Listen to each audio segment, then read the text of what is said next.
The Power of Concentration by Theron Q. Dumont. Introduction. We all know that in order to accomplish a certain thing, we must concentrate.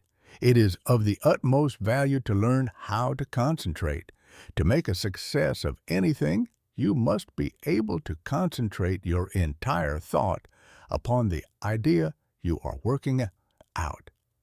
Do not become discouraged if you're unable to hold your thought on the subject very long at first. There are very few that can. It seems a peculiar fact that it is easier to concentrate on something that is not good for us than on something that is beneficial. This tendency is overcome when we learn to concentrate consciously. If you will just practice a few concentration exercises each day, you will find you will soon develop this wonderful power. Success is assured when you are able to concentrate, for you are then able to utilize for your good all constructive thoughts and shut out all the destructive ones. It is of the greatest value to be able to think only that which will be beneficial. Did you ever stop to think what an important part your thoughts, concentrated thoughts, play in your life? This book shows their far-reaching and all-abiding effects. These lessons you will find very practical. The exercises I have thoroughly tested. They are arranged so that you will notice an improvement from the very start, and this will give you encouragement. They point out ways in which you can help yourself. Man is a wonderful creature, but he must be trained and developed to be useful. A great work can be accomplished by every man if he can be awakened to do his very best. But the greatest man would not accomplish much if he lacked concentration and effort. Dwarfs can often do the work of giants when they are transformed by the almost magic power of great mental concentration. But giants will only do the work of dwarfs when they lack this power. We accomplish more by concentration than by fitness. The man that is apparently best suited for a place doesn't always fill it best. It is the man that concentrates on its every possibility that makes an art of both his work and his life.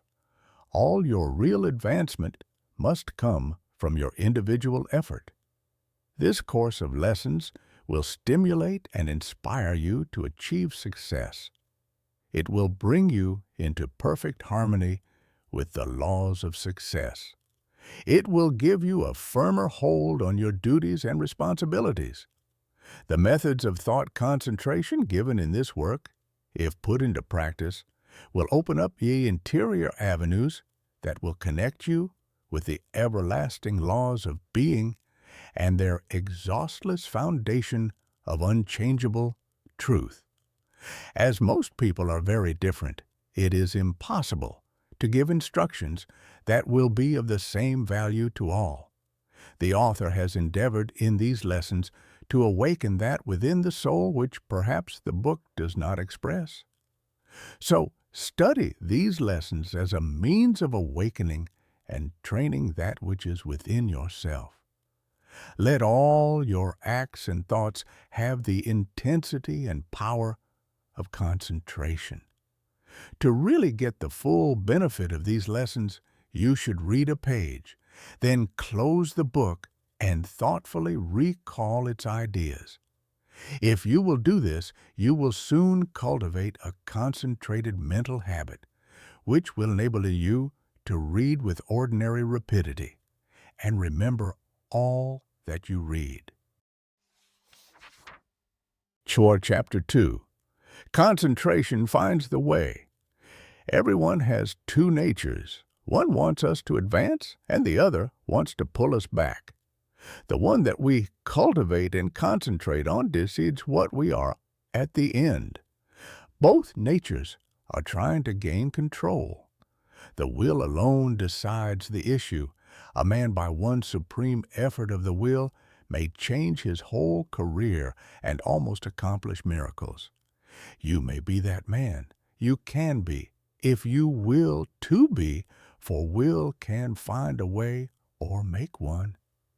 I could easily fill a book of cases where men plodding along in a matter-of-fact way were all at once aroused, and as if awakening from a slumber, they developed the possibilities within them, and from that time on were different persons.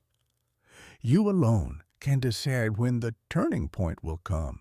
It is a matter of choice whether we allow our diviner self to control us or whether we will be controlled by the brute within us. No man has to do anything he does not want to do.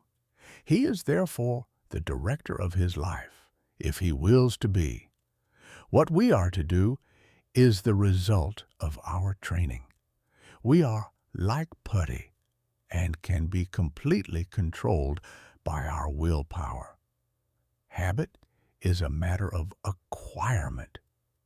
You hear people say, he comes by this or that naturally, a chip off the old block, meaning that he is only doing what his parents did. This is quite often the case, but there is no reason for it, for a person can break a habit just the moment he masters the I will. A man may have been a good-for-nothing all his life up to this very minute, but from this time on he begins to amount to something. Even old men have suddenly changed and accomplished wonders. I lost my opportunity, says one. That may be true, but by sheer force of will, we can find a way to bring us another opportunity. There is no truth in the saying that opportunity knocks at our door, but once in a lifetime. The fact is, opportunity never seeks us. We must seek it. What usually turns out to be one man's opportunity was another man's loss. In this day, one man's brain is matched against another's.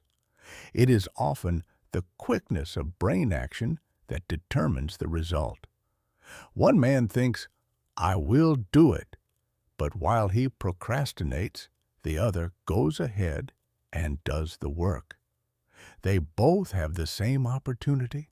The one will complain of his lost chance, but it should teach him a lesson, and it will, if he is seeking the path that leads to success. Many persons read good books, but say they do not get much good out of them. They do not realize that all any book or any lesson course can do is to awaken them to their possibilities, to stimulate them, to use their willpower. You may teach a person from now until doomsday, but that person will only know what he learns himself. You can lead him to the fountain, but you can't make him drink. One of the most beneficial practices I know of is that of looking for the good in everyone and everything, for there is good in all things. We encourage a person by seeing his good qualities, and we also help ourselves by looking for them. We gain their good wishes, a most valuable asset sometimes. We get back what we give out. The time comes when most all of us need encouragement, need buoying up. So form the habit of encouraging others, and you will find it a wonderful tonic for both those encouraged and yourself, for you will get back encouraging and uplifting thoughts. Life furnishes us the opportunity to improve, but whether we do it or not depends upon how near we live up to what is expected of us. The first of each month, a person should sit down and examine the progress he has made. If he has not come up to expectations, he should discover the reason, and by extra exertion, measure up to what is demanded next time. Every time that we fall behind what we plan to do, we lose just so much, for that time is gone forever.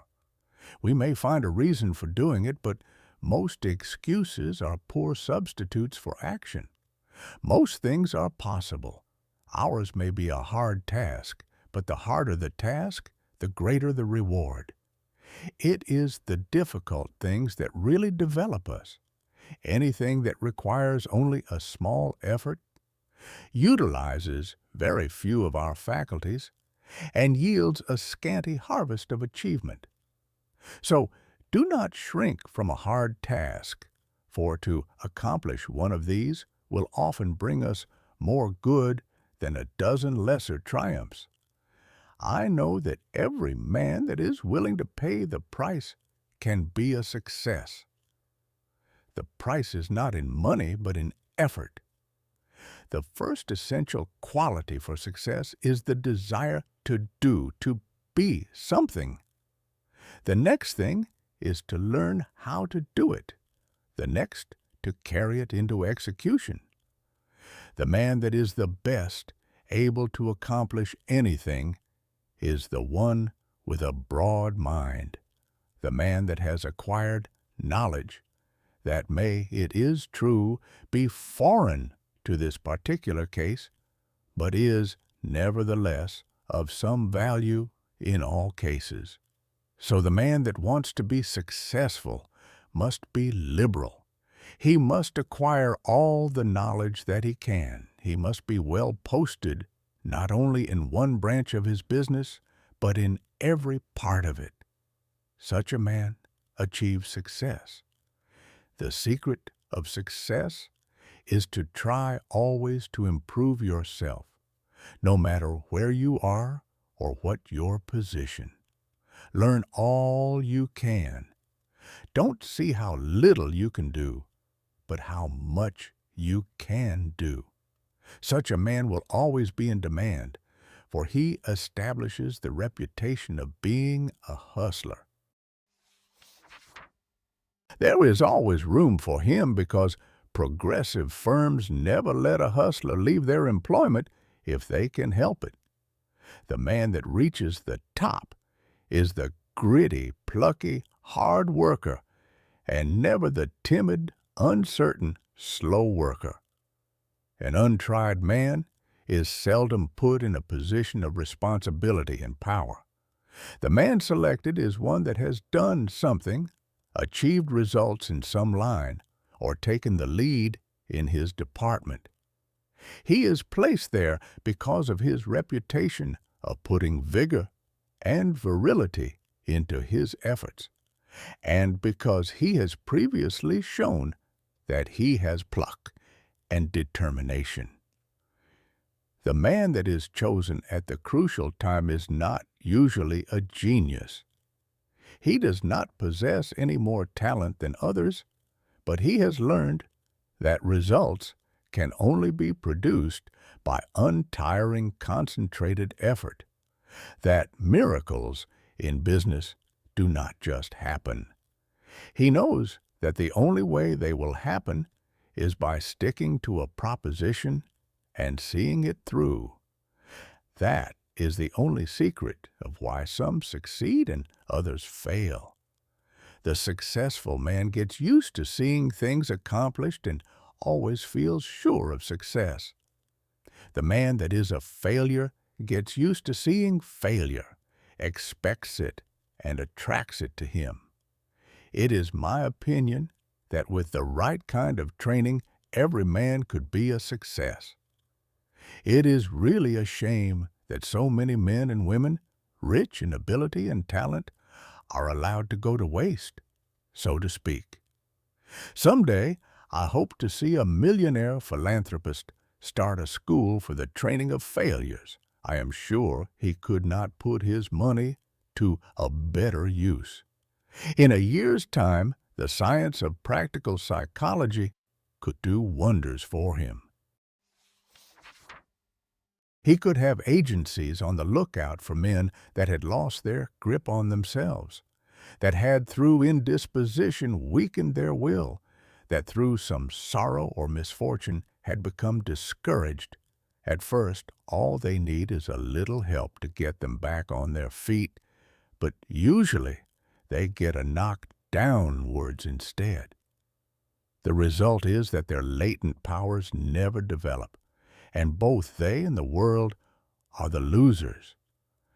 I trust that in the near future, someone will heed the opportunity of using some of his millions in arousing men that have begun to falter. All they need to be shown is that there is within them an omnipotent source that is ready to aid them, providing they will make use of it. Their minds only have to be turned from despair to hope to make them regain their hold. When a man loses his grip today, he must win his redemption by his own will. He will get little encouragement or advice of an inspiring nature. He must usually regain the right road alone. He must stop dissipating his energies and turn his attention to building a useful career. Today, we must conquer our weakening tendencies alone. Don't expect anyone to help you. Just take one big brace, make firm resolutions, and resolve to conquer your weaknesses and vices. Really, none can do this for you. They can encourage you. That is all. I can think of nothing but lack of health that should interfere with one becoming successful. There is no other handicap that you should not be able to overcome. To overcome a handicap, all that it is necessary to do is to use more determination and grit and will. The man with grit and will may be poor today and wealthy in a few years. Willpower is a better asset than money. Will carry you over chasms of failure if you but give it the chance. The men that have risen to the highest positions have usually had to gain their victories against big odds.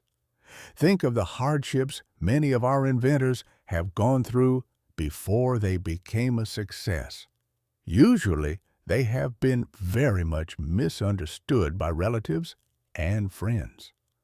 Very often, they did not have the bare necessities of life, yet by sheer determination and resolute courage, they managed to exist somehow until they perfected their inventions, which afterwards greatly helped in bettering the condition of others. Everyone really wants to do something, but there are few that will put forward the needed effort to make the necessary sacrifice to secure it. There is only one way to accomplish anything, and that is to go ahead and do it. A man may accomplish almost anything today if he just sets his heart on doing it and lets nothing interfere with his progress. Obstacles are quickly overcome by the man that sets out to accomplish his heart's desire. The bigger the man, the smaller the obstacle appears. The smaller the man, the greater the obstacle appears. Always look at the advantage you gain by overcoming obstacles, and it will give you the needed courage for their conquest. Do not expect that you will always have easy sailing. Parts of your journey are likely to be rough. Don't let the rough places put you out of commission. Keep on with the journey. Just the way you weather the storm shows what material you are made of. Never sit down and complain of the rough places, but think how nice the pleasant stretches were. View with delight the smooth plains that are in front of you. Do not let a setback stop you. Think of it as a mere incident that has to be overcome before you can reach your goal. Chapter 3. The Self-Mastery. Self-Direction, Period of Concentration. Man, from a psychological standpoint of development, is not what he should be. He does not possess the self-mastery, the self-directing power of concentration that is his by right. He has not trained himself in a way to promote his self-mastery. Every balanced mind possesses the faculties whose chief duties are to engineer, direct, and concentrate the operations of the mind, both in a mental and physical sense. Man must learn to control not only his mind, but his bodily movements. When the controlling faculties, autonomic, are in an untrained condition, the impulses, passions, emotions, thoughts, actions, and habits of the person suffer from lack of regulation, and the procedure of mental concentration is not good, not because the mind is necessarily weak in the autonomic department of the faculties, but because the mind is not properly trained. When the self-regulating faculties are not developed, the impulses, appetites, emotions, and passions have full swing to do as they please, and the mind becomes impulsive, restless, emotional, and irregular in its action. This is what makes mental concentration poor. When the self-guiding faculties are weak in development, the person always lacks the power of mental concentration. Therefore, you cannot learn to concentrate until you develop those very powers that qualify you to be able to concentrate. So, if you cannot concentrate, one of the following is the cause. 1. Deficiency of the motor centers. 2. An impulsive and emotional mind. 3. An untrained mind. The last fault can soon be removed by systematic practice. It is easiest to correct. The impulsive and emotional state of mind can best be corrected by restraining anger, passion, and excitement, hatred, strong impulses, intense emotions, fretfulness, etc. It is impossible to concentrate when you are in any of these excited states. These can be naturally decreased by avoiding such food and drinks as have nerve-weakening or stimulating influences, or a tendency to stir up the passions, the impulse, and the emotions. It is a very good practice to watch and associate with those persons that are steady, calm, controlled, and conservative. Correcting the deficiency of the motor centers is harder because, as the person's brain is undeveloped, he lacks willpower. To cure this takes some time. Persons so afflicted may benefit by reading and studying my course, The Mastermind. Many have the idea that when they get into a negative state, they are concentrating, but this is not so. They may be meditating, though not concentrating. Those that are in a negative state a good deal of the time cannot, as a rule, concentrate very well. They develop instead abstraction of the mind, or absence of mind.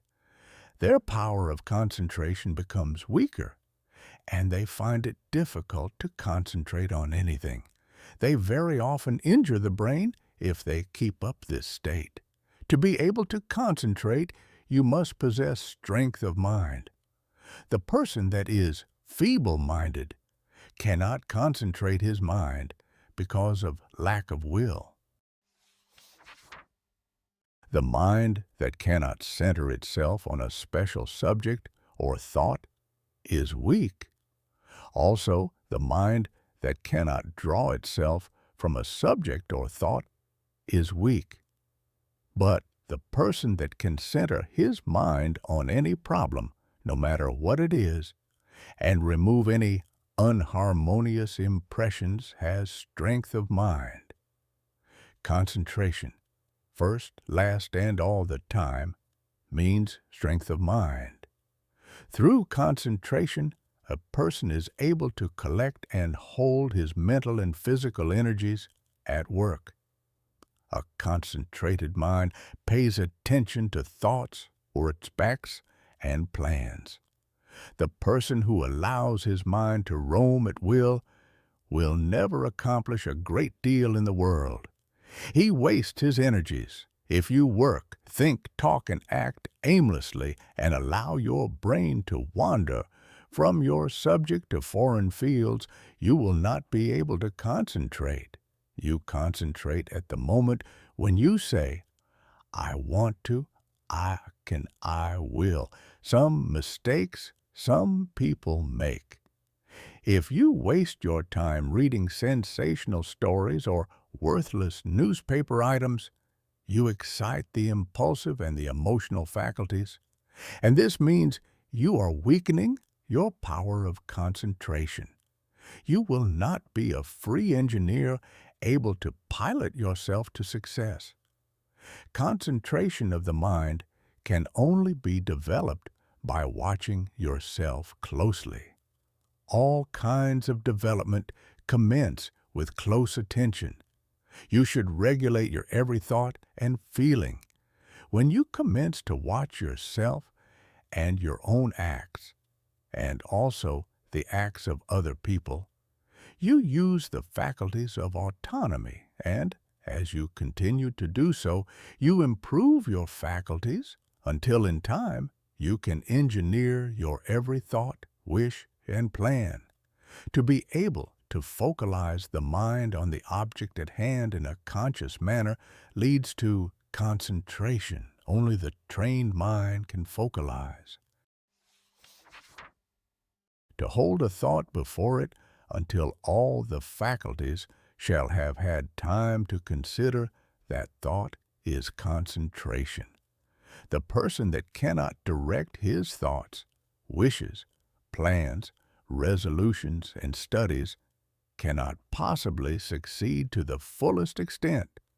The person that is impulsive one moment and calm the next has not the proper control over himself.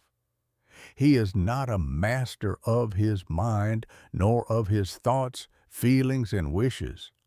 Such a person cannot be a success. When he becomes irritated, he irritates others and spoils all chances of any concerned doing their best.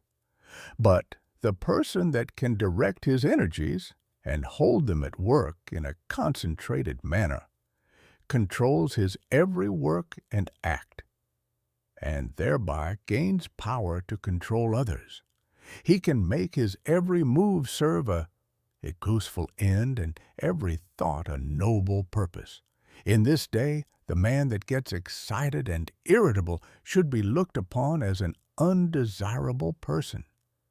The person of good breeding now speaks with slowness and deliberation. He is cultivating more and more of a reposeful attitude. He is consciously attentive and holds his mind to one thing at a time. He shuts out everything else. When you are talking to anyone, give him your sole and undivided attention. Do not let your attention wander or be diverted. Give no heed to anything else, but make your will and intellect act in unison. Start out in the morning and see how self-poised you can remain all day. At times, take an inventory of your actions during the day and see if you have kept your determination. If not, see that you do tomorrow. The more self-poised you are, the better will your concentration be. Never be in too much of a hurry, and remember, the more you improve your concentration, the greater are your possibilities. Concentration means success because you are better able to govern yourself and centralize your mind. You become more in earnest in what you do, and this almost invariably improves your chances for success. When you are talking to a person, have your own plans in mind. Concentrate your strength upon the purpose you are talking about. Watch his every move, but keep your own plans before you. Unless you do, you will waste your energy and not accomplish as much as you should. I want you to watch the next person you see that has the reputation of being a strong character, a man of force. Watch and see what a perfect control he has over his body. Then I want you to watch just an ordinary person. Notice how he moves his eyes, arms, fingers. Notice the useless expenditure of energy. These movements all break down the vital cells and lessen the person's power in vital and nerve directions. It is just as important for you to conserve your nervous forces as it is the vital forces. As an example, we see an engine going along the track very smoothly. One opens all the valves and the train stops. It is the same with you. If you want to use your full amount of steam, you must close your valves and direct your power of generating mental steam toward one end. Center your mind on one purpose, one plan, one transaction. There is nothing that uses up nerve force so quickly as excitement. This is why an irritable person is never magnetic. He is never admired or loved. He does not develop those finer qualities that a real gentleman possesses. Anger, sarcasm, and excitement weaken a person in this direction. The person that allows himself to get excited will become nervous in time because he uses up his nerve forces and his vital energies. The person that cannot control himself and keep from becoming excited cannot concentrate. When the mind can properly concentrate, all the energy of every microscopic cell is directed into one channel, and then there is a powerful personal influence generated. Everyone possesses many millions of little trembling cells, and each one of these has a center where life and energy are stored up and generated. If this energy is not wasted, but conserved and controlled, this person is influential. But when it is the opposite, he is not influential or successful. Just as it is impossible for a steam engine to run with all its valves open, so is it impossible for you to waste your energy and run at your top speed. Each neuron in the gray layers of the brain is a psychic center of thought and action. Each one is pulsating an intelligent force of some kind. And when this force, your thoughts and motions, are kept in check by a conservative, systematic, and concentrated mind, the result will be magnetism, vitality, and health. The muscles, bones, ligaments, feet, hands, and nerves, etc., are agents for carrying out the mandates of the mind. The sole purpose of the volitional faculties is to move the physical mechanism as the energy travels along the wires of nerves and muscles. Just for that reason, if you throw a voluntary control over these messages, impulses, thoughts, emotions, physical movements, and over these physical instruments, you develop your faculties of self-mastery, and to the extent you succeed here in proportion, will you develop the power of concentration. Any exercise or work that excites the mind, stimulates the senses, calls the emotions and appetites into action, confuses, hysterifies, or emotionalizes, weakens the power of concentration. This is why all kind of excitement is bad.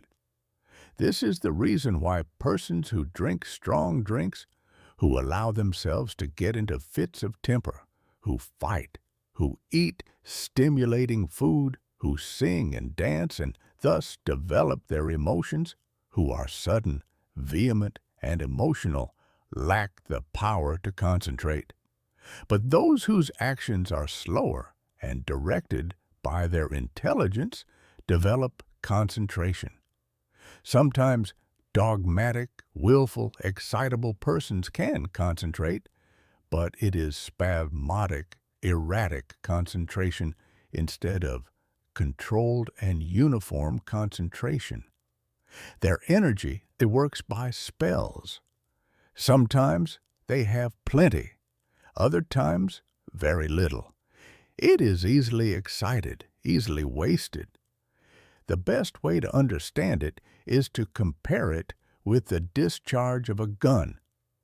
If the gun goes off when you want it to, it accomplishes the purpose. But if it goes off before you are ready for it, you will not only waste ammunition, but it is also likely to do some damage. That is just what most persons do. They allow their energy to explode, thus not only wasting it, but endangering others. They waste their power, their magnetism, and so injure their chance of success. Such persons are never well liked and never will be until they gain control over themselves. It will be necessary for them to practice many different kinds of concentration exercises and to keep them up for some time. They must completely overcome their sudden, erratic thoughts and regulate their emotions and movements. They must from morning to night train the mind to be steady and direct and keep the energies at work. The lower area of the brain is the storehouse of the energy. Most all persons have all the dynamic energy they need if they would concentrate it. They have the machine, but they must also have the engineer, or they will not go very far. The engineer is the self-regulating, directing power. The person that does not develop his engineering qualities will not accomplish much in life.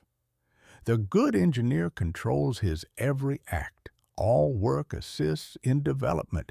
By what you do, you either advance or degenerate. This is a good idea to keep always in mind. When you are uncertain whether you should do something or not, just think whether by doing it you will grow or deteriorate, and act accordingly.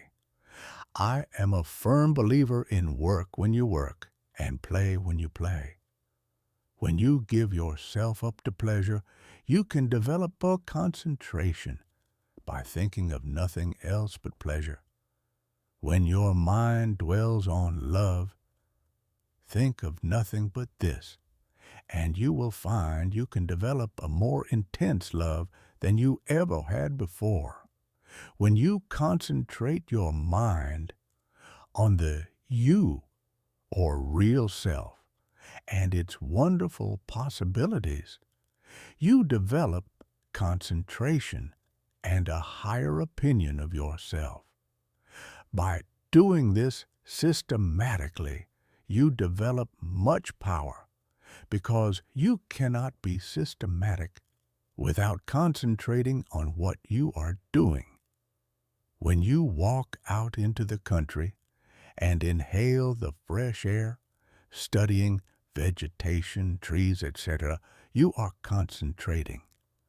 When you see that you are at your place of business at a certain time each morning, you are developing steadiness of habit and becoming systematic. If you form the habit of being on time one morning, a little late the next, and still later the following one, you are not developing concentration. But whenever you fix your mind on a certain thought and hold your mind on it at successive intervals, you develop concentration. If you hold your mind on some chosen object, you centralize your attention, just like the lens of the camera centralizes on a certain landscape. Therefore, always hold your mind on what you are doing, no matter what it is. Keep a careful watch over yourself, for unless you do, your improvement will be very slow. Practice inhaling long, deep breaths, not simply for the improvement of health, although that is no small matter, but also for the purpose of developing more power, more love, more life. All work assists in development. You may think it foolish to try to develop concentration by taking muscular exercises, but you must not forget that the mind is associated with muscle and nerve. When you steady your nerves and muscles, you steady your mind. But let your nerves get out of order, and your mind will become erratic, and you will not possess the power of direction, which, in other words, is concentration. Therefore, you understand how important exercises that steady the nerves and muscles are in developing concentration. Everyone is continually receiving impulses that must be directed and controlled if one is to lead a successful life. That is the reason why a person must control the movements of his eyes, feet, fingers, etc. This is another reason why it is important to control his breathing. The slow, deep, prolonged exhalations are of wonderful value. They steady the circulation, the heart action, muscles, and nerves of the mind. If the heart flutters, the circulation is not regular, and when the lung action is uneven, the mind becomes unsteady and not fit for concentration. This is why controlled breathing is very important as a foundation for physical health. You must not only concentrate your mind, but also the action of the eyes, ears, and fingers. Each of these contain miniature minds that are controlled by the master engineer. You will develop much quicker if you thoroughly realize this. If you have ever associated with big men or read their biographies, you will find that they usually let the others do the talking. It is much easier to talk than it is to listen. There is no better exercise for concentration than to pay close attention when someone is talking. Besides learning from what they have to say, you may develop both mental and physical concentration. When you shake hands with someone, just think of your hand as containing hundreds of individual minds, each having an intelligence of its own. When you put this feeling into your hand, shake it shows personality. When you shake hands in a listless way, it denotes timidity, lack of force, and power of personality. When the hand grip is very weak and stiff, the person has little love in his nature, no passion, and no magnetism. When the handshake is just the opposite, you will find that the nature is also. The loveless person is non-magnetic, and he shows that he is by his non-magnetic handshake. When two developed souls shake hands, their clasps are never light. There is a thrill that goes through both when the two currents meet. Love arouses the opposite currents of the positive and negative natures. When there is no love, life loses its charm. The hand quickly shows when love is being aroused. This is why you should study the art of handshaking and develop your social affections. A person that loves his kind reflects love, but a person that hates reflects hate. The person with a bad nature, a hateful disposition, evil thoughts and feeling is erratic, freakish, and fitful. When you allow yourself to become irritable, watch how you breathe, and you will learn a valuable lesson. Watch how you breathe when you are happy. Watch your breathing when you harbor hate. Watch how you breathe when you feel in love with the whole world and noble emotions thrill you. When filled with good thoughts, you breathe a plentiful supply of oxygen into your lungs, and love fills your soul. Love develops a person, physically, mentally, and socially. Breathe deeply when you are happy, and you will gain life and strength. You will steady your mind, and you will develop your power of concentration and become magnetic and powerful. If you want to get more out of life, you must think more of love. Unless you have real affection for something, you have no sentiment, no sweetness, no magnetism. So arouse your love affections by your will and enter into a fuller life. The hand of love always magnetizes, but it must be steady and controlled. Love can be concentrated in your handshake, and this is one of the best ways to influence another. The next time you feel yourself becoming irritable, use your will and be patient. This is a very good exercise in self-control. It will help you to keep patient if you will breathe slowly and deeply. If you find you're commencing to speak fast, just control yourself and speak slowly and clearly. Keep from either raising or lowering your voice, and concentrate on the fact that you are determined to keep your poise, and you will improve your power of concentration. When you meet people of some consequence, assume a respectful attitude before them. Do this at all times. Watch both them and yourself. Static exercises develop the motor faculties and increase the power of concentration. If you feel yourself getting irritable, nervous, or weak, stand squarely on your feet with your chest up and inhale deeply, and you will see that your irritability will disappear and a silent calm will pass over you. If you're in the habit of associating with nervous, irritable people, quit it until you grow strong in the power of concentration, because irritable, angry, fretful, dogmatic, and disagreeable people will weaken what powers of resistance you have. Any exercises that give you better control of the ears, fingers, eyes, feet, help you to steady your mind.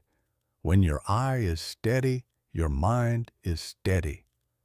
One of the best ways to study a person is to watch his physical movements, for when we study his actions, we are studying his mind, because actions are the expressions of the mind. As the mind is, so is the action. If it is uneasy, restless, erratic, unsteady, its actions are the same. When it is composed, the mind is composed. Concentration means control of the mind and body. You cannot secure control over one without the other. Many people who seem to lack ambition have sluggish minds. They are steady, patient, and seemingly have good control, but this does not say they are able to concentrate. These people are indolent, inactive, slow, and listless because they lack energy. They do not lose control because they have little force to control. They have no temper, and it therefore cannot disturb them. Their actions are steady because they possess little energy. The natural person is internally strong, energetic, and forceful, but his energy, force, and strength, thoughts, and physical movements are well under his control. If a person does not have energy, both mental and physical, he must develop it. If he has energy which he cannot direct and hold to a point, he must learn to do so. A man may be very capable, but unless he wills to control his abilities, they will not do him any good. We hear so much talk about the benefit of physical culture, but the real benefit of this is really lost sight of. There is nothing that holds the faculties at work in a sustained and continuous manner as static exercises do. For, as stated before, when you learn to control the body, you are gaining control over the mind. Chapter 4. How to gain what you want through concentration. The ignorant person may say, "How can you get anything by merely wanting it?" I say that through concentration you can get anything you want. Every desire can be gratified. But whether it is will depend upon you concentrating to have that desire fulfilled. Merely wishing for something will not bring it. Wishing you had something shows a weakness and not a belief that you will really get it. So never merely wish, as we are not living in a fairy age. You use up just as much brain force in vain imaginings as you do when you think of something worthwhile. Be careful of your desires. Make a mental picture of what you want and set your will to this until it materializes. Never allow yourself to drift without helm or rudder. Know what you want to do and strive with all your might to do it, and you will succeed. Feel that you can accomplish anything you undertake. Many undertake to do things, but feel when they start they are going to fail, and usually they do. I will give an illustration. A man goes to a store for an article. The clerk says, "I am sorry, we have not it." But the man that is determined to get that thing inquires if he doesn't know where he can get it. Again, receiving an unsatisfactory answer, the determined buyer consults the manager, and finally he finds where the article can be bought. That is the whole secret of concentrating on getting what you want. And remember, your soul is a center of all power, and you can accomplish what you will too. "I'll find a way or make one" is the spirit that wins. I know a man that is now head of a large bank. He started there as a messenger boy. His father had a button made for him with a P on it and put it on his coat. He said, "Son, that P is a reminder that someday you are to be the president of your bank. I want you to keep this thought in your mind. Every day do something that will put you nearer your goal." Each night after supper, he would say, "Son, what did you do today?" In this way, the thought was always kept in mind. He concentrated on becoming president of that bank, and he did. His father told him never to tell anyone what that P stood for. A good deal of fun was made of it by his associates, and they tried to find out what it stood for, but they never did, until he was made president, and then he told the secret. Don't waste your mental powers in wishes. Don't dissipate your energies by trying to satisfy every whim. Concentrate on doing something really worthwhile. The man that sticks to something is not the man that fails. Power to him who power exerts. Emerson. Success today depends largely on concentrating on the interior law of force, for when you do this, you awaken those thought powers or forces, which, when used in business, ensures permanent results. Until you're able to do this, you have not reached your limit in the use of your forces. This great universe is interwoven with myriads of forces. You make your own place, and whether it is important depends upon you.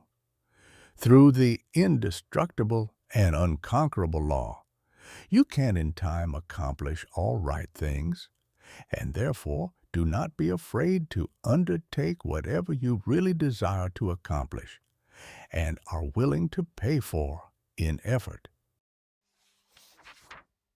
Anything that is right is possible. That which is necessary will inevitably take place. If something is right, it is your duty to do it, though the whole world thinks it to be wrong. God and one are always a majority, or in plain words, that omnipotent interior law which is God. And the organism that represents you is able to conquer the whole world if your cause is absolutely just. Don't say, "I wish I was a great man." You can do anything that is proper and you want to do. Just say, you can, you will, you must. Just realize this and the rest is easy. You have the latent faculties and forces to subdue anything that tries to interfere with your plans. Let the troubles and responsibilities of life come thick and fast. I am ready for them. My soul is unconquerable. I represent the infinite law of force or of all power. This God within is my all-sufficient strength and ever-present help in time of trouble.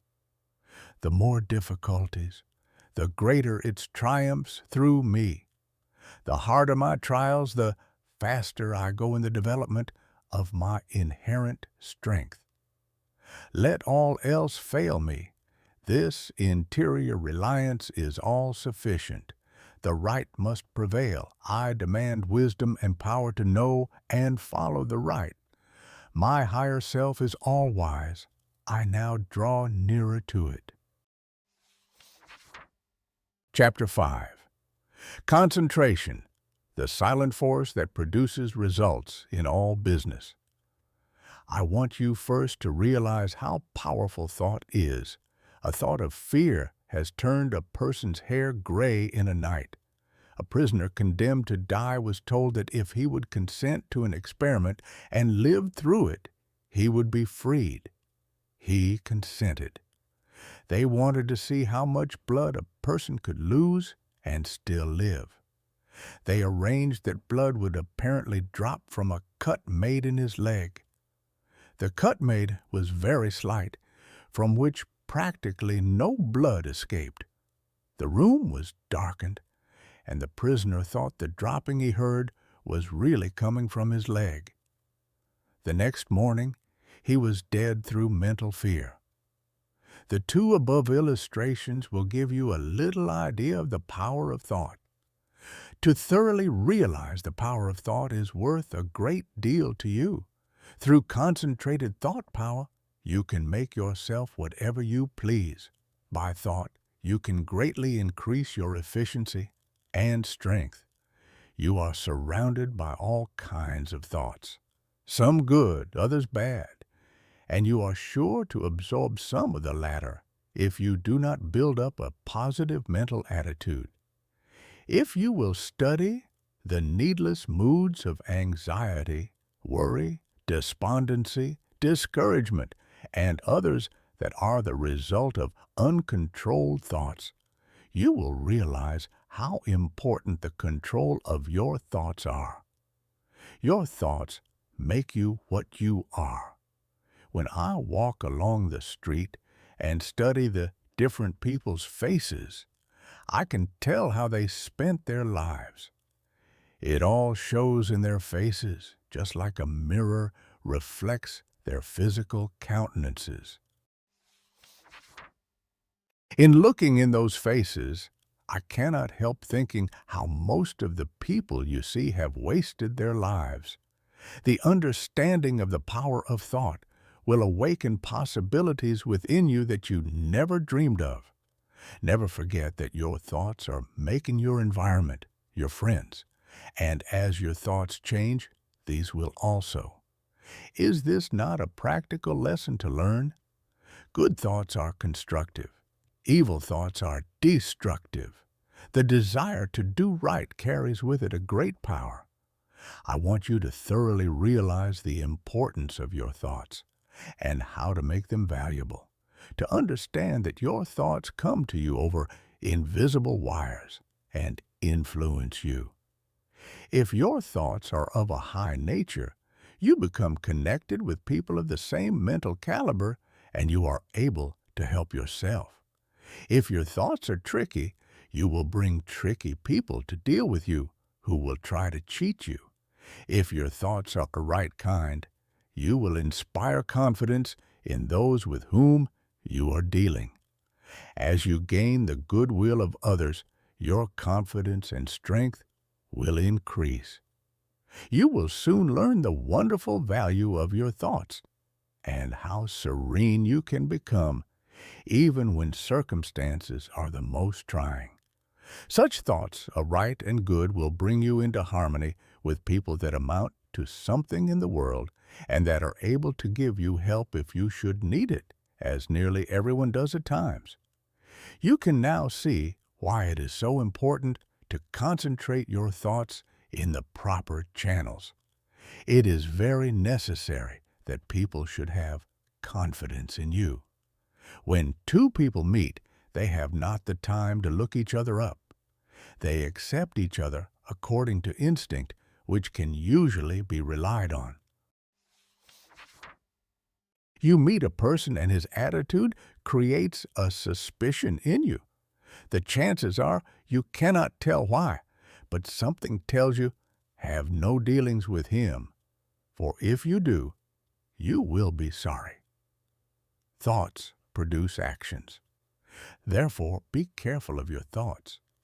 Your life will be molded by the thoughts you have. A spiritual power is always available to your thought, and when you are worthy, you can attract all the good things without a great effort on your part. The sun's rays shine down on our gardens, but we can plant trees that will interfere with the sunlight. There are invisible forces ready to help you if you do not think and act to intercept these. These forces work silently. You reap what you sow. You have concentrated within powers that, if developed, will bring you happiness greater than you can even imagine. Most people go rushing through life, literally driving away the very things they seek. By concentration, you can revolutionize your life, accomplish infinitely more, and without a great effort. Look within yourself, and you will find the greatest machine ever made, how to speak wisely. In order to speak wisely, you must secure at least a partial concentration of the faculties and forces upon the subject at hand. Speech interferes with the focusing powers of the mind as it withdraws the attention to the external, and therefore is hardly to be compared with that deep silence of the subconscious mind, where deep thoughts and the silent forces of high potency are evolved. It is necessary to be silent before you can speak wisely. The person that is really alert and well poised and able to speak wisely under trying circumstances is the person that has practiced in the silence. Most people do not know what the silence is and think it is easy to go into the silence, but this is not so. In the real silence, we become attached to that interior law, and the forces become silent because they are in a state of high potency, or beyond the vibratory sounds to which our external ears are attuned. He who desires to become above the ordinary should open up for himself the interior channels which lead to the absolute law of the omnipotent. You can only do this by persistently and intelligently practicing thought concentration. Hold the thought in silence. I will allow my higher self to have complete control. I will be true to my higher self. I will live true to my conception of what is right. I realize that it is to my self-interest to live up to my best. I demand wisdom so that I may act wisely for myself and others. In the next chapter, I will tell you of the mysterious law, which links all humanity together by the powers of cooperative thought and chooses for us companionship and friends. Chapter 6. How concentrated thought links all humanity together. It is within your power to gratify your every wish. Success is the result of the way you think. I will show you how to think to be successful. The power to rule and attract success is within yourself. The barriers that shut these off from you are subject to your control. You have unlimited power to think, and this is the link that connects you with your omniscient source. Success is the result of certain moods of mind or ways of thinking. These moods can be controlled by you and produced at will. You have been evolved to what you are from a lowly atom because you possess the power to think. This power will never leave you, but will keep urging you on until you reach perfection. As you evolve, you create new desires, and these can be gratified. The power to rule lies within you. The barriers that keep you from ruling are also within you. These are the barriers of ignorance. Concentrated thought will accomplish seemingly impossible results and make you realize your fondest ambitions. At the same time that you break down barriers of limitation, new ambitions will be awakened. You begin to experience conscious thought constructions.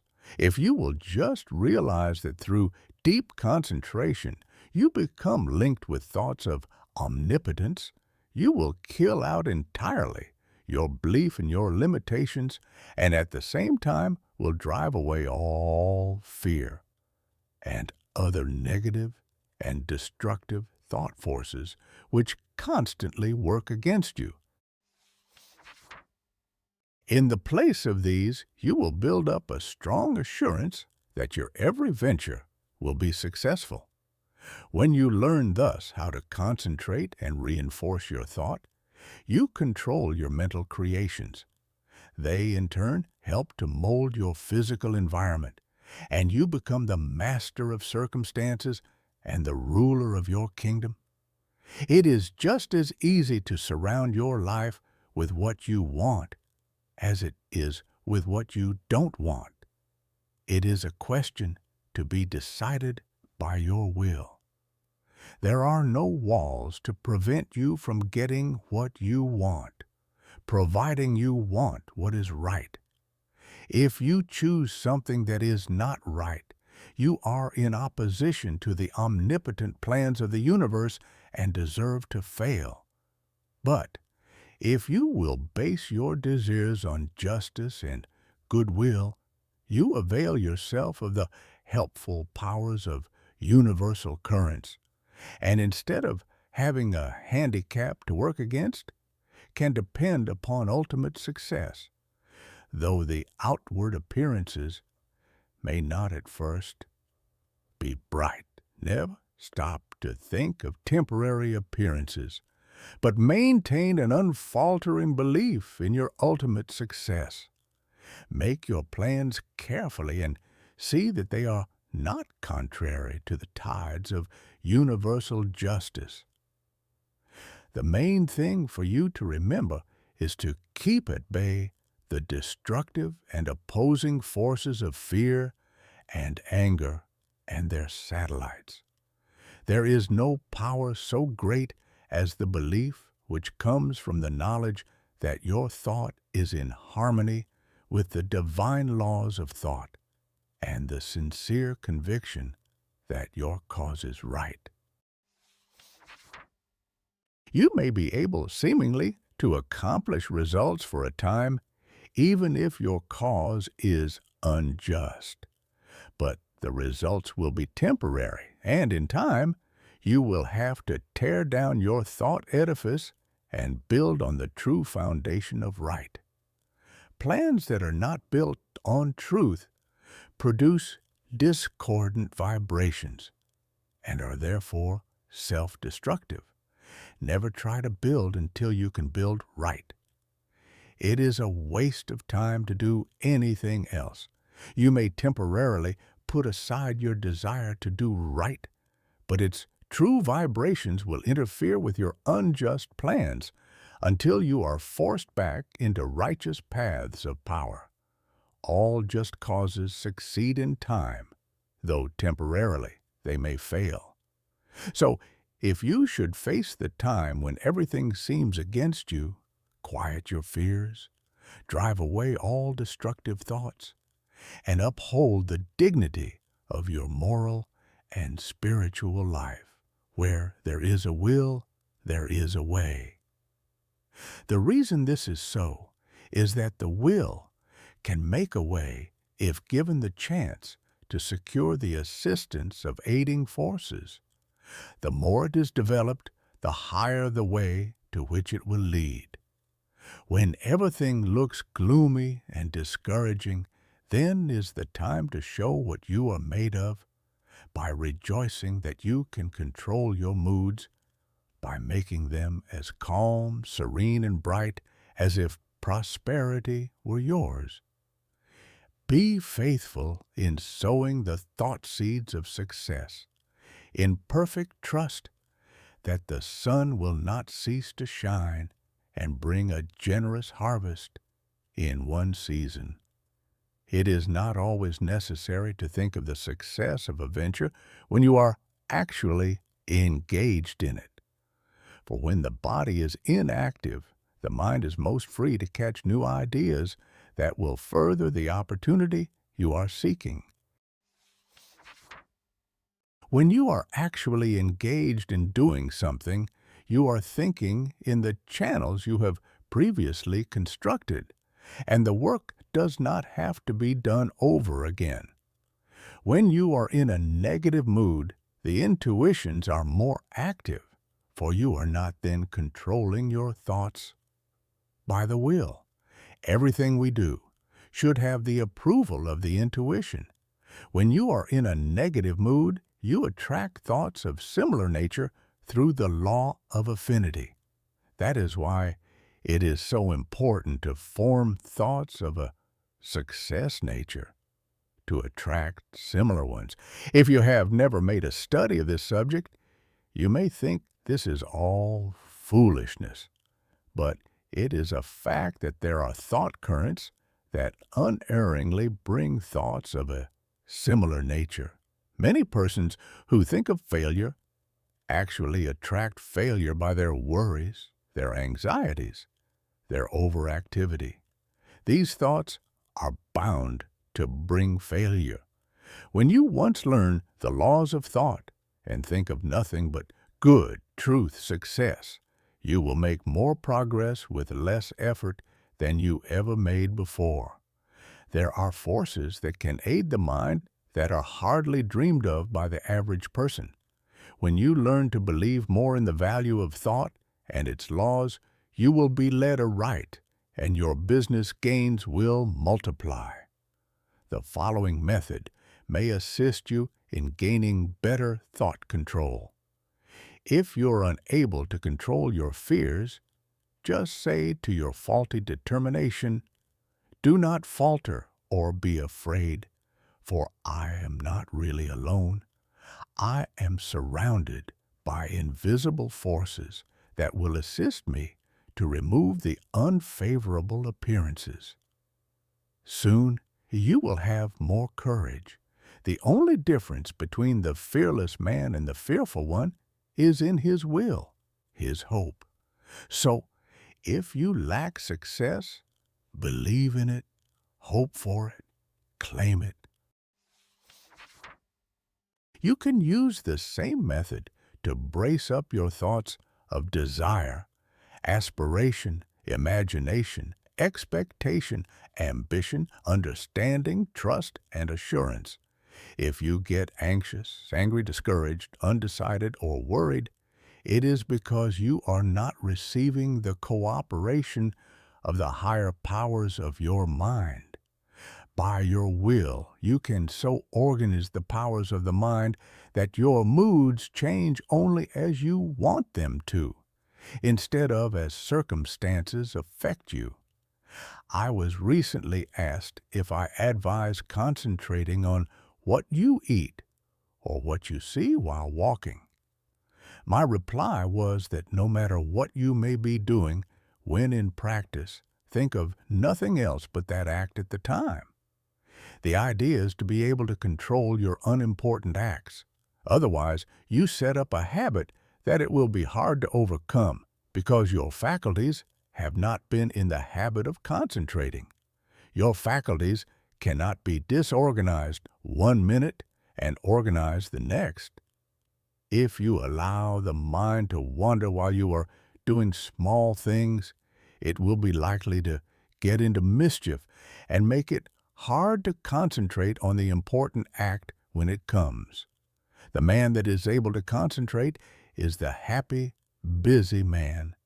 Time does not drag with him. He always has plenty to do.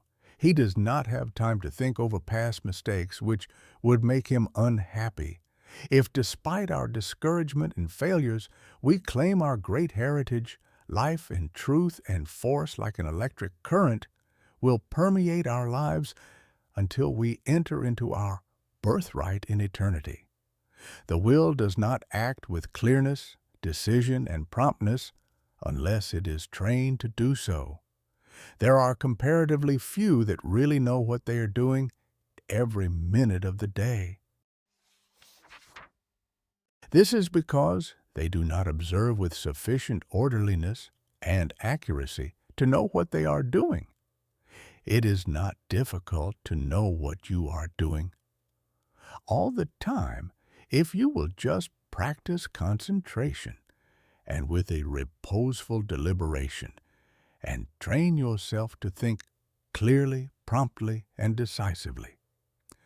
If you allow yourself to worry or hurry in what you are doing, this will not be clearly photographed upon the sensitized plate of the subjective mind, and you therefore will not be really conscious of your actions.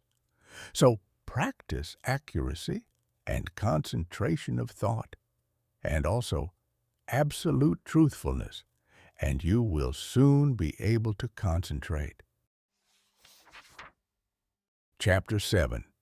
The Training of the Will to Do. The will to do is the greatest power in the world that is concerned with human accomplishment, and no one can in advance determine its limits. The things that we do now would have been a few ages ago impossibilities. Today, the safe maxim is, all things are possible. The will to do is a force that is strictly practical, yet it is difficult to explain just what it is. It can be compared to electricity because we know it only through its cause and effects. It is a power we can direct, and to just the extent we direct it, do we determine our future. Every time you accomplish any definite act, consciously or unconsciously, you use the principle of the will. You can will to do anything, whether it is right or wrong, and therefore the way you use your will makes a big difference in your life. Every person possesses some will to do. It is the inner energy which controls all conscious acts. What you will to do directs your life forces. All habits, good or bad, are the result of what you will to do. You improve or lower your condition in life by what you will to do. Your will has a connection with all avenues of knowledge, all activities, all accomplishment. You probably know of cases where people have shown wonderful strength under some excitement, similar to the following. The house of a farmer's wife caught on fire. No one was around to help her move anything. She was a frail woman and ordinarily was considered weak. On this occasion, she removed things from the house that it later took 3 men to handle. It was the will to do that she used to accomplish her task. Genius is but a will to do little things with infinite pains, little things well done. Open the door of opportunity for bigger things.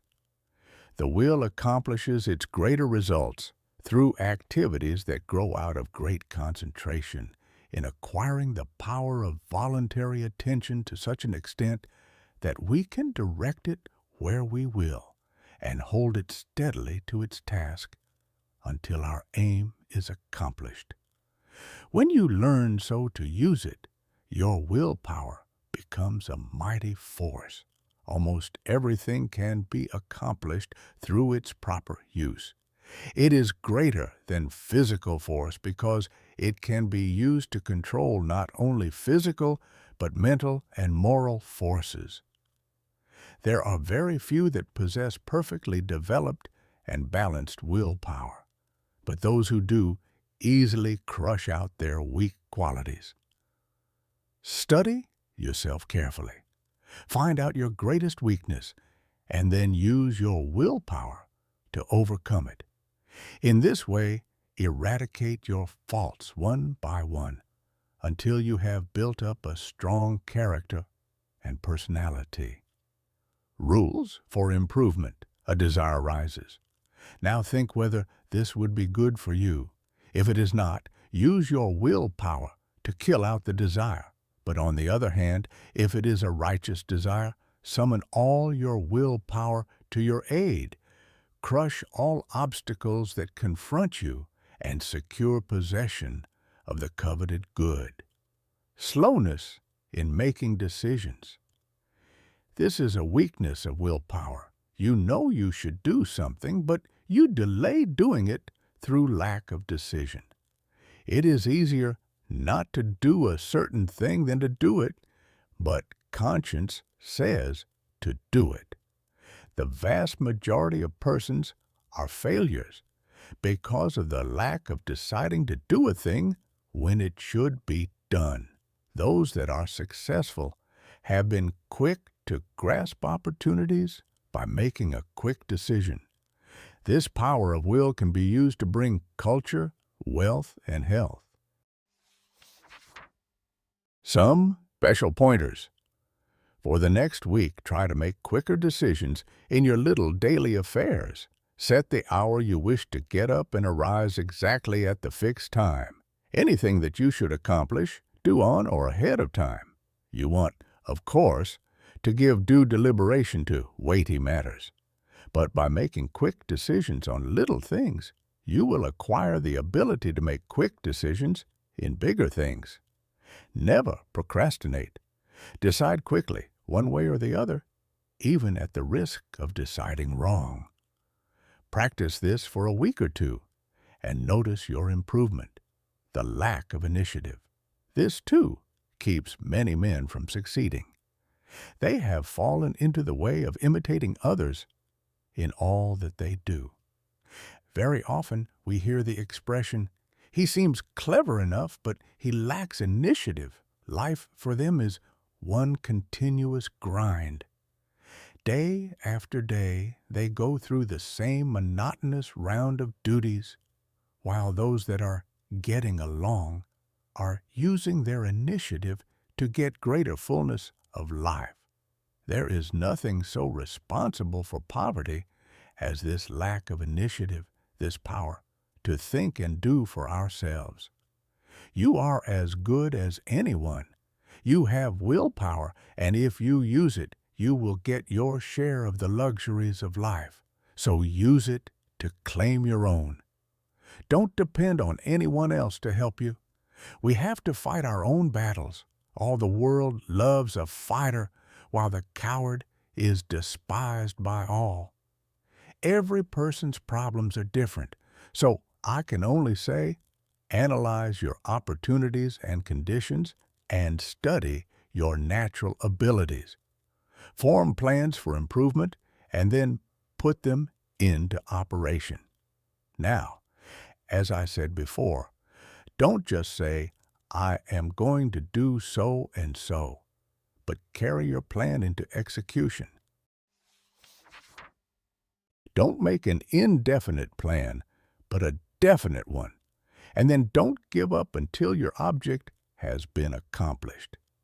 Put these suggestions into practice with true earnestness, and you will soon note astonishing results, and your whole life will be completely changed. An excellent motto for one of pure motives is, "Through my willpower, I dare do what I want to." You will find this affirmation has a very strengthening effect. The spirit of perseverance, the spirit of stick-to-itiveness is the one that wins. Many go just so far and then give up, whereas if they had persevered a little longer, they would have won out. Many have much initiative, but instead of concentrating it into one channel, they diffuse it through several, thereby dissipating it to such an extent that its effect is lost. Develop more determination, which is only the will to do. And when you start out to do something, stick to it until you get results. Of course, before starting anything, you must look ahead and see what the finish leads to. You must select a road that will lead to somewhere rather than nowhere. The journey must be productive of some kind of substantial results. The trouble with so many young men is that they launch enterprises without any end in sight. It is not so much the start as the finish of a journey that counts. Each little move should bring you nearer the goal which you planned to reach before the enterprise began. Lack of perseverance is nothing but the lack of the will to do. It takes the same energy to say, I will continue, as to say, I give up. Just the moment you say the latter, you shut off your dynamo, and your determination is gone. Every time you allow your determination to be broken, you weaken it. Don't forget this. Just the instant you notice your determination beginning to weaken, concentrate on it, and by sheer willpower, make it continue on the job. Never try to make a decision when you are not in a calm state of mind. If in a quick temper, you are likely to say things you afterwards regret. In anger, you follow impulse rather than reason. No one can expect to achieve success if he makes decisions when not in full control of his mental forces. Therefore, make it a fixed rule to make decisions only when at your best. If you have a quick temper, you can quickly gain control over it by simple rule of counting backwards. To count backwards requires concentration, and you thus quickly regain a calm state. In this way, you can break the temper habit. It will do you a lot of good to think over what you said and thought the last time you were angry. Persevere until you see yourself as others see you. It would do no harm to write the scene out in story form and then sit in judgment of the character that played your part. Special instructions to develop the will to do. This is a form of mental energy, but requires the proper mental attitude to make it manifest.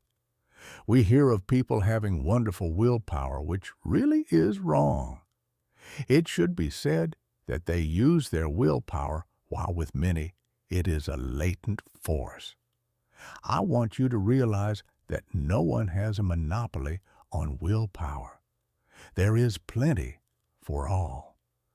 What we speak of as willpower is but the gathering together of mental energy, the concentration power at one point. So never think of that person as having a stronger will than yours.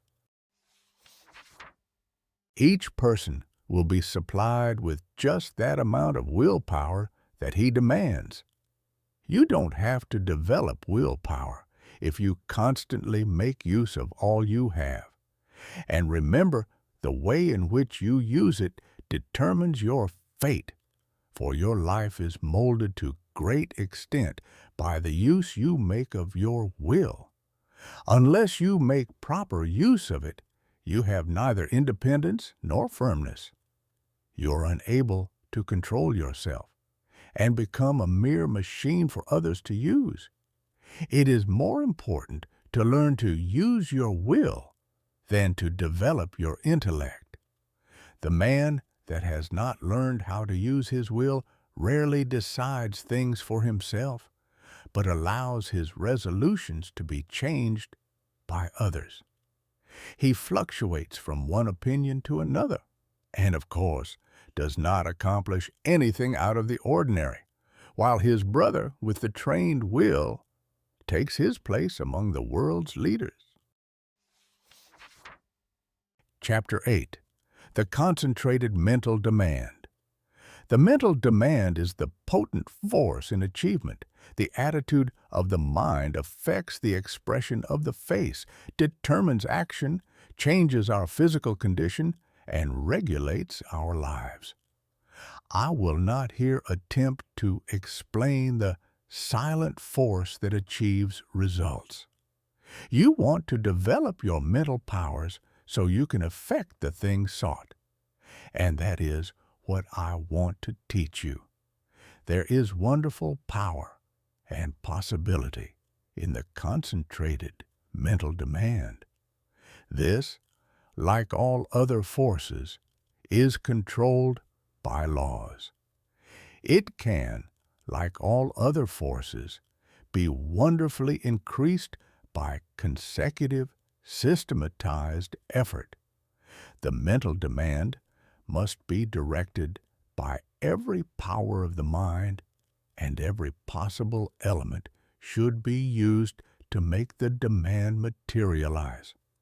You can so intently desire a thing that you can exclude all distracting thoughts. When you practice this singleness of concentration until you attain the end sought, you have developed a will capable of accomplishing whatever you wish. As long as you can only do the ordinary things, you will be counted in the mass of mediocrity. But just as quick as you surpass others by even comparatively small measure, you are classed as one of life's successes. So, if you wish to emerge into prominence, you must accomplish something more than the ordinary man or woman. It is easy to do this if you will but concentrate on what you desire and put forth your best effort. It is not the runner with the longest legs or the strongest muscles that wins the race, but the one that can put forth the greatest desire force. You can best understand this by thinking of an engine. The engine starts up slowly, the engineer gradually extending the throttle to the top notch. It is then keyed up to its maximum speed. The same is true of two runners. They start off together and gradually they increase their desire to go faster. The one that has the greatest intensity of desire will win. He may outdistance the other by only a fraction of an inch, yet he gets the laurels. The men that are looked upon as the world's successes have not always been men of great physical power, nor, at the start, did they seem very well adapted to the conditions which encompassed them. In the beginning, they were not considered men of superior genius, but they won their success by their resolution to achieve results in their undertakings by permitting no setback to dishearten them, no difficulties to daunt them. Nothing could turn them or influence them against their determination. They never lost sight of their goal. In all of us, there is this silent force of wonderful power. If developed, it can overcome conditions that would seem insurmountable. It is constantly urging us on to greater achievement. The more we become acquainted with it, the better strategists we become, the more courage we develop, and the greater the desire within us for self-expression in activity along many lines. No one will ever be a failure if he becomes conscious of this silent force within that controls his destiny. But without the consciousness of this inner force, you will not have a clear vision, and external conditions will not yield to the power of your mind. It is the mental resolve that makes achievement possible. Once this has been formed, it should never be allowed to cease to press its claim until its object is attained. To make plans work out, it will, at times, be necessary to use every power of your mind.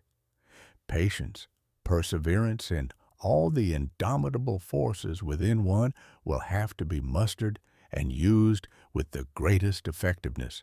Perseverance is the first element of success. In order to persevere, you must be ceaseless in your application. It requires you to concentrate your thoughts upon your undertaking and bring every energy to bear upon, keeping them focused upon it until you have accomplished your aim. To quit short of this is to weaken all future efforts. The mental demand seems an unreal power because it is intangible, but it is the mightiest power in the world. It is a power that is free for you to use. No one can use it for you. The mental demand is not a visionary one. It is a potent force which you can use freely without cost. When you are in doubt, it will counsel you. It will guide you when you are uncertain. When you are in fear, it will give you courage. It is the motive power which supplies the energies necessary to the achievement of the purpose. You have a large storehouse of possibilities. The mental demand makes possibilities realities. It supplies everything necessary for the accomplishment. It selects the tools and instructs how to use them. It makes you understand the situation. Every time you make a mental demand, you strengthen the brain centers by drawing to you external forces. Few realize the power of a mental demand. It is possible to make your demand so strong that you can impart what you have to say to another without speaking to him. Have you ever, after planning to discuss a certain matter with a friend, had the experience of having him broach the subject before you had a chance to speak of it? Have you ever in a letter made a suggestion to a friend that he carried out before your letter reached him? Have you ever wanted to speak to a person who just then walked in or telephoned? I have had many such responses to thought, and you and your friends have doubtless experienced them too. These two things are neither coincidences nor accidents, but are the results of mental demand launched by strong concentration. The person that never wants anything gets little. To demand resolutely is the first step toward getting what you want. The power of the mental demand seems absolute, the supply illimitable. The mental demand projects itself, and causes to materialize the conditions and opportunities needed to accomplish the purpose. Do not think I overestimate the value of the mental demand. It brings the fuller life if used for only righteous purposes. Once the mental demand is made, however, never let it falter. If you do, the current that connects you with your desire is broken.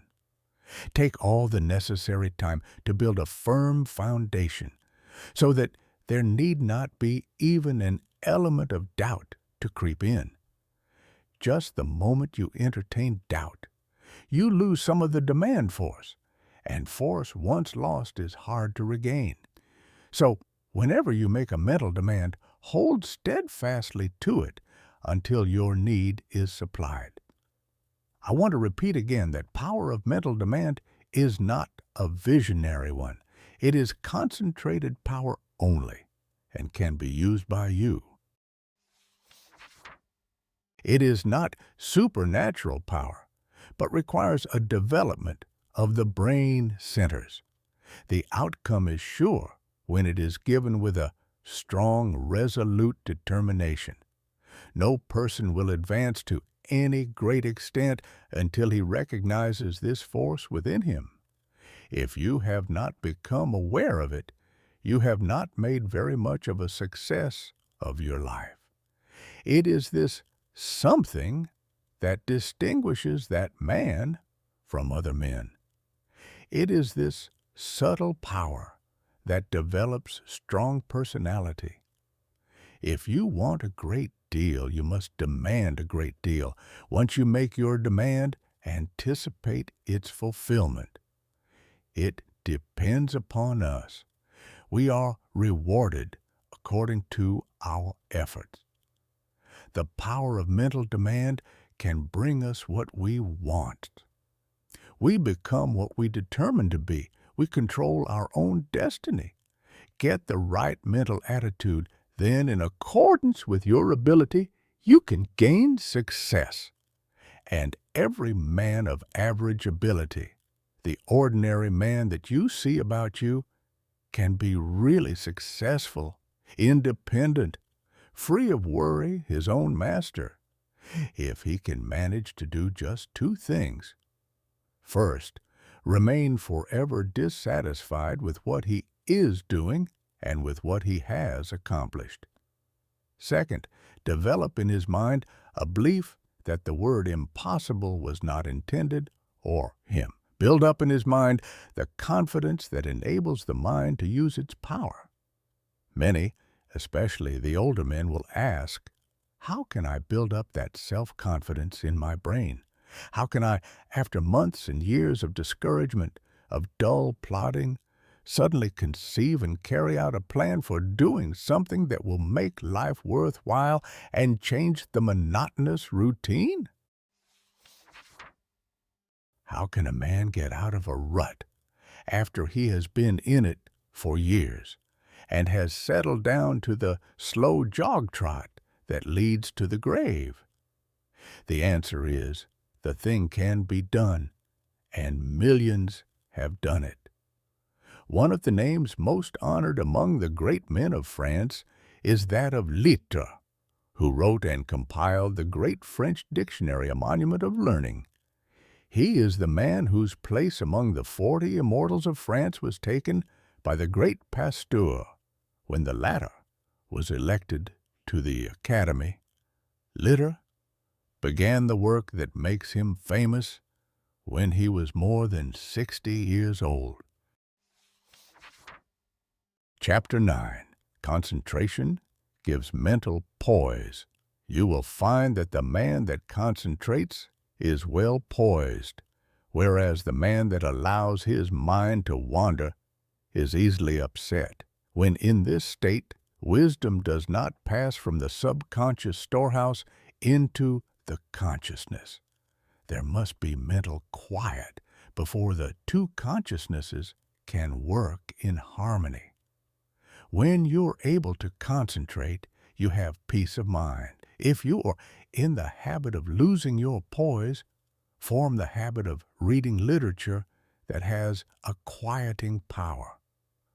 Just the second you feel your poise slipping, say, peace, and then hold this thought in mind, and you will never lose your self-control.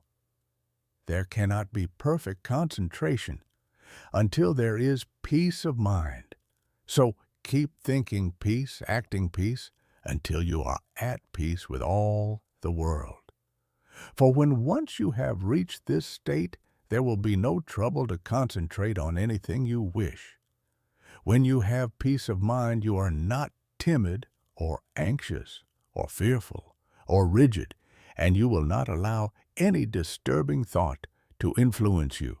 You cast aside all fears and think of yourself as a spark of the divine being, as a manifestation of the one universal principle that fills all space and time.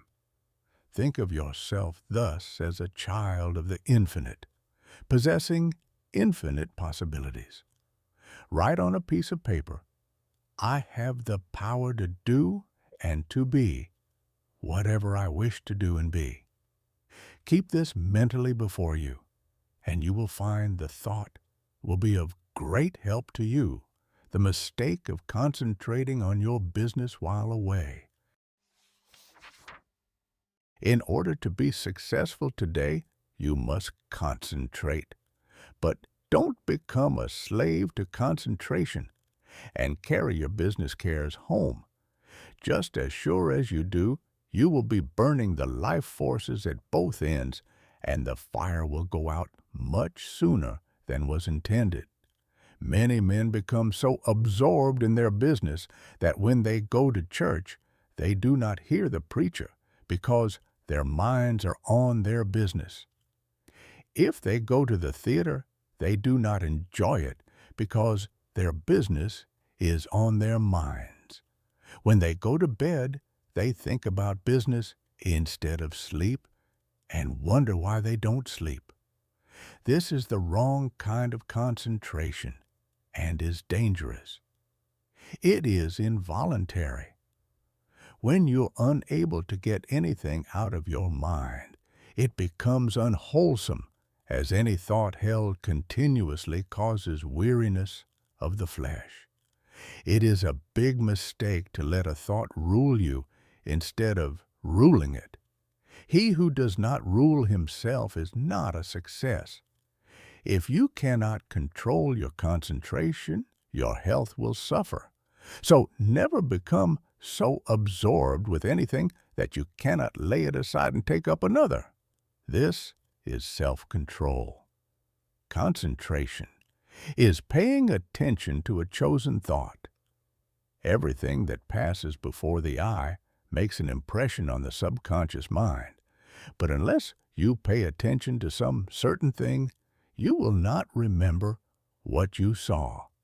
For instance, if you walked down a busy street without seeing anything that attracted your particular attention, you could not recall anything you saw. So you see only what attracts your attention. If you work, you only see and remember what you think about. When you concentrate on something, it absorbs your whole thought. Self-study valuable. Everyone has some habits that can be overcome by concentration. We will say, for instance, you are in the habit of complaining or finding fault with yourself or others, or imagining that you do not possess the ability of others, or feeling that you are not as good as someone else, or that you cannot rely on yourself, or harboring any similar thoughts or thoughts of weakness. These should be cast aside, and instead, thoughts of strength should be put in their place. Just remember, every time you think of yourself as being weak in some way, you make yourself so by thinking you are. Our mental conditions make us what we are. Just watch yourself and see how much time you waste in worrying, fretting, and complaining. The more of it you do, the worse off you are. Just the minute you are aware of thinking a negative thought, immediately change to a positive one. If you start to think of failure, change to thinking of success. You have the germ of success within you. Care for it the same as the setting hen broods over the eggs, and you can make it a reality. You can make those that you come in contact with feel as you do, because you radiate vibrations of the way you feel, and your vibrations are felt by others. When you concentrate on a certain thing, you turn all the rays of your vibrations on this. Thought is the directing power of all life's vibrations. If a person should enter a room with a lot of people and feel as if he were a person of no consequence, no one would know he was there unless they saw him. And even if they did, they would not remember seeing him because they were not attracted towards him. But let him enter the room feeling that he was magnetic and concentrating on this thought. Others would feel his vibration. So remember, the way you feel, you can make others feel. This is the law. Make yourself a concentrated dynamo from which your thoughts vibrate to others. Then you are a power in the world. Cultivate the art of feeling, for as I said before, you can only make others feel what you feel. If you will study all of the great characters of history, you will find that they were enthusiastic. First, they were enthusiastic themselves, and then they could arouse others' enthusiasm. It is latent in everyone. It is a wonderful force when once aroused. All public men to be a success have to possess it. Cultivate it by concentration. Set aside some hour of the day wherein to hold rapt converse with the soul. Meditate with sincere desire and contrite your heart, and you will be able to accomplish that which you have meditated on. This is the keynote of success. Think, speak, and act just as you wish to be, and you will be that which you wish to be. You are just what you think you are, and not what you may appear to be. You may fool others, but not yourself. You may control your life and actions just as you can control your hands. If you want to raise your hand, you must first think of raising it. If you want to control your life, you must first control your thinking. Easy to do, is it not? Yes, it is, if you will but concentrate on what you think about. For he only can that says he will. How can we secure concentration? To this question, the first and last answer must be by interest and strong motive. The stronger the motive, the greater the concentration. Eustace Miller, M.D. The successful lives are the concentrated lives. The utterly helpless multitude that sooner or later have to be cared for by charity are those that were never able to concentrate and who have become the victims of negative ideas. Train yourself so you will be able to centralize your thought and develop your brain power and increase your mental energy. Or you can be a slacker, a drifter, a quitter, or a sleeper. It all depends on how you concentrate or centralize your thoughts. Your thinking then becomes a fixed power, and you do not waste time thinking about something that would not be good for you. You pick out the thoughts that will be the means of bringing you what you desire, and they become a material reality. Whatever we create in the thought world will someday materialize. That is the law. Don't forget this. In the old days, men drifted without concentration, but this is a day of efficiency, and therefore all of our efforts must be concentrated if we are to win any success worth the name. Why people often do not get what they concentrate on? Because they sit down in hopeless despair and expect it to come to them. But if they will just reach out for it with their biggest effort, they will find it is within their reach. No one limits us but ourselves. We are what we are today as the result of internal conditions. We can control the external conditions. They are subject to our will. Through our concentration, we can attract what we want because we became in rapport with the universal forces from which we can get what we want. You have watched races, no doubt. They all line up together. Each has his mind set on getting to the goal before the others. This is one kind of concentration. A man starts to think on a certain subject. He has all kinds of thoughts come to him. But by concentration, he shuts out all these but the one he has chosen. Concentration is just a case of willing to do a certain thing and doing it. If you want to accomplish anything first, put yourself in a concentrating, reposeful, receptive, acquiring frame of mind. In tackling unfamiliar work, make haste slowly and deliberately, and then you will secure that interior activity, which is never possible when you are in a hurry or under a strain. When you think hard or try to hurry results too quickly, you generally shut off the interior flow of thoughts and ideas. You have often, no doubt, tried hard to think of something but could not. But just as soon as you stopped trying to think of it, it came to you. Chapter 10.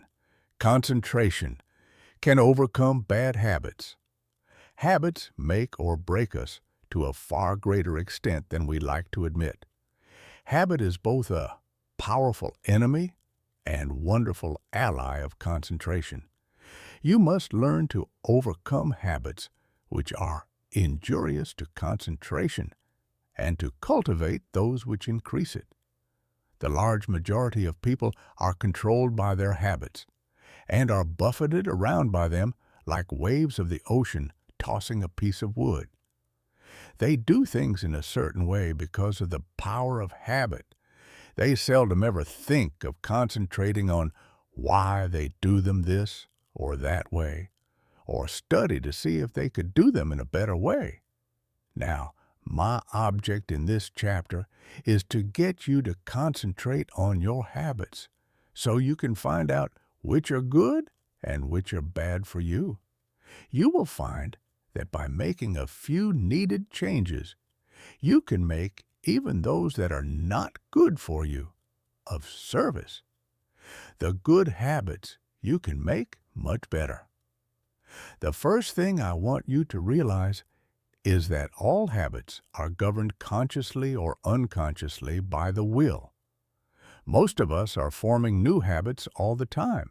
Very often, if you repeat something several times in the same way, you will have formed the habit of doing it that way.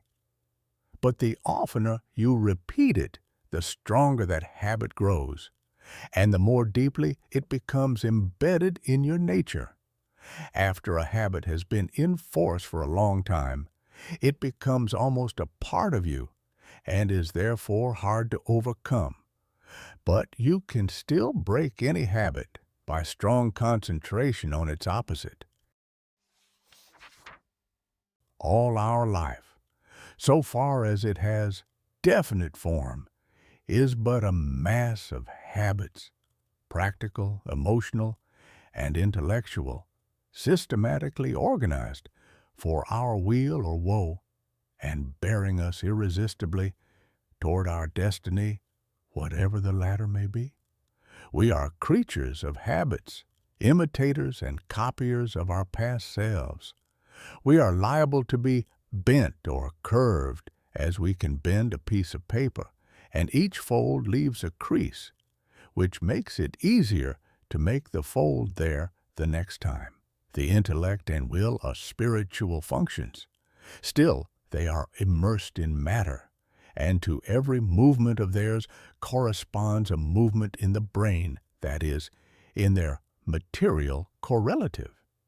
This is why habits of thought and habits of willing can be formed.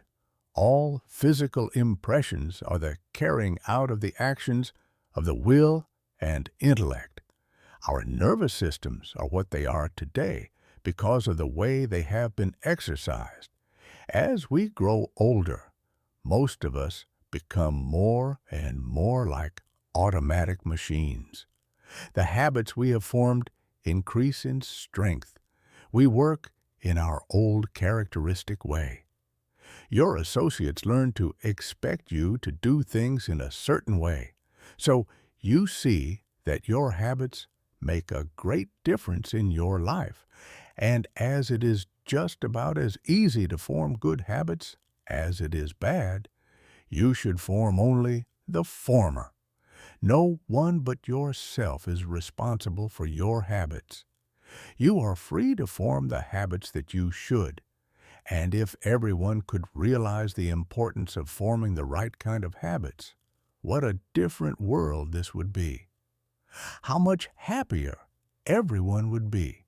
Then all, instead of the few, might win success.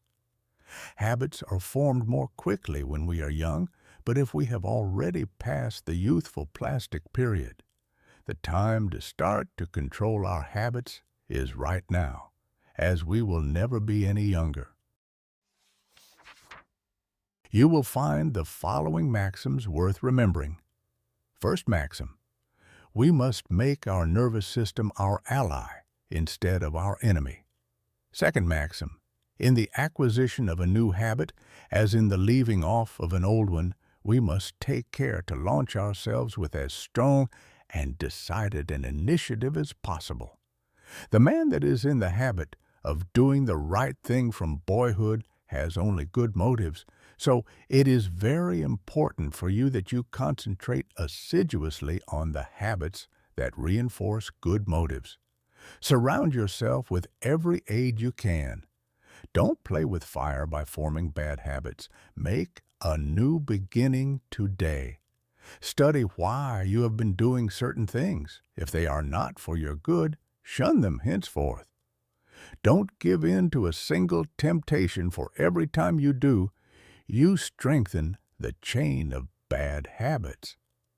Every time you keep a resolution, you break the chain that enslaves you. Third maxim: never allow an exception to occur till the new habit is securely rooted in your life. Here is the idea: you never want to give in until the new habit is fixed, else you undo all that has been accomplished by previous efforts. There are two opposing inclinations.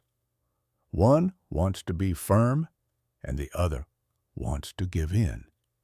By your will, you can become firm through repetition. Fortify your will to be able to cope with any and all opposition. Fourth maxim: seize the very first possible opportunity to act on every resolution you make and on every emotional prompting you may experience in the direction of the habits you aspire to gain. To make a resolve and not to keep it is of little value. So by all means keep every resolution you make, for you not only profit by the resolution, but it furnishes you with an exercise that causes the brain cells and physiological correlatives to form the habit of adjusting themselves to carry out resolutions. A tendency to act becomes effectively ingrained in us in proportion to the uninterrupted frequency with which the actions actually occur, and the brain grows to their use. When a resolve or a fine glow of feeling is allowed to evaporate without bearing fruit, it is worse than a chance lost. If you keep your resolutions, you form a most valuable habit. If you break them, you form a most dangerous one. So concentrate on keeping them, whether important or unimportant, and remember, it is just as important for this purpose to keep the unimportant, for by so doing you are forming the habit. Fifth maxim: keep the faculty of effort alive in you by a little gratuitous exercise every day. The more we exercise the will, the better we can control our habits. Every few days do something for no other reason than its difficulty, so that when the hour of dire need draws nigh, it may find you not unnerved or untrained to stand the test. Asceticism of this sort is like the insurance which a man pays on his house and goods. The tax does him no good at the time, and possibly may never bring him a return, but if the fire does come, his having added it will be his salvation from ruin. So, with the man who has daily insured himself to habits of concentrated attention, energetic volation, and self-denial in unnecessary things, he will stand like a tower when everything rocks around him and his softer fellow mortals are winnowed like chaff in the blast. The young should be made to concentrate on their habits and be made to realize that if they don't, they become walking bundles of injurious habits. Youth is the plastic state and should be utilized in laying the foundation for a glorious future. The great value of habit for good and evil cannot be overestimated. Habit is the deepest law of human nature. No man is stronger than his habits, because his habits either build up his strength or decrease it. Why we are creatures of habits. Habits have often been called a labor-saving invention, because when they are formed, they require less of both mental and material strength. The more deeply the habit becomes ingrained, the more automatic it becomes. Therefore, habit is an economizing tendency of our nature. For if it were not for habit, we should have to be more watchful. We walk across a crowded street. The habit of stopping and looking prevents us from being hurt. The right kind of habits keeps us from making mistakes and mishaps. It is a well-known fact that a chauffeur is not able to master his machine safely until he has trained his body in a habitual way. When an emergency comes, he instantly knows what to do. Where safety depends on quickness, the operator must work automatically. Habits mean less risk, less fatigue, and greater accuracy. You do not want to become a slave to habits of a trivial nature. For instance, Wagner required a certain costume before he could compose corresponding parts of his operas. Schiller could never write with ease unless there were rotten apples in the drawer of his desk, from which he could now and then obtain an odor which seemed to him sweet. Gladstone had different desks for his different activities, so that when he worked on Homer, he never sat among habitual accompaniments of his legislative labors. In order to overcome undesirable habits, two things are necessary. You must have trained your will to do what you want it to do. And the stronger the will, the easier it will be to break a habit. Then you must make a resolution to do just the opposite of what the habit is. Therefore, one habit must replace another. If you have a strong will, you can tenaciously and persistently concentrate on removing the bad habit, and in a very short time, the good habit will gain the upper hand. I will bring this chapter to a close by giving Dr. Oppenheim's instructions for overcoming a habit.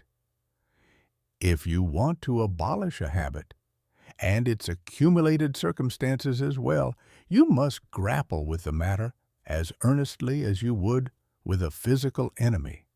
You must go into the encounter with all tenacity of determination, with all fierceness of resolve, yea, even with a passion for success that may be called vindictive. No human enemy can be as insidious, so persevering, as unrelenting as an unfavorable habit.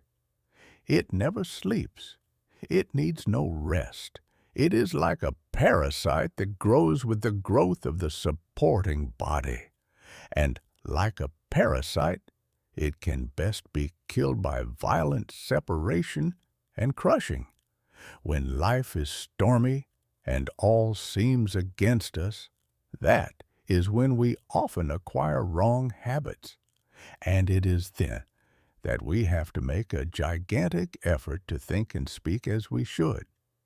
And even though we may feel the very reverse at that moment, the tiniest effort will be backed up by a tremendous power, and will lift us to a realization never felt before. It is not in the easy, contented moments of our life that we make our greatest progress, for then it requires no special effort to keep in tune. But it is when we are in the midst of trials and misfortunes, when we think we are sinking, being overwhelmed, then it is important for us to realize that we are linked to a great power. And if we live as we should, there is nothing that can occur in life which could permanently injure us. Nothing can happen that should disturb us. So always remember, you have within you unlimited power, ready to manifest itself in the form which fills our need at the moment. If, when we have something difficult to solve, we would be silent like the child, we can get the inspiration when it comes. We will know how to act. We will faint. There is no need to hurry or disturb ourselves, that it is always wiser to wait for guidance from within than to act on impulse from without. Chapter 11. Business Results Through Concentration. A successful business is not usually the result of chance. Neither is a failure the result of luck. Most failures could be determined in advance if the founders had been studied. It is not always possible to start a money-making business at the start. Usually, a number of changes have to be made. Plans do not work out as their creators thought they would. They may have to be changed a little, broadened it may be here and there. And as you broaden your business, you broaden your power to achieve. You gain an intense and sustained desire to make your business a success. When you start a business, you may have but a vague notion of the way you will conduct it. You must fill in the details as you go along. You must concentrate on these details as you straighten out one after another. Others will require attention. In this way, you cover the field of the first endeavor, and new opportunities open up for you. When you realize one desire, another comes.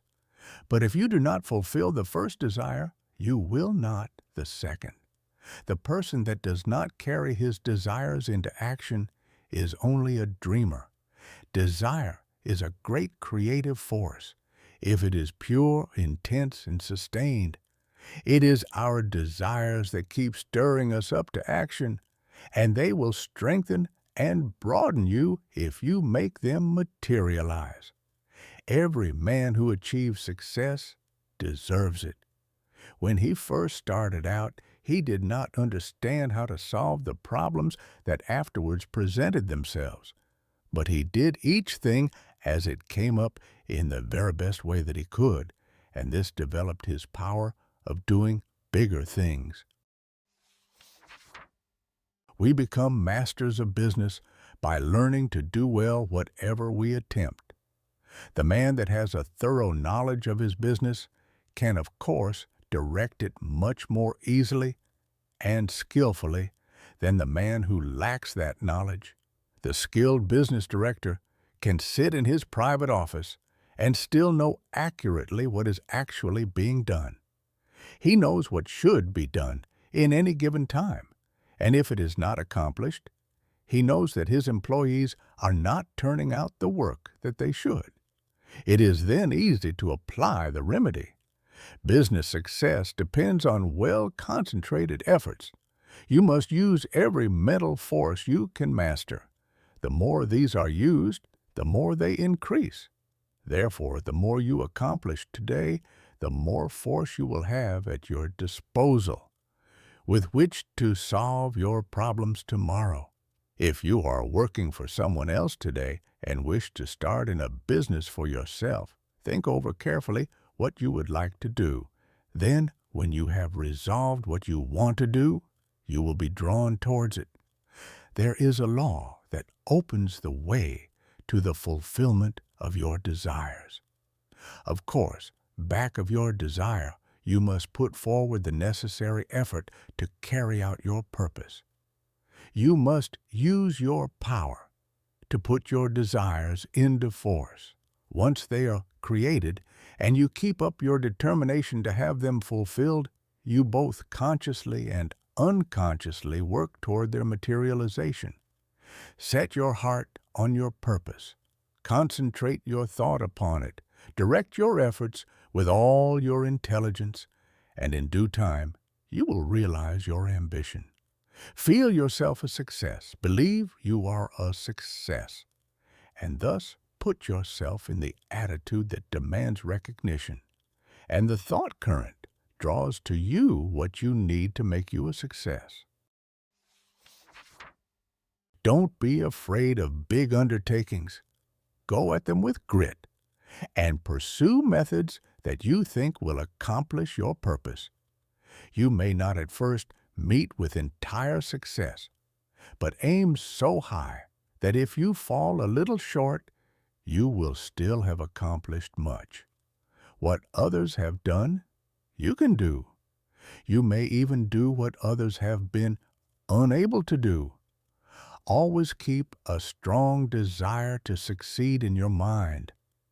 Be in love with your aim and work, and make them, as far as possible, square with the rule of the greatest good to the greatest number, and your life cannot be a failure. The successful business attitude must be cultivated to make the most out of your life. The attitude of expecting great things from both yourself and others. It alone will often cause men to make good, to measure up to the best that is in them. It is not the spasmodic spurts that count on a long journey, but the steady efforts. Spurts fatigue and make it hard for you to continue. Rely on your own opinion. It should be as good as anyone's else. When once you reach a conclusion, abide by it. Let there be no doubt or wavering in your judgment. If you're uncertain about every decision you make, you will be subject to harassing doubts and fears, which will render your judgment of little value. The man that decides according to what he thinks right, and who learns from every mistake, acquires a well-balanced mind that gets the best results. He gains the confidence of others. He is known as the man that knows what he wants, and not as one that is as changeable as the weather. The man of today wants to do business with the man that he can depend upon. Uncertainties in the business world are meeting with more disfavor. Reliable firms want to do business with men of known qualities, with men of firmness, judgment, and reliability. So, if you wish to start in business for yourself, your greatest asset, with the single exception of a sound physique, is that of a good reputation. A successful business is not hard to build if we can concentrate all our mental forces upon it. It is the man that is unsettled because he does not know what he wants that goes to the wall. We hear persons say that business is trying on the nerves, but it is the unsettling elements of fret and worry and suspense that are nerve-exhausting and not the business. Executing one's plans may cause fatigue. Enjoyment comes with rest. If there has not been any unnatural strain, the recuperative powers replace what energy has been lost. By attending to each day's work properly, you develop the capacity to do a greater work tomorrow. It is this gradual development that makes possible the carrying out of big plans. The man that figures out doing something each hour of the day gets somewhere. At the end of each day, you should be a step nearer your aim. Keep the idea in mind that you mean to go forward, that each day must mark an advance, and forward you will go. You do not even have to know the exact direction, so long as you are determined to find the way, but you must not turn back once you have started. Even brilliant men's conceptions of the possibilities of their mental forces are so limited and below their real worth that they are far more likely to belittle their possibilities than they are to exaggerate them. You don't want to think that an aim is impossible because it has never been realized in the past. Every day someone is doing something that was never done before. We are pushing ahead faster. Formerly, it took decades to build up a big business, but today it is only but a matter of years, sometimes of months. Plan each day's activities carefully and you can reach any height you aim at. If each thing you do is done with concise and concentrated thought, you will be able to turn out an excellent quality and a large quantity of work. Plan to do so much work during the day, and you will be astonished to see how much more you will do than on other days, when you had not decided on any certain amount. I have demonstrated that the average business working force could do the same amount of work in 6 hours that they now do in 8, without using up any more energy. Never start to accomplish anything in an indecisive, indefinite, uncertain way.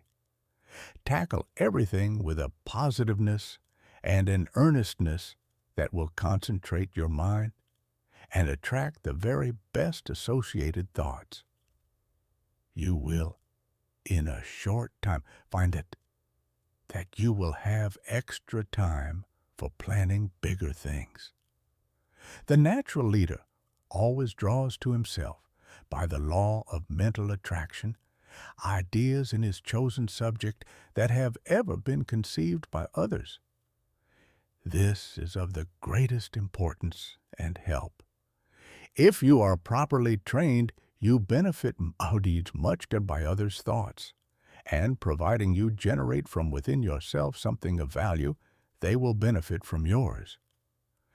We are heirs of all the ages, but we must know how to use our inheritance.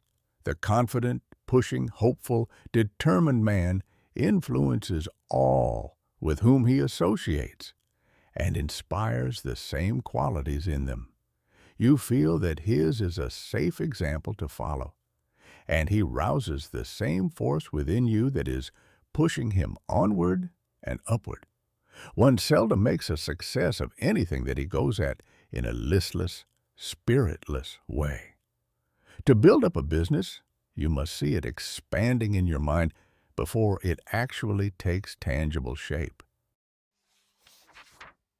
Every great task that has ever been accomplished has first been merely a vision in the mind of its creator. Detail after detail has had to be worked out in his mind from his first faint idea of the enterprise. Finally, a clear idea was formed, and then the accomplishment, which was only the material result of the mental concept, followed. The up-to-date businessman is not content to build only for the present, but is planning ahead. If he does not, he will fall behind his competitor, who is. What we are actually doing today was carefully thought out and planned by others in the past. All progressive businesses are conducted this way. That is why the young businessman of today is likely to accomplish more in a few years than his father did in all his life. There is no reason why your work or business should fag you out. When it does, there is something wrong. You are attracting forces and influence that you should not, because you are not in harmony with what you are doing. There is nothing so tiring as to try to do the work for which we are unfitted, both by temperament and training. Each one should be engaged in a business that he loves. He should be furthering movements with which he is in sympathy. He will then only do his best work and take intense pleasure in his business. In this way, while constantly growing and developing his powers, he is at the same time rendering through his work genuine and devoted service to humanity. Business success is not the result of chance, but of scientific ideas and plans carried out by an aggressive and progressive management. Use your mental forces so that they will grow and develop. Remember that everything you do is the result of mental action. Therefore, you can completely control your every action. Nothing is impossible for you. Don't be afraid to tackle a difficult proposition. Your success will depend upon the use you make of your mind. This is capable of wonderful development. See that you make full use of it, and not only develop yourself but your associates. Try to broaden the visions of those with whom you come in contact, and you will broaden your own outlook of life. Are you afraid of responsibilities? In order for the individual soul to develop, you must have responsibilities. You must manifest the omnipotence of the law of supply. The whole world is your legitimate sphere of activity. How much of a conqueror are you? What have you done? Are you afraid of responsibility, or are you ever dodging, flinching, or sidestepping it? If you are not a real man. Your higher self never winces. So be a man and allow the powers of the higher self to manifest. And you will find you have plenty of strength, and you will feel better when you are tackling difficult propositions. Chapter 12. Concentrate on courage. Courage is the backbone of man. The man with courage has persistence. He states what he believes and puts it into execution. The courageous man has confidence. He draws to himself all the moral qualities and mental forces which go to make up a strong man. Whereas the man without courage draws to himself all the qualities of a weak man: vacillation, doubt, hesitancy, and unsteadiness of purpose. You can therefore see the value of concentration on courage. It is a most vital element of success. The lack of courage creates financial, as well as mental and moral difficulties. When a new problem comes, instead of looking upon it as something to be achieved, the man or woman without courage looks for reasons why it cannot be done, and failure is naturally the almost inevitable result. This is a subject well worthy of your study. Look upon everything within your power as a possibility, instead of as merely a probability, and you will accomplish a great deal more, because by considering a thing as impossible, you immediately draw to yourself all the elements that contribute to failure. Lack of courage destroys your confidence in yourself. It destroys that forceful, resolute attitude so important to success. The man without courage unconsciously draws to himself all that is contemptible, weakening, demoralizing, and destructive. He then blames his luck when he does not secure the things he weakly desires. We must first have the courage to strongly desire something. A desire to be fulfilled must be backed by the strength of all our mental forces. Such a desire has enough commanding force to change all unfavorable conditions. The man with courage commands, whether he is on the battlefield or in business life. What is courage? It is the will to do. It takes no more energy to be courageous than to be cowardly. It is a matter of the right training in the right way. Courage concentrates the mental forces on the task at hand. It then directs them thoughtfully, steadily, deliberately, while attracting all the forces of success toward the desired end. Cowardice, on the other hand, dissipates both our mental and moral forces, thereby inviting failure. As we are creatures of habits, we should avoid persons that lack courage. They are easy to discover because of their habits of fear in attacking new problems. The man with courage is never afraid. Start out today with the idea that there is no reason why you should not be courageous. If any fear thoughts come to you, cast them off, as you would the deadly viper. Form the habit of never thinking of anything unfavorable to yourself or anyone else. In dealing with difficulties, new or old, hold ever the thought, I am courageous. Whenever a doubt crosses the threshold of your mind, banish it. Remember, you, as master of your mind, control its every thought. And here's a good one to often affirm, I have courage because I desire it, because I need it, because I use it, and because I refuse to become such a weakling as cowardice produces. There is no justification for the loss of courage. The evils by which you will almost certainly be overwhelmed without it are far greater than those which courage will help you to meet and overcome. Right then must be the moralist who says that the only thing to fear is fear. Never let another's opinion affect you. He cannot tell what you are able to do. He does not know what you can do with your forces. The truth is, you do not know yourself until you put yourself to the test. Therefore, how can someone else know? Never let anyone else put a valuation on you. Almost all wonderful achievements have been accomplished after it had been thoroughly demonstrated that they were impossibilities. Once we understand the law, all things are possible. If they were impossibilities, we could not conceive them.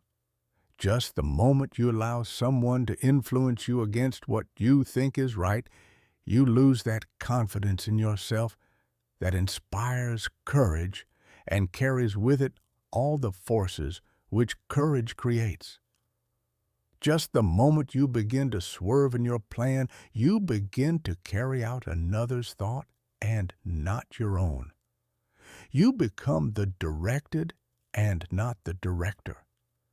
You forsake the courage and resolution of your own mind, and you therefore lack the very forces that you need to sustain and carry out your work.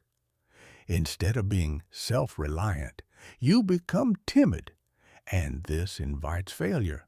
When you permit yourself to be influenced from your plan by another, you are unable to judge as you should because you have allowed another's influence to deprive you of your courage and determination without absorbing any of his in return.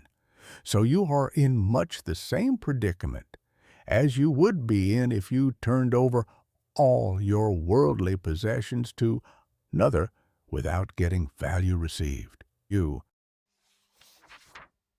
concentrate on just the opposite of fear, want, poverty, sickness, etc. Never doubt your own ability. You have plenty, if you will just use it. A great many men are failures because they doubt their own capacity.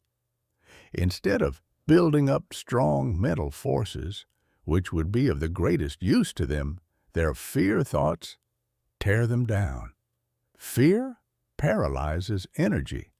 It keeps us from attracting the forces that go to make up success.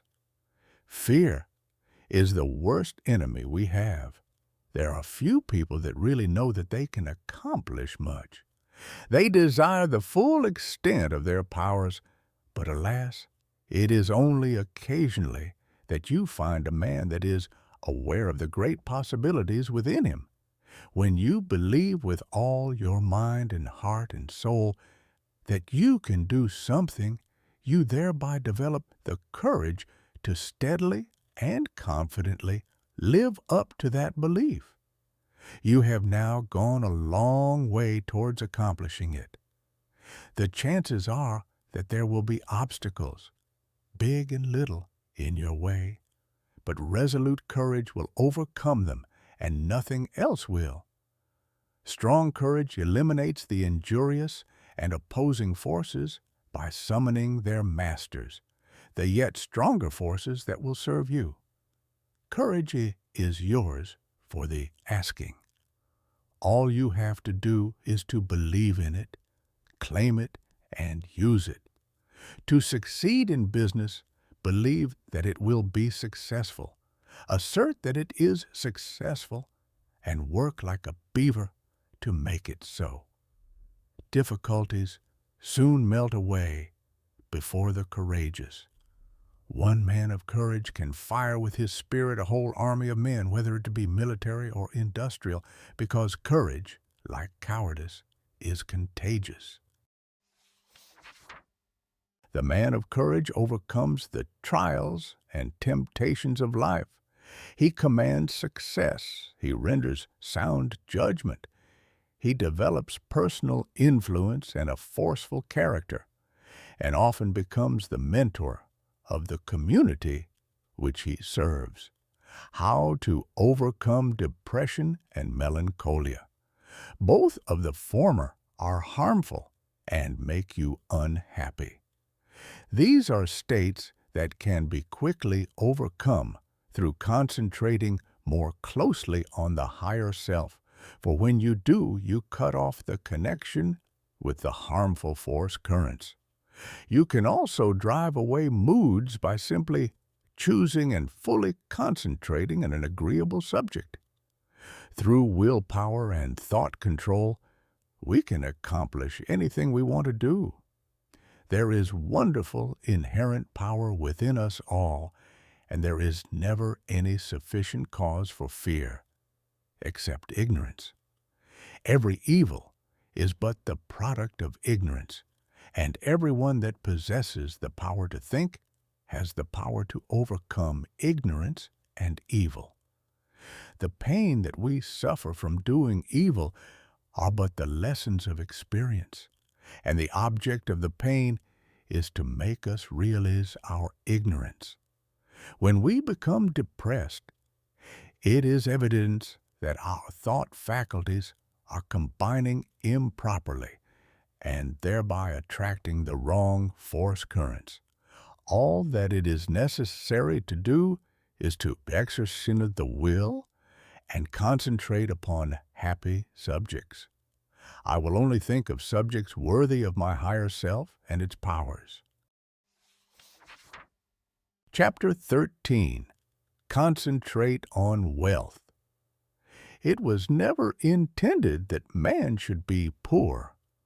When wealth is obtained under the proper conditions, it broadens the life. Everything has its value. Everything has a good use and a bad use. The forces of mind, like wealth, can be directed either for good or evil. A little rest will recreate forces. Too much rest degenerates into laziness and brainless, dreamy longings. If you acquire wealth unjustly from others, you are misusing your forces. But if your wealth comes through the right sources, you will be blessed. Through wealth, we can do things to uplift ourselves and humanity. Wealth is many persons' goal. It therefore stimulates their endeavor. They long for it in order to dress and live in such a way as to attract friends. Without friends, they would not be so particular of their surroundings. The fact is, the more attractive we make ourselves and our surroundings, the more inspiring are their influences. It is not conducive to proper thought to be surrounded by conditions that are uncongenial and unpleasant. So, the first step toward acquiring wealth is to surround yourself with helpful influences, to claim for yourself an environment of culture, place yourself in it, and be molded by its influences. Most great men of all ages have been comparatively rich. They have made or inherited money. Without money, they could not have accomplished what they did. The man engaged in physical drudgery is not likely to have the same high ideals as the man that can command comparative leisure. Wealth is usually the fruit of achievement. It is not, however, altogether the result of being industrious.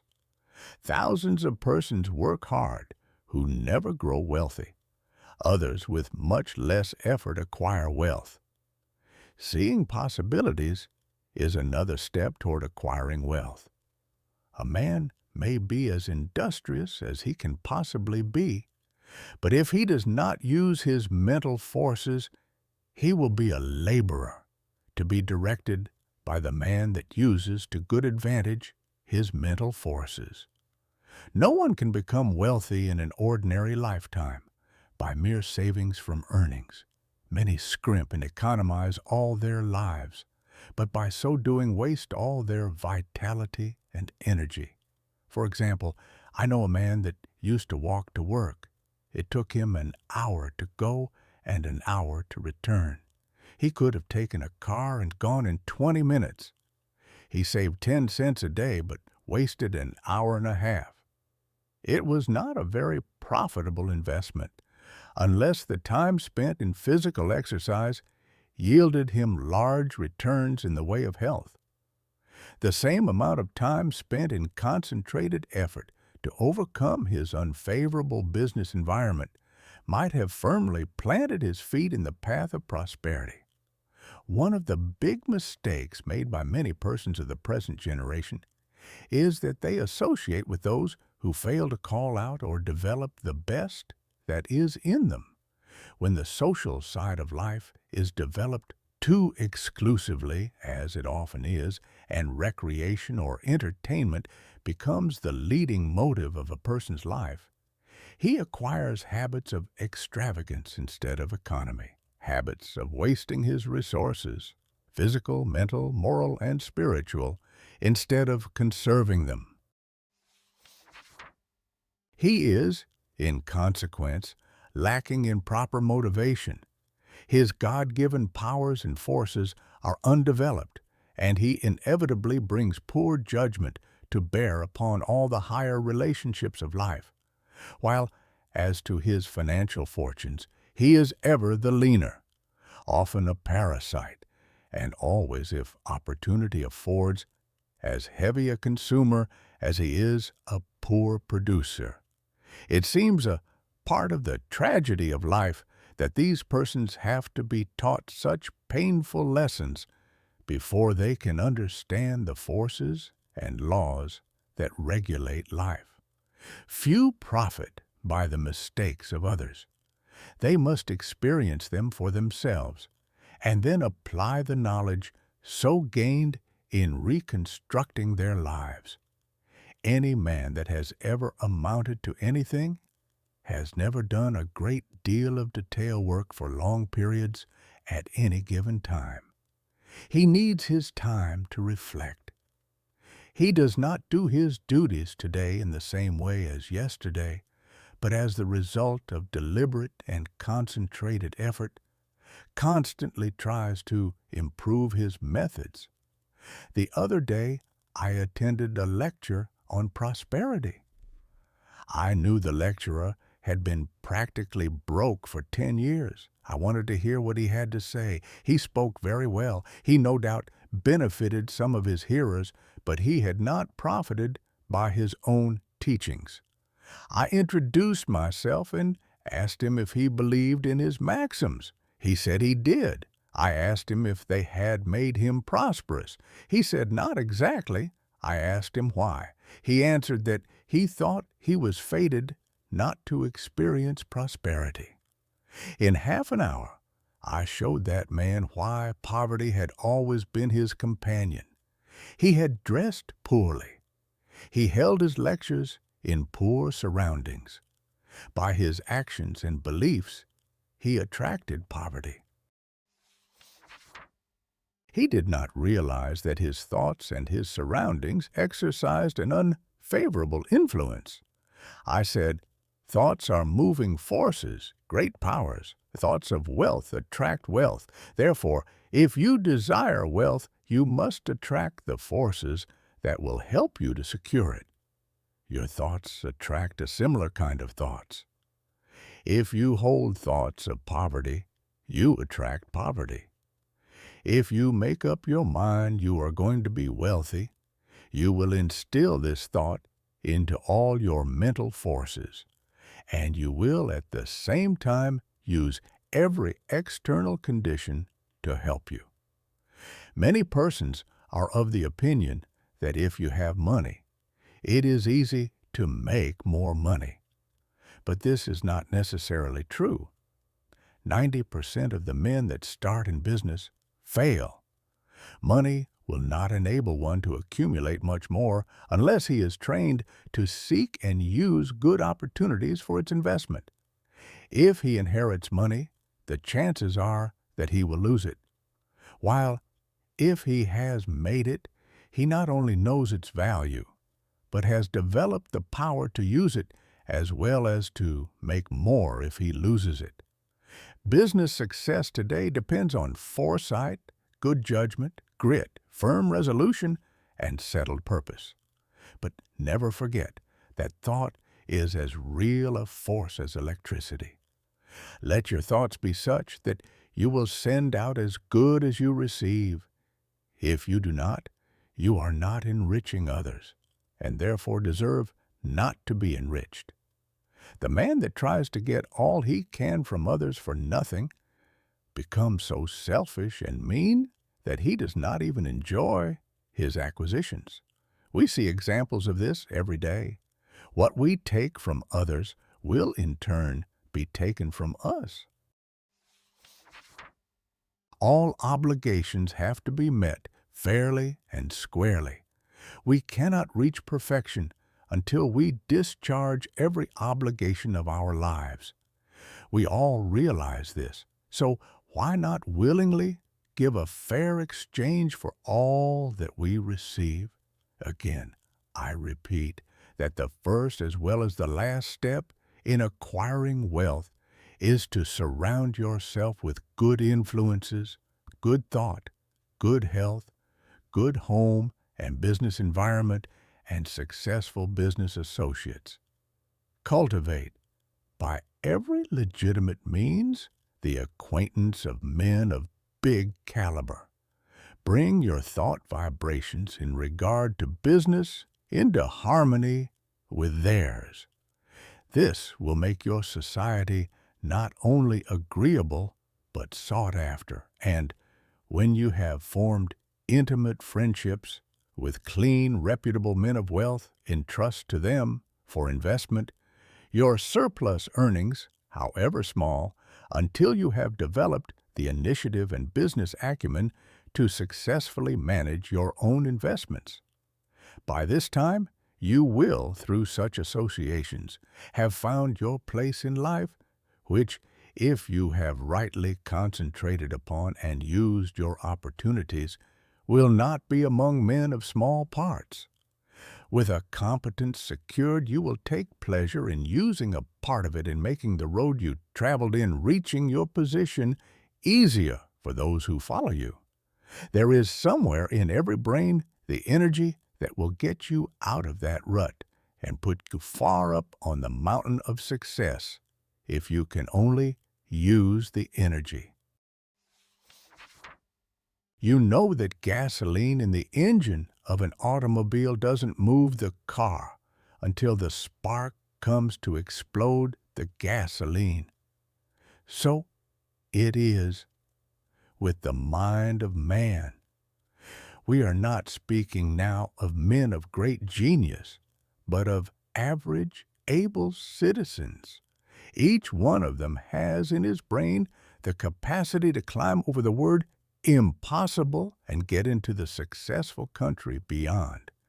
And hope, self-confidence, and the determination to do something supply the spark that makes the energy work. Chapter 14. You can concentrate, but will you? All have the ability to concentrate, but will you? You can. But whether you will or not depends on you. It is one thing to be able to do something and another thing to do it. There is far more ability not used than is used. Why do not more men of ability make something of themselves? There are comparatively few successful men, but many ambitious ones. Why do not more get along?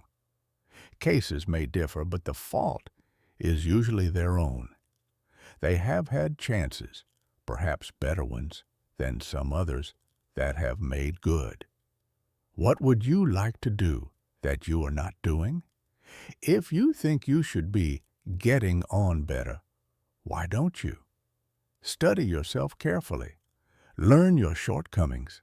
Sometimes only a mere trifle keeps one from branching out and becoming a success. Discover why you have not been making good the cause of your failure. Have you been expecting someone to lead you or to make a way for you? If you have, concentrate on a new line of thought. There are two things absolutely necessary for success: synergy and the will to succeed. Nothing can take the place of either of these. Most of us will not have an easy path to follow, so don't expect to find one. The hard knocks develop our courage and moral stamina. The persons that live in an indolent and slipshod way never have any. They have never faced conditions and therefore don't know how. The world is no better for their living. We must make favorable conditions and not expect them to shape themselves. It is not the man that says, "It can't be done," but the man that goes ahead in spite of adverse advice and shows that it can be done that gets there today.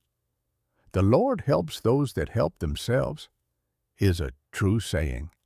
We climb the road to success by overcoming obstacles.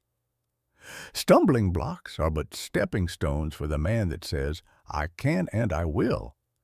When we see cripples, the deaf and dumb, the blind, and those with other handicaps amounting to something in the world, the able-bodied man should feel ashamed of himself if he does not make good. There is nothing that can resist the force of perseverance. The way ahead of all of us is not clear sailing, but all hard passages can be bridged if you just think they can and concentrate on how to do it. But if you think the obstacles are unsurmountable, you will not, of course, try. And even if you do, it will be in only a half-hearted way, a way that accomplishes nothing. Many men will not begin an undertaking unless they feel sure they will succeed in it. What a mistake! This would be right if we were sure of what we could and could not do. But who knows? There may be an obstruction there now that might not be there next week. There may not be an obstruction there now that will be there next week. The trouble with most persons is that just as soon as they see their way blocked, they lose courage. They forget that usually there is a way around the difficulty. It's up to you to find it. If you tackle something with little effort, when the conditions call for a big effort, you will, of course, not win. Tackle everything with a feeling that you will utilize all the power within you to make it a success. This is the kind of concentrated effort that succeeds. Most people are beaten before they start. They think they are going to encounter obstacles, and they look for them instead of for means to overcome them. The result is that they increase their obstacles instead of diminishing them. Have you ever undertaken something that you thought would be hard, but afterwards found it to be easy? That is the way a great many times. The things that look difficult in advance turn out to be easy of conquest when once encountered. So start out on your journey with the idea that the road is going to be clear for you, and that if it is not, you will clear the way. All men that have amounted to anything have cleared their way, and they did not have the assistance that you will have today. The one great keynote of success is to do whatever you have decided on. Don't be turned from your path, but resolve that you are going to accomplish what you set out to do. Don't be frightened at a few rebuffs, for they cannot stop the man that is determined, the man that knows in his heart that success is only bought by tremendous resolution, by concentrated and wholehearted effort. He who has a firm will, says Goethe, molds the world to himself. People do not lack strength, says Victor Hugo. They lack will. It is not so much skill that wins victories as it is activity and great determination. There is no such thing as failure for the man that does his best.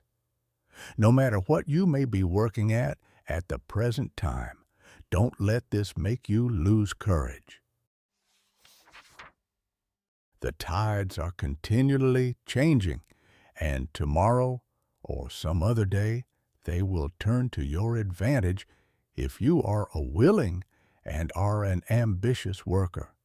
There is nothing that develops you and increases your courage like work.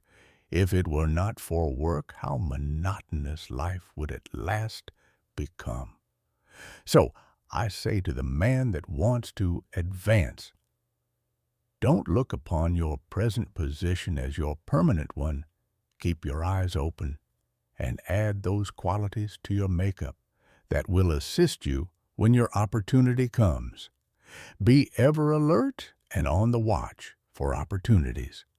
Remember, we attract what we set our minds on. If we look for opportunities, we find them. If you are the man you should be, someone is looking for you to fill a responsible position. So when he finds you, don't let your attention wander. Give it all to him. Show that you can concentrate your powers, that you have the makeup of a real man. Show no signs of fear, uncertainty, or doubt. The man that is sure of himself is bound to get to the front. No circumstances can prevent him. Chapter 15. The Art of Concentrating by Means of Practical Exercises. Select some thought and see how long you can hold your mind on it. It is well to have a clock at first and keep track of the time. If you decide to think about health, you can get a great deal of good from your thinking besides developing concentration. Think of health as being the greatest blessing there is in the world. Don't let any other thought drift in just the moment one starts to obtrude. Make it get out. Make it a daily habit of concentrating on this thought for, say, 10 minutes. Practice until you can hold it to the exclusion of everything else. You will find it of the greatest value to centralize your thoughts on health. Regardless of your present condition, see yourself as you would like to be, and be blind to everything else. You will find it hard at first to forget your ailments, if you have any, but after a short while, you can shut out these negative thoughts and see yourself as you want to be. Each time you concentrate, you form a more perfect image of health, and as you come into its realization, you become healthy, strong, and wholesome. I want to impress upon your mind that the habit of forming mental images is of the greatest value. It has always been used by successful men of all ages, but few realize its full importance. Do you know that you are continually acting according to the images you form? If you allow yourself to mold negative images, you unconsciously build a negative disposition. You will think of poverty, weakness, disease, fear, etc. Just as surely as you think of these, will your objective life express itself in a like way. Just what we think, we will manifest in the external world. In deep concentration, you become linked with the great creative spirit of the universe, and the creative energy then flows through you, vitalizing your creations into form. In deep concentration, your mind becomes attuned with the infinite and registers the cosmic intelligence and receives its messages. You become so full of the cosmic energy that you are literally flooded with divine power. This is a most desired state. It is then we realize the advantages of being connected with the supraconsciousness. The supraconsciousness registers the higher cosmic vibrations. It is often referred to as the wireless station, the message recorded coming from the universal mind. There are very few that reach this stage of concentration. Very few even know that it is possible. They think concentration means limitation to one subject. But this deeper concentration that brings us into harmony with the infinite is that which produces and maintains health. When you have once come in contact with your supraconsciousness, you become the controller of your human thoughts. That which comes to you is higher than human thoughts. It is often spoken of as cosmic consciousness. Once it is experienced, it is never forgotten. Naturally, It requires a good deal of training to reach this state, but once you do, it becomes easier each time to do. And in the course of time, you can become possessed of power, which was unknown to you before. You are able to direct the expression of almost infinite power while in this deeper state of concentration. Exercises in concentration. The rays of the sun, when focused upon an object by means of a sun glass, produce a heat many times greater than the scattered rays of the same source of light and heat. This is true of attention. Scatter it, and you get but ordinary results. But center it upon one thing, and you secure much better results. When you focus your attention upon an object, your every action, voluntary and involuntary, is in the direction of attaining that object.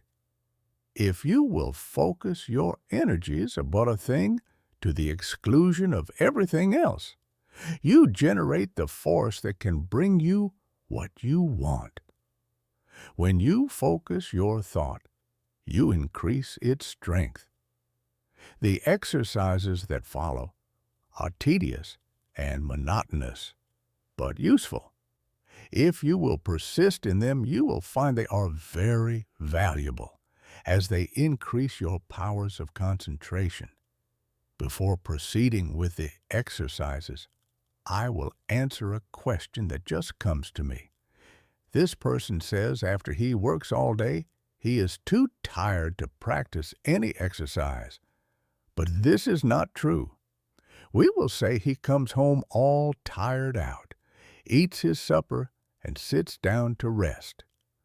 If his work has been mental, the thought which has been occupying his mind returns to him, and this prevents him from securing the rest he needs. It is an admitted fact that certain thoughts call into operation a certain set of brain cells. The other cells, of course, are not busy at that time and are rested. Now, if you take up something that is just different from what you have been doing during the day, you will use the cells that have not done anything and give those that have had work to do a rest. So you should regulate the evenings that you have and call forth an entirely different line of thought, so as not to use the cells which you have tired out during the day. If you will center your attention on a new thought, you relieve the old cells from vibrating with excitement, and they get their needed rest. The other cells that have been idle all day want to work, and you will find you can enjoy your evenings while securing needed rest. When once you have learned to master your thoughts, you will be able to change them just as easily as you change your clothes. Remember, the real requisite of centering is to be able to shut out outside thoughts, anything foreign to the subject. Now, in order to control your intention first, gain control over the body. This must be brought under direct control of the mind under the control of the will. Your will is strong enough to do anything you wish, but you must realize that it is. The mind can be greatly strengthened by being brought under the direct influence of the will. When the mind is properly strengthened by the impulse of the will, it becomes a more powerful transmitter of thought, because it has more force. The best time to concentrate is after reading something that is inspiring, as you are then mentally and spiritually exalted in the desired realm. Then is the time you are ready for deep concentration. If you're in your room first, see that your windows are up and the air is good. Lie down flat on your bed without a pillow. See that every muscle is relaxed. Now, breathe slowly, filling the lungs comfortably full of fresh air. Hold this as long as you can without straining yourself. Then, exhale slowly. Exhale in an easy, rhythmic way. Breathe this way for 5 minutes, letting the divine breath flow through you, which will cleanse and rejuvenate every cell of brain and body. You are then ready to proceed. Now think how quiet and relaxed you are. You can become enthusiastic over your condition. Just think of yourself as getting ready to receive knowledge that is far greater than you have ever received before. Now, relax and let the Spirit work in and through you and assist you to accomplish what you wish. Don't let any doubts or fears enter. Just feel that what you wish is going to manifest. Just feel it already has. In reality, it has. For just the minute you wish a thing to be done, it manifests in the thought world. Whenever you concentrate, just believe it is a success. Keep up this feeling and allow nothing to interfere, and you will soon find you have become the master of concentration.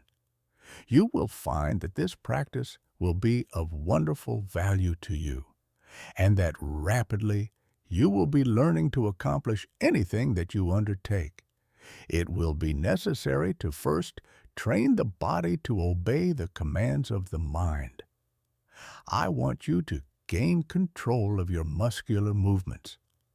The following exercise is especially good in assisting you to acquire perfect control of the muscles. Exercise 1. Sit in a comfortable chair and see how still you can keep. This is not as easy as it seems. You will have to center your attention on sitting still. Watch and see that you are not making any involuntary muscular movements. By a little practice, you will find you are able to sit still without a movement of the muscles for 15 minutes. At first, I advise sitting in a relaxed position for 5 minutes. After you are able to keep perfectly still, increase the time to 10 minutes and then to 15. This is as long as it is necessary, but never strain yourself to keep still. You must be relaxed completely.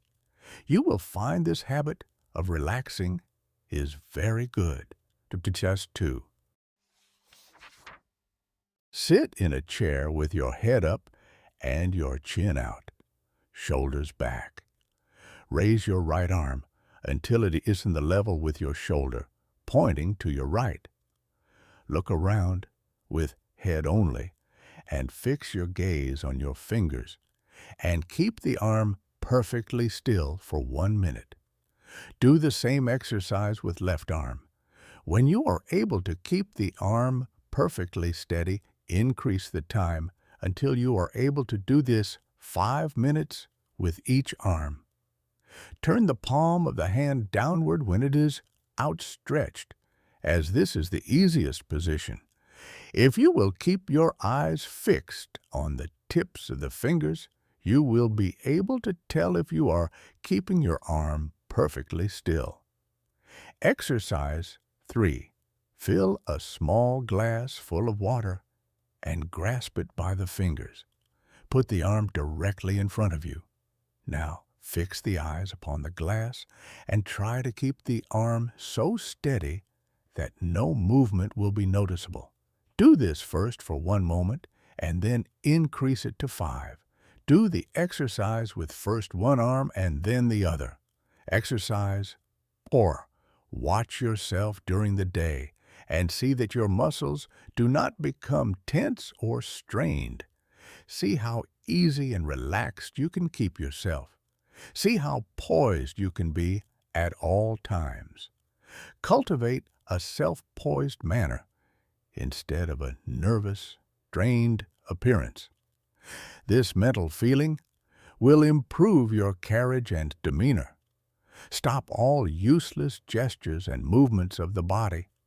These mean that you have not proper control over your body. After you have acquired this control, notice how ill at ease people are that have not gained this control. I have just been sizing up a salesman that has just left me. Part of his body kept moving all the time. I just felt like saying to him, "Do you know how much better appearance you would make if you would just learn to speak with your voice instead of trying to express what you say with your whole body?" Just watch those that interview you and see how they lack poise. Get rid of any habit you have of twitching or jerking any part of your body. You will find you make many involuntary movements. You can quickly stop any of these by merely centering your attention on the thought, "I will not." If you're in the habit of letting noises upset you, just exercise control. When the door slams or something falls, etc., just think of these as exercises in self-control. You will find many exercises like this in your daily routine. The purpose of the above exercises is to gain control over the involuntary muscular movement, making your actions entirely voluntary. The following exercises are arranged to bring your voluntary muscles under the control of the will so that your mental forces may control your muscular movements. Exercise 5. Move your chair up to a table, placing your hands upon it, clenching the fists, keeping the back of the hand on the table, the thumb doubled over the fingers. Now, fix your gaze upon the fist for a while, then gradually extend the thumb, keeping your whole attention fixed upon the act, just as if it was a matter of great importance. Then gradually extend your first finger, then your second, and so on until you open the rest. Then reverse the process, closing first the last one opened, and then the rest, and finally you will have the fist again in the original position with the thumb closed over the finger. Do this exercise with the left hand. Keep up this exercise first with one hand and then the other until you have done it 5 times with each hand. In a few days, you can increase it to 10 times. The chances are that the above exercises will at first make you tired, but it is important for you to practice these monotonous exercises so you can train your attention. It also gives you control over your muscular movement. The attention, of course, must be kept closely on each movement of the hand. If it is not, you, of course, lose the value of the exercise. Exercise 6. Put the right hand on knee, both fingers and thumb closed except the first finger, which points out in front of you. Then move the finger slowly from side to side, keeping the attention fixed upon the end of the finger. You can make up a variety of exercises like these. It is good training to plan out different ones. The main point you should keep in mind is that the exercise should be simple and that the attention should be firmly fixed upon the moving part of the body. You will find your attention will not want to be controlled and will try to drift to something more interesting. This is just where these exercises are of value, and you must control your attention and see it is held in the right place and does not wander away. You may think these exercises very simple and of no value, but I promise you in a short time you will notice that you have a much better control over your muscular movements, carriage, and demeanor, and you will find that you have greatly improved your power of attention and can center your thoughts on what you do, which of course will be very valuable. No matter what you may be doing, imagine that it is your chief object in life. Imagine you are not interested in anything else in the world but what you are doing. Do not let your attention get away from the work you are at. Your attention will no doubt be rebellious, but control it and do not let it control you. When once you conquer the rebellious attention, you have achieved a greater victory than you can realize at the time. Many times afterwards, you will be thankful you have learned to concentrate your closest attention upon the object at hand. Let no day go by without practicing concentrating on some familiar object that is uninteresting. Never choose an interesting object, as it requires less attention. The less interesting it is, the better exercise will it be. After a little practice, you will find you can center your attention on uninteresting subjects at will. The person that can concentrate can gain full control over his body and mind and be the master of his inclinations, not their slave. When you can control yourself, you can control others. You can develop a will that will make you a giant compared with the man that lacks willpower. Try out your willpower in different ways until you have it under such control that just as soon as you decide to do a thing, you go ahead and do it. Never be satisfied with the "I did fairly well" spirit, but put forward your best efforts. Be satisfied with nothing else. When you have gained this, you are the man you were intended to be. Exercise 7. Concentration increases the sense of smell. When you take a walk or drive in the country or pass a flower garden, concentrate on the odor of flowers and plants. See how many different kinds you can detect. Then choose one particular kind and try to sense only this. You will find that this strongly intensifies the sense of smell. This differentiation requires, however, a peculiarly attentive attitude. When sense of smell is being developed, you should not only shut out from the mind every thought but that of odor, but you should also shut out cognizance of every odor, save that upon which your mind, for the time, is concentrated. You find plenty of opportunity for exercises for developing the sense of smell. When you are out in the air, be on the alert for the different odors. You will find the air laden with all kinds, but let your concentration upon the one selected be such that a scent of its fragrance in after years will vividly recall the circumstances of this exercise.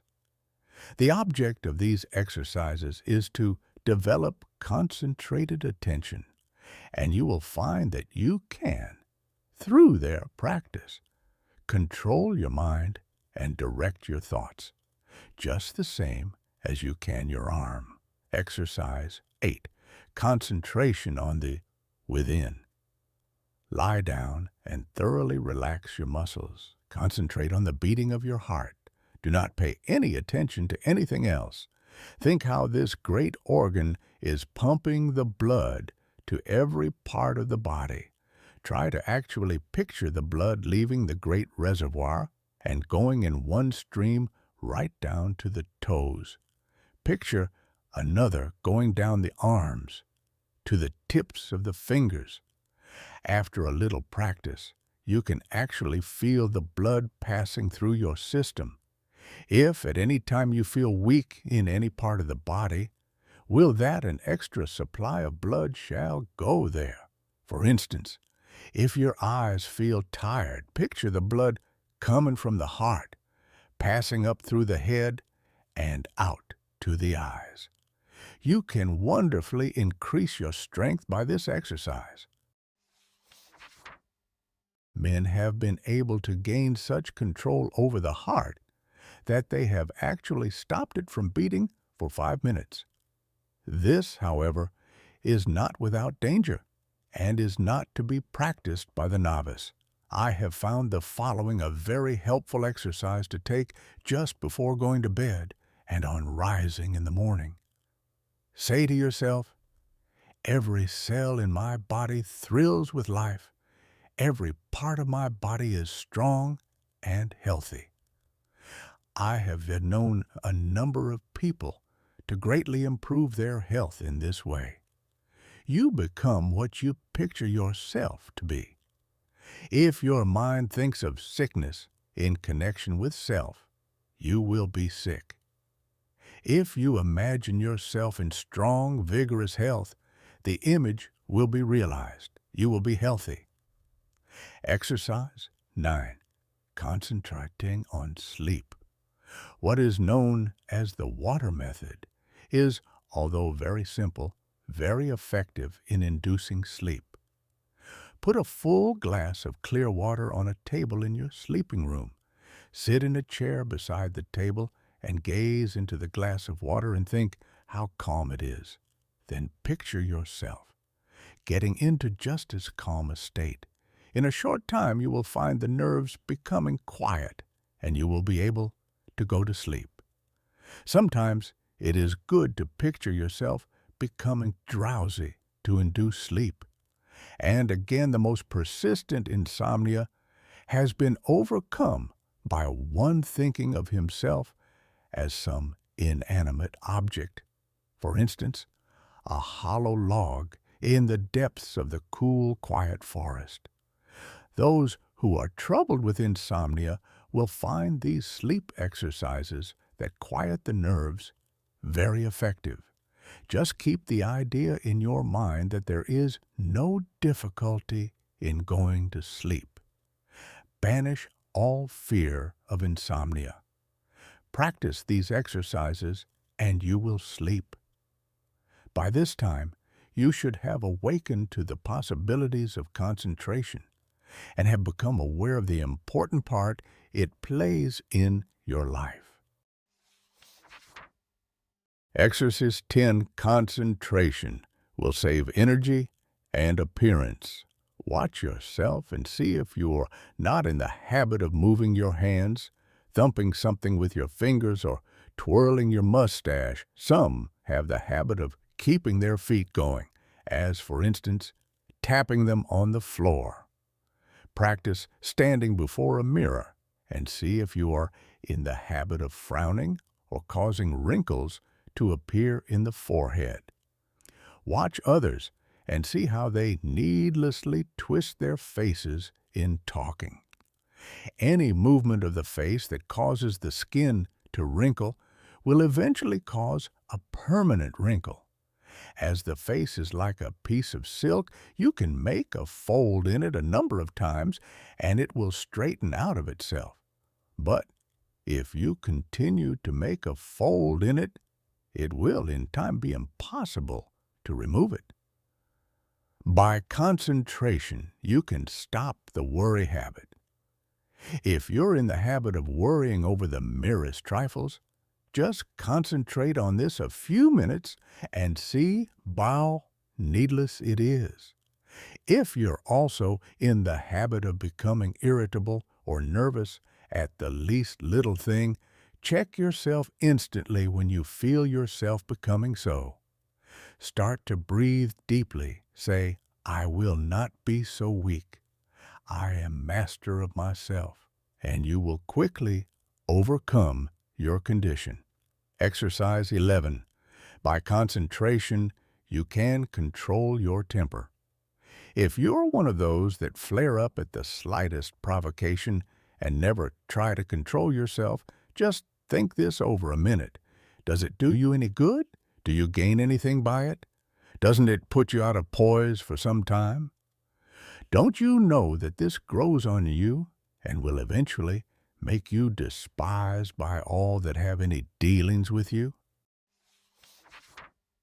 Everyone makes mistakes, and instead of becoming angry at their perpetrators, just say to them, be more careful next time. This thought will be impressed on them, and they will be more careful.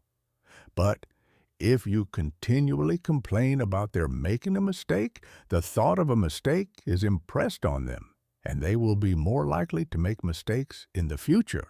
All lack of self-control can be conquered if you will but learn to concentrate. Many of you that read this may think you are not guilty of either of these faults, but if you will carefully watch yourself, you will probably find that you are. And if so, you will be greatly helped by repeating this affirmation each morning. I am going to try today not to make a useless gesture or to worry over trifles or become nervous or irritable. I intend to be calm, and no difference what may be the circumstances, I will control myself. Henceforth, I resolve to be free from all signs that show lack of self-control. At night, quickly review your actions during the day and see how fully you realized your aim. At first, you will, of course, have to plead guilty of violation a few times, but keep on, and you will soon find that you can live up to your ideal. After you have once gained self-control, however, don't relinquish it. For some time, it will still be necessary to repeat the affirmation in the morning and square your conduct with it in the evening. Keep up the good work until, at last, the habit of self-control is so firmly fixed that you could not break it, even though you tried. I have had many persons tell me that this affirmation and daily review made a wonderful difference in their lives. You, too, will notice the difference if you live up to these instructions. Exercise. Practice talking before a glass. Make 2 marks on your mirror on a level with your eyes, and think of them as 2 human eyes looking into yours.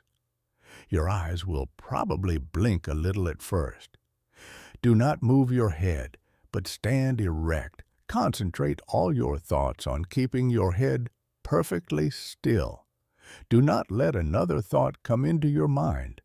Then, still keeping the head, eyes, and body still, think that you look like a reliable man or woman should, like a person that anyone would have confidence in. Do not let your appearance be such as to justify the remark, "I don't like his appearance. I don't believe he can be trusted." While standing before the mirror, practice deep breathing. See that there is plenty of fresh air in the room and that you are literally feasting on it. You will find that as it permeates every cell, your timidity will disappear. It has been replaced by a sense of peace and power, the one that stands up like a man and has control over the muscles of his face and eyes, always commands attention. In his conversation, he can better impress those with whom he comes in contact. He acquires a feeling of calmness and strength that causes opposition to melt away before it. 3 minutes a day is long enough for the practice of this exercise. Look at the clock before you commence the exercise. And if you find you can prolong the exercise for more than 5 minutes, do so. The next day, sit in a chair, and without looking at the picture, concentrate on it and see if you cannot think of additional details concerning it. The chances are you will be able to think of many more. It might be well for you to write down all you thought of the first day and then add to the list each new discovery. You will find that this is a very excellent exercise in concentration. Rounded. The control of sensations. Think how you would feel if you were cool, then how you would feel if you were cold, again how you would feel if it were freezing. In this state, you would be shivering all over. Now think of just the opposite conditions. Construct such a vivid image of heat that you are able to experience the sensation of heat even in the coldest atmosphere. It is possible to train your imagination until you do this, and it can then be turned to practical account in making undesirable conditions bearable. You can think of many very good exercises like this. For instance, if you feel yourself getting hungry or thirsty, and for any reason you do not wish to eat, do not think of how hungry or thirsty you are, but just visualize yourself as finishing a hearty meal. Again, when you experience pain, do not increase it by thinking about it, but do something to divert your attention, and the pain will seem to decrease. If you will start practicing along this line systematically, you will soon gain a wonderful control over the things that affect your physical comfort. Exercise 14. The Eastern way of concentrating. Sit in a chair with a high back in upright position. Press one finger against the right nostril. Now, take a long, deep breath, drawing the breath in gently as you count 10. Then expel the breath through the right nostril as you count 10. Repeat this exercise with the opposite nostril. This exercise should be done at least 20 times at each sitting. Exercise 15. Controlling desires. Desire, which is one of the hardest forces to control, will furnish you with excellent exercises in concentration. It seems natural to want to tell others what you know, but by learning to control these desires, you can wonderfully strengthen your powers of concentration. Remember, you have all you can do to attend to your own business. Do not waste your time in thinking of others or in gossiping about them. If, from your own observation, you learn something about another person that is detrimental, keep it to yourself. Your opinion may afterwards turn out to be wrong anyway, but whether right or wrong, you have strengthened your will by controlling your desire to communicate your views. If you hear good news, resist the desire to tell it to the first person you meet, and you will be benefited thereby. It will require the concentration of all your powers of resistance to prohibit the desire to tell.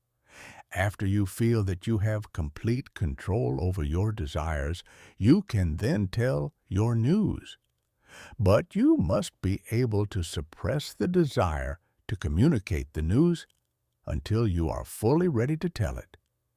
Persons that do not possess this power of control over desires are apt to tell things that they should not, thereby often involving both themselves and others in needless trouble. If you're in the habit of getting excited when you hear unpleasant news, just control yourself and receive it without any exclamation of surprise. Say to yourself, "Nothing is going to cause me to lose my self-control." You will find from experience that this self-control will be worth much to you in business. You will be looked upon as a cool-headed businessman, and this in time becomes a valuable business asset. Of course, circumstances alter cases. It is necessary to become enthused, but be ever on the lookout for opportunities for the practice of self-control.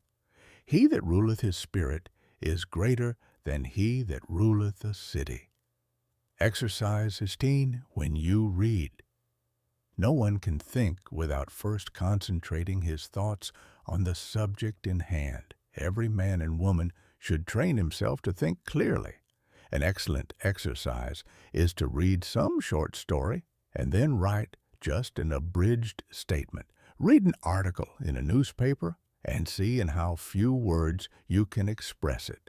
Reading an article to get only the essentials requires the closest concentration. If you're unable to write out what you read, you will know you are weak in concentration. Instead of writing it out, You can express it orally if you wish. Go to your room and deliver it as if you were talking to someone. You will find exercises like this of the greatest value in developing concentration and learning to think. After you have practiced a number of these simple exercises, read a book for 20 minutes, and then write down what you have read, the chances are that at first you will not remember very many details. But with a little practice, you will be able to write a very good account of what you have read. The closer the concentration, the more accurate the account will be. It is a good idea, when time is limited, to read only a short sentence and then try to write it down word for word. When you are able to do this, read 2 or more sentences and treat similarly. The practice will produce very good results if you keep it up until the habit is fixed. If you will just utilize your spare time in practicing exercises like those suggested, you can gain wonderful powers of concentration. You will find that in order to remember every word in a sentence, you must keep out every thought but that which you wish to remember. And this power of inhibition alone will more than compensate for the trouble of the exercise. Of course, success in all of the above depends largely upon cultivating, through the closest concentration, the power to image or picture what you read. Upon the power, as one writer expresses it, of letting the mountains of which we hear loom before us, and the rivers of which we read roll at our feet. Exercise and concentration overcomes bad habits. If you have a habit that you want to get rid of, shut your eyes and imagine that your real self is standing before you. Now, try the power of affirmation. Say to yourself, "You are not a weakling. You can stop this habit if you want to. This habit is bad and you want to break it." Just imagine that you are someone else giving this advice. This is very valuable practice. You, in time, see yourself as others see you. The habit loses its power over you and you are free. If you will just form the mental image of controlling yourself as another person might, you will take a delight in breaking bad habits. I have known a number of men to break themselves of drinking in this way. Exercise 18. Watch concentration. Sit in a chair and place a clock with a second hand on the table. Follow the second hand with your eyes as it goes around. Keep this up for 5 minutes, thinking of nothing else but the second hand. This is a very good exercise when you only have a few minutes to spare, if you are able to keep every other thought in the stream of consciousness subordinate to it. As there is little that is particularly interesting about the second hand, it is hard to do this. But in the extra effort of willpower required to make it successful lies its value. Always try to keep as still as possible during these exercises. In this way, you can gain control over nerves, and this quieting effect is very good for them. Exercise 19. Faith, concentration. A belief in the power to concentrate is, of course, very important. I purposely did not put this exercise in the beginning where it naturally belongs, because I wanted you to know that you could learn to concentrate. If you have practiced the above exercises, you have now developed this concentration power to a considerable extent, and therefore you have faith in the power of concentration. But you can still become a much stronger believer in it. We will say that you have some desire or wish you want fulfilled, or that you need some special advice. You first clearly picture what is wanted, and then you concentrate on getting it. Have absolute faith that your desires will be realized. Believe that it will, according to your belief, be fulfilled. Never, at this time, attempt to analyze the belief. You don't care anything about the whys and wherefores. You want to gain the thing you desire, and if you concentrate on it in the right way, you will get it. A caution. Never think you will not succeed, but picture what is wanted as already yours, and yours it surely will be. Self-distrust. Do you ever feel distrust in yourself? If you do, just ask yourself, which self do I mistrust? Then say, my higher self cannot be affected. Then think of the wonderful powers of the higher self. There is a way to overcome all difficulties, and it is a delight for the human soul to do so, instead of wasting precious thought force by dreading or fearing a disagreeable interview or event. Instead, devote the time and concentrated thought in how to make the best of the interview or event, and you will find that it will not be as unpleasant as you thought it would be. Most of our troubles are but imaginary, and it is the mental habit of so dreading them that really acts as a magnet in attracting those that really do come. Your evil circumstances are created or attracted by your own negative fears and wrong thoughts, and are a means of teaching you to triumph over all evils by discovering that which is inherent within yourself.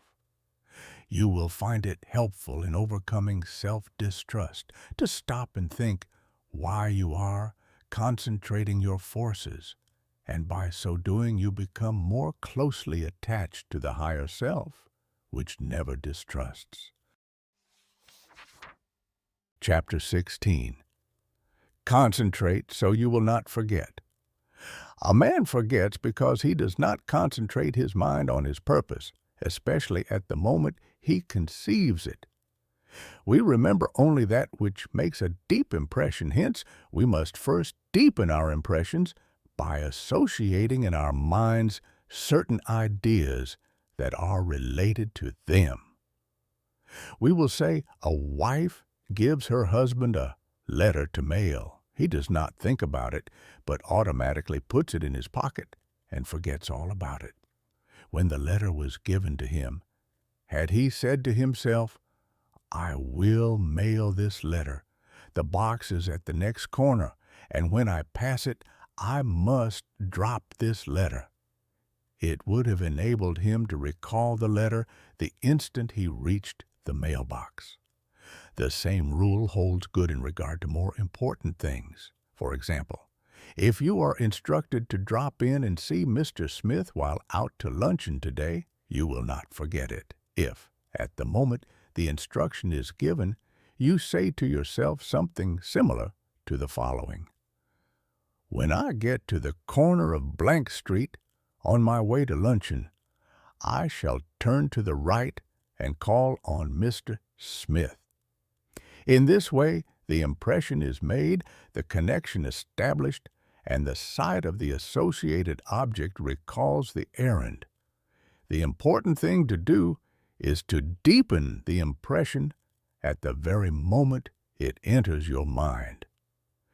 This is made possible not only by concentrating the mind upon the idea itself, but by surrounding it with all possible association of ideas, so that each one will reinforce the others. The mind is governed by laws of association, such as the law that ideas which enter the mind at the same time emerge at the same time, one assisting in recalling the others. The reason why people cannot remember what they want to is that they have not concentrated their minds sufficiently on their purpose at the moment when it was formed. You can train yourself to remember in this way by the concentration of the attention on your purpose, in accordance with the laws of association. When once you form this habit, the attention is easily centered and the memory easily trained. Then your memory, instead of failing you at crucial moments, becomes a valuable asset in your everyday work. Extras in memory. Concentration. Select some picture, put it on a table, and then look at it for 2 minutes. Concentrate your attention on this picture. Observe every detail, then shut your eyes and see how much you can recall about it. Think of what the picture represents, whether it is a good subject, whether it looks natural. Think of objects in foreground, middle ground, background, of details of color and form. Now open your eyes and hold yourself rigidly to the correction of each and every mistake. Close eyes again and notice how much more accurate your picture is.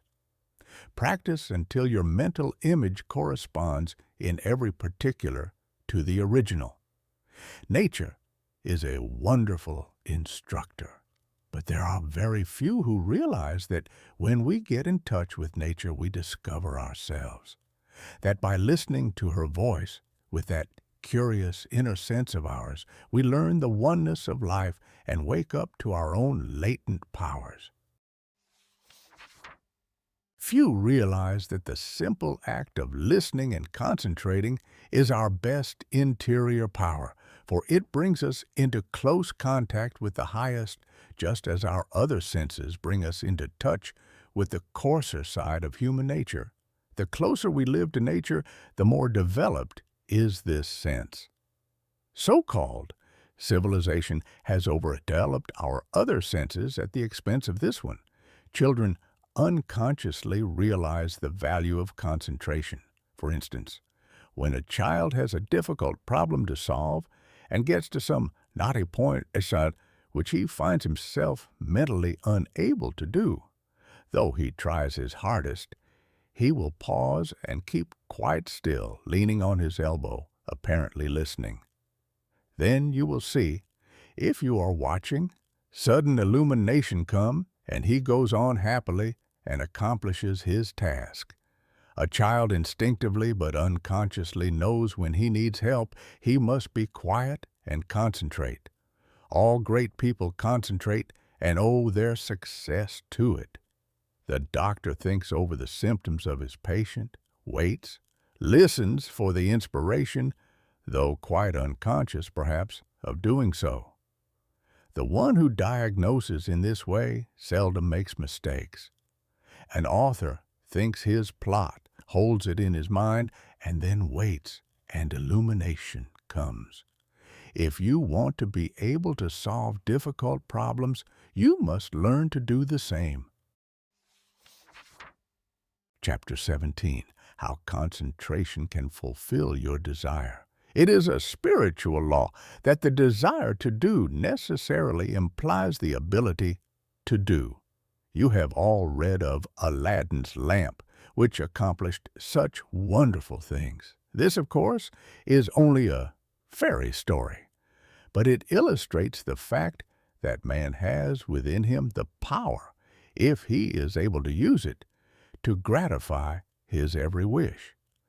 If you are unable to satisfy your deepest longings, it is time you learned how to use your God-given powers. You will soon be conscious that you have latent powers within capable, when once developed, of revealing to you priceless knowledge and unlimited possibilities of success. Man should have plenty of everything, and not merely substance to live on as so many have. All natural desires can be realized. It would be wrong for the infinite to create wants that could not be supplied. Man's very soul is in his power to think, and it, therefore, is the essence of all created things, for instinct of man leads to thought.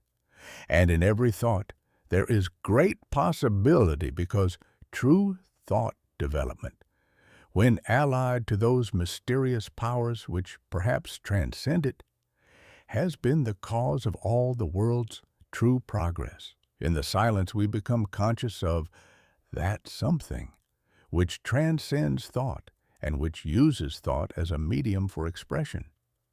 Many have glimpses of that something, but few ever reach the state where the mind is steady enough to fathom these depths. Silent, concentrated thought is more potent than spoken words, for speech distracts from the focusing power of the mind by drawing more and more attention to the without.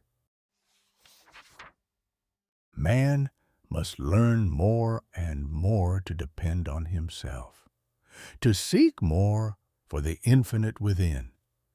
It is from this source alone that he ever gains the power to solve his practical difficulties. No one should give up when there is always the resources of infinity. The cause of failure is that men search in the wrong direction for success, because they are not conscious of their real powers that, when used, are capable of guiding them. The infinite within is foreign to those persons who go through life without developing their spiritual powers. But the infinite helps only he who helps himself. There is no such thing as a special providence. Man will not receive help from the infinite except to the extent that he believes and hopes and prays for help from this great source. Concentrate on what you want and get it. The weakling is controlled by conditions. The strong man controls conditions. You can be either the conqueror or the conquered. By the law of concentration, you can achieve your heart's desire. This law is so powerful that that which at first seems impossible becomes attainable. By this law, what you at first see as a dream becomes a reality. Remember that the first step in concentration is to form a mental image of what you wish to accomplish. This image becomes a thought seed that attracts thoughts of a similar nature. Around this thought, when it is once planted in the imagination or creative region of the mind, you group or build associated thoughts which continue to grow as long as your desire is keen enough to compel close concentration. Form the habit of thinking of something you wish to accomplish for 5 minutes each day. Shut every other thought out of consciousness. Be confident that you will succeed. Make up your mind that all obstacles that are in your way will be overcome, and you can rise above any environment. You do this by utilizing the natural laws of the thought world, which are all powerful. A great aid in the development of concentration is to write out your thoughts on that which lies nearest your heart, and to continue little by little to add to it until you have, as nearly as possible, exhausted the subject. You will find that each day, as you focus your forces on this thought at the center of the stream of consciousness, new plans, ideas, and methods will flash into your mind. There is a law of attraction that will help you accomplish your purpose. An advertiser, for instance, gets to thinking along a certain line. He has formed his own ideas, but he wants to know what others think. He starts out to seek ideas, and he soon finds plenty of books, plans, designs, etc. on the subject, although when he started, he was not aware of their existence. The same thing is true in all lines. We can attract those things that will help us. Very often we seem to receive help in a miraculous way. It may be slow in coming, but once the silent, unseen forces are put into operation, they will bring results so long as we do our part. They are ever present and ready to aid those who care to use them. By forming a strong mental image of your desire, you plant the thought seed which begins working in your interest, and in time, that desire, if in harmony with your higher nature, will materialize. It may seem that it would be unnecessary to caution you to concentrate only upon achievement that will be good for you and work no harm to another. But there are many who forget others and their rights in their anxiety to achieve success.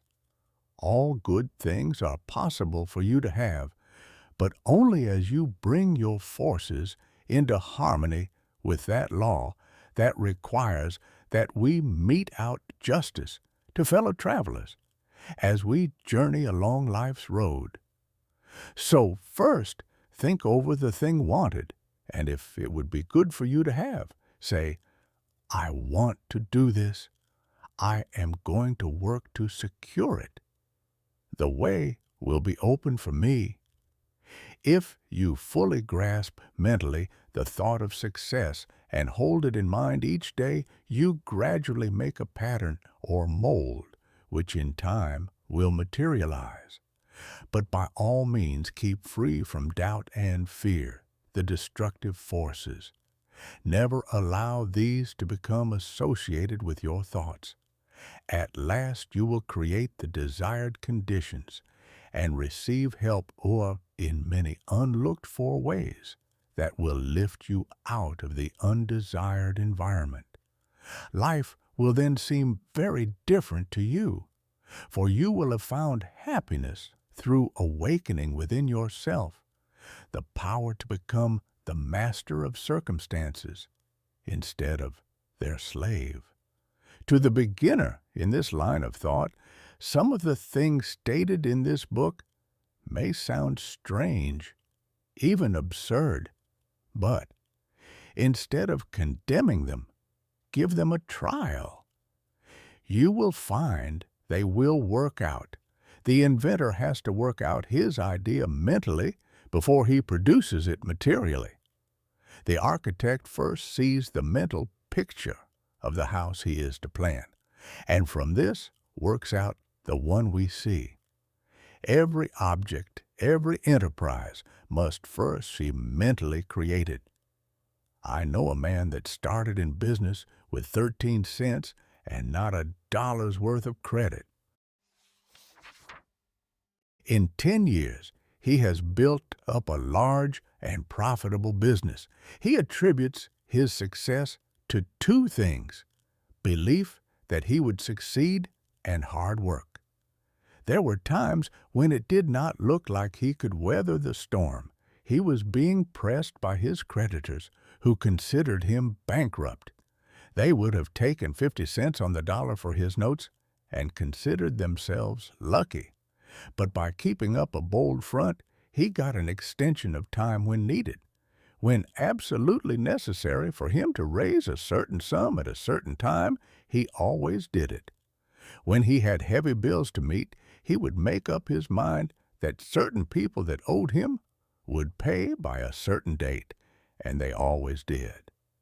Sometimes he would not receive their check until the last mail of the day of the extension, and I have known him to send out a check with the prospect of receiving a check from one of his customers the following day. He would have no reason other than his belief in the power of affecting the mind of another by concentration of thought for expecting that check, but rarely has he been disappointed. Just put forth the necessary concentrated effort, and you will be wonderfully helped from sources unknown to you. Remember the mystical words of Jesus, the Master. Whatsoever thing ye desire when ye pray, pray as if ye had already received, and ye shall have. Chapter 18. Ideals developed by concentration. Through our paltry stir and strife, glows the wished ideal, and longing molds in clay what life carves in the marble real. Lowell. We often hear people spoken of as idealists.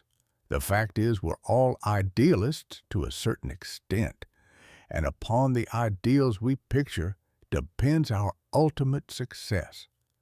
You must have the mental image if you are to produce the material thing. Everything is first created in the mind.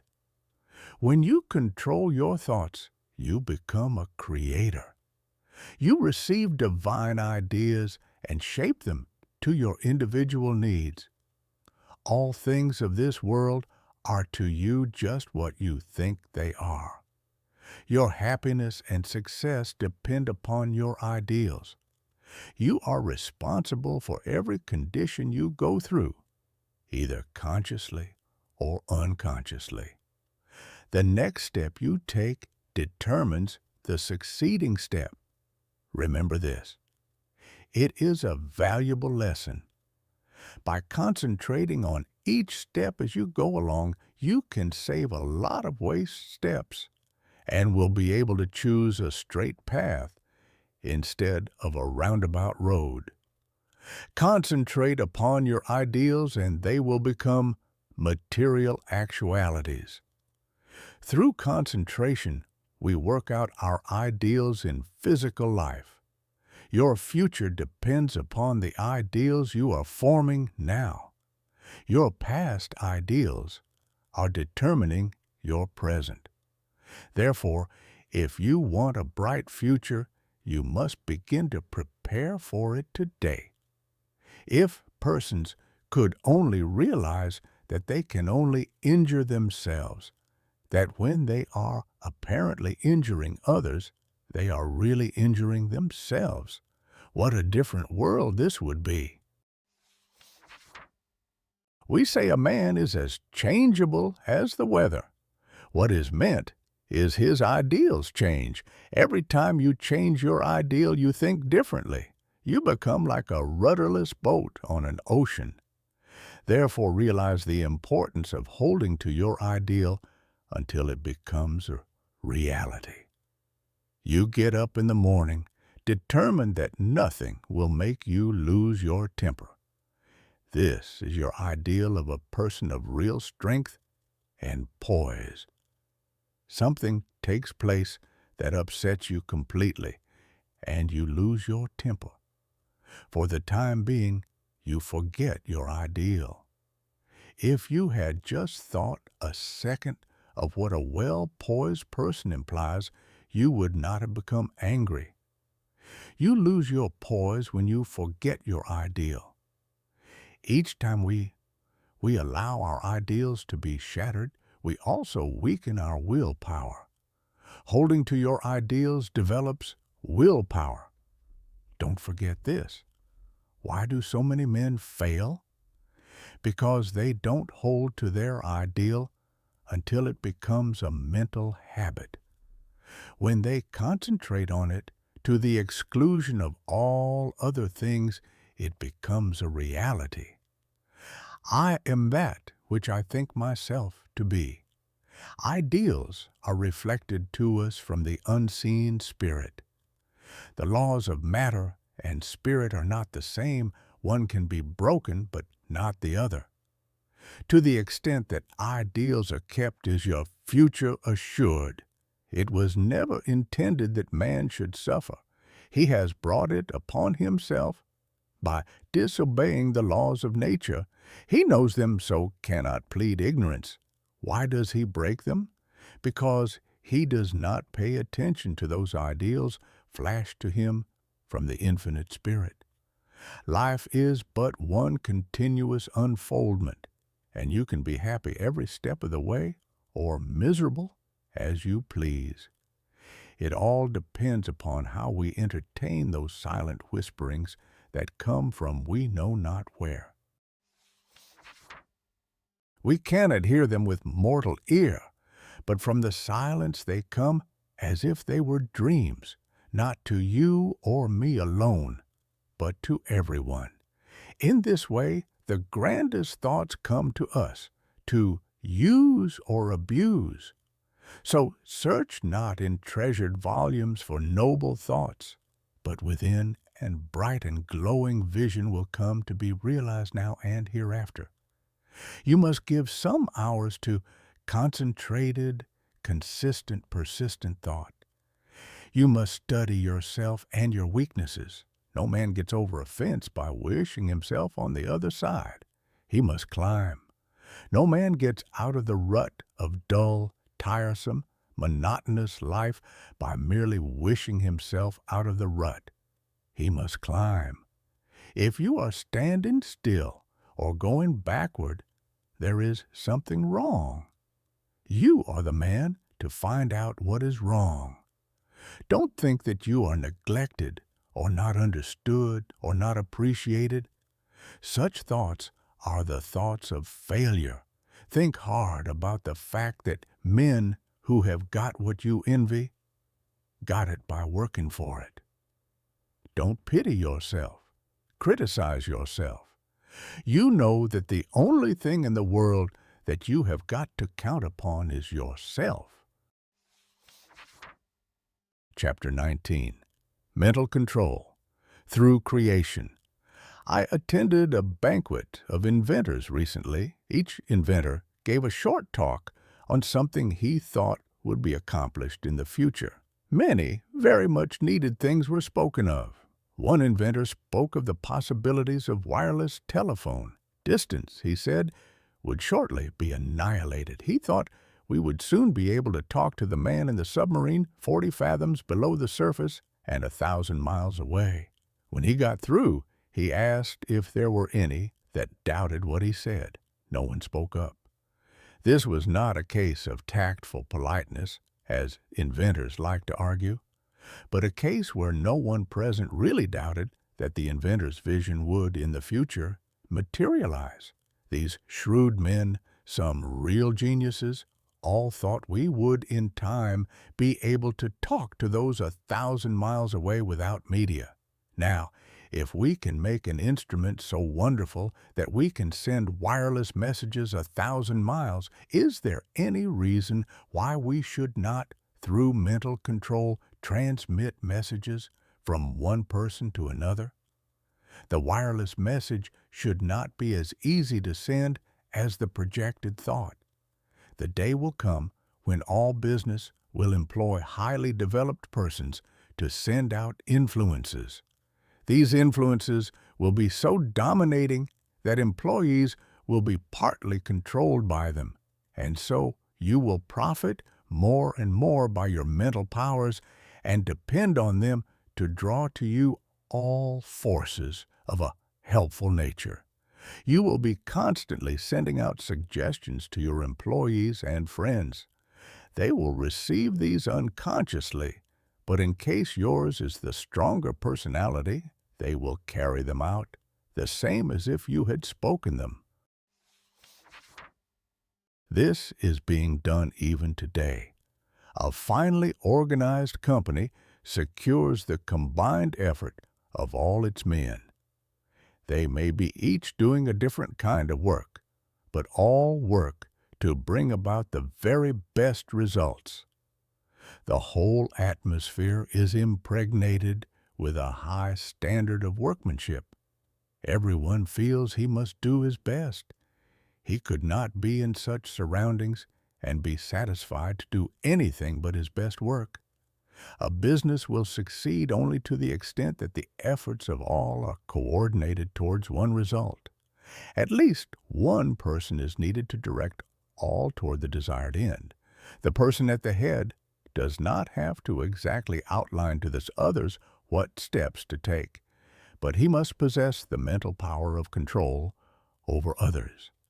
An up-to-date business letter is not written in a casual, commonplace way today. The writer tries to convey something he thinks the receiver will be interested to know.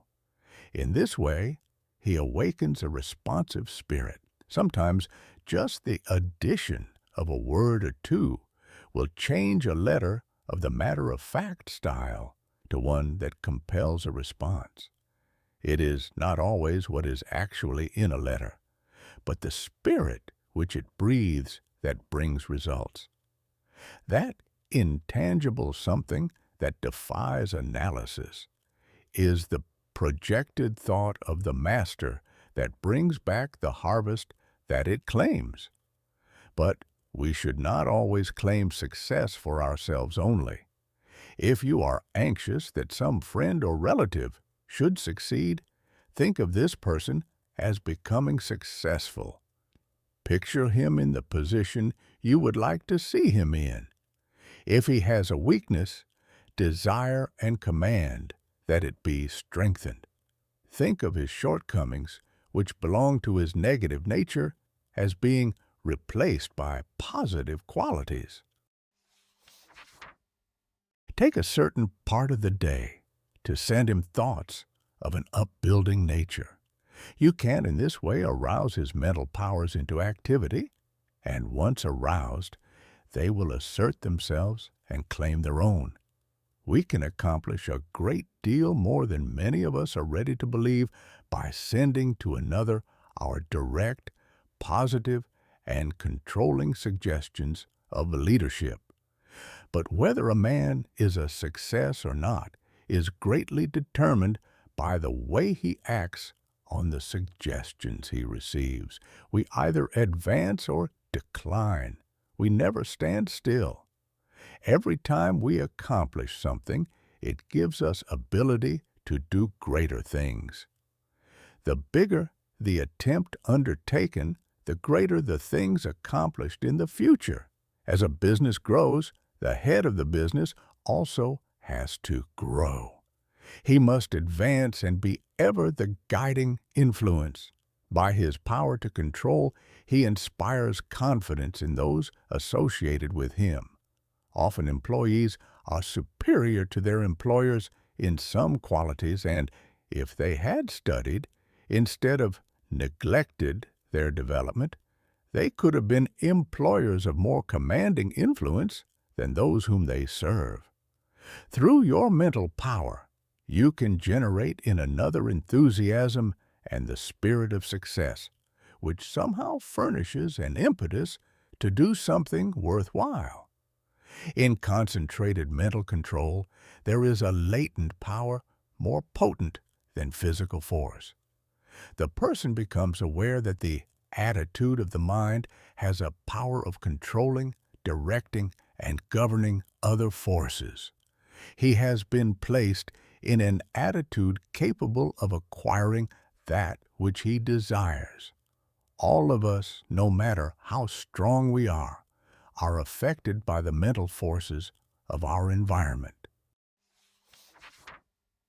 There is no one that can remain neutral to influences. The mind cannot be freed from the forces of a place. If the environment of your place of business is not helpful, it will be harmful. That is why a change of position will often do a person a great deal of good. No person was ever intended to live alone. If you are shut up with only your own thoughts, you suffer from mental starvation. The mind becomes narrow. The mental powers weaken. Living alone often causes some of the milder forms of insanity. If children do not play with those their own age, but associate with only older people, they will take on the actions of the older people. The same is true of older persons if they associate with people younger than they are. They take on the spirit of youth. If you wish to retain your youth, you need the influences of youth. Like attracts like all over the world. The thought element plays a great part in our lives. Every business must not only command physical effort, but it must also command thought effort. There must be coordination of thought, that all employers should aim to secure employees that think along ipsos lines. They will work in fuller sympathy with each other. They will better understand each other. This enables them to help each other, which would be utterly impossible if they were not in sympathy with each other. It is this that goes to make up a perfect organization, which directs and influences them toward the one end. Instead of each person being a separate unit, each one is like a spoke in a big wheel. Each member carries his own load, and he would not think of shirking. Anyone working in such an atmosphere could not help turning out his best work. All great leaders must be able to inspire this cooperative spirit. They first secure assistance through their mental control. They then make their assistants realize the value of mental control. Soon there is a close bond between them. They are working toward a single purpose. They profit by their combined effort. The result is that they accomplish much. If your business is conducted in the right spirit, you can instill your thoughts and your ideas into your employees. Your methods and ideas become theirs. They don't know it, but your mental forces are shaping their work. They are just as certain to produce results as any physical force in nature. The up-to-date businessman of the future is going to take pains to get his employees to think and reason better. He will not want them to become depressed or discouraged. There is time that instead of being wasted, he will endeavor to have them use in concentrated effort that will be profitable to both employer and employed. There must be more of the spirit of justice enter into the business of the future. There is a firm I know that will not hire an employee until he has filled out an application blank. No doubt, those that fill it out think it is foolishness, but it is not. A capable manager can look over this application blank and nearly tell if this person will fit into his management. The main thing he wants to know is the applicant's capacity for efficient, cooperative effort. He wants persons that have faith in themselves.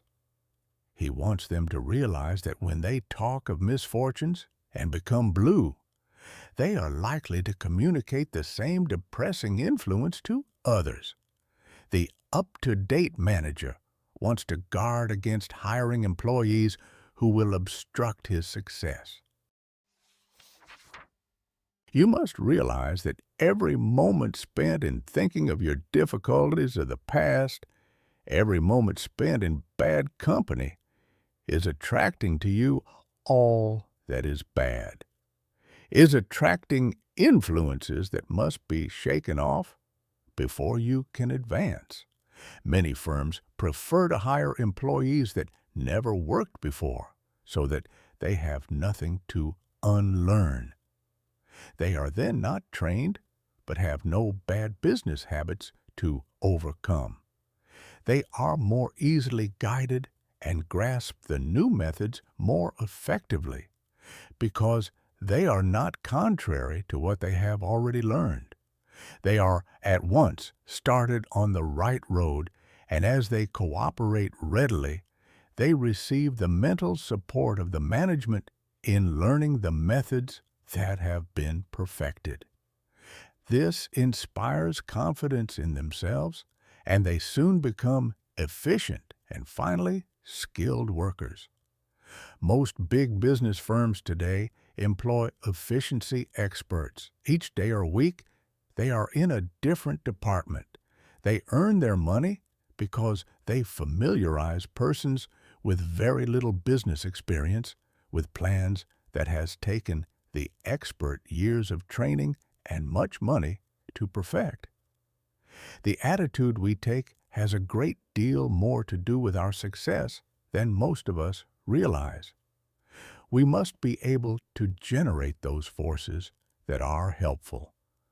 There is a wonderful power in the thought rightly controlled and projected, and we must, through concentration, develop this power to the fullest possible extent. We are surrounded by many forces, of which we know but little at present. Our knowledge of these is to be wonderfully increased. Each year, we learn more about these psychic forces which are full of possibilities of which we are not even dimly conscious. We must believe in mental control, learn more about it, and use it if we want to command these higher powers and forces which will unquestionably direct the lives of countless future generations. Chapter 20. A Concentrated Will. Development. New Method. You will find in this chapter a most effective and most practical method of developing the will. You can develop a strong one if you want to. You can make your will a dynamo to draw to you untold power. Exercises are given which will, if practiced, strengthen your will, just as you would strengthen your muscles by athletic exercises. In starting to do anything, we must first commence with elementary principles. Simple exercises will be given. It is impossible to estimate the ultimate good to be derived from the mental cultivation that comes through these attempts at concentration. Even the simple exercises are not to be thought useless. In no respect, writes Dr. Oppenheim, can a man show a finer quality of willpower than in his own private, intimate life. We are all subjected to certain temptations. The will decides whether we will be just or unjust, pure of thought, charitable in opinion, forbearing in overlooking others' shortcomings, whether we live up to our highest standard. Since these are all controlled by the will, we should find time for plenty of exercises for training of the will in our daily life.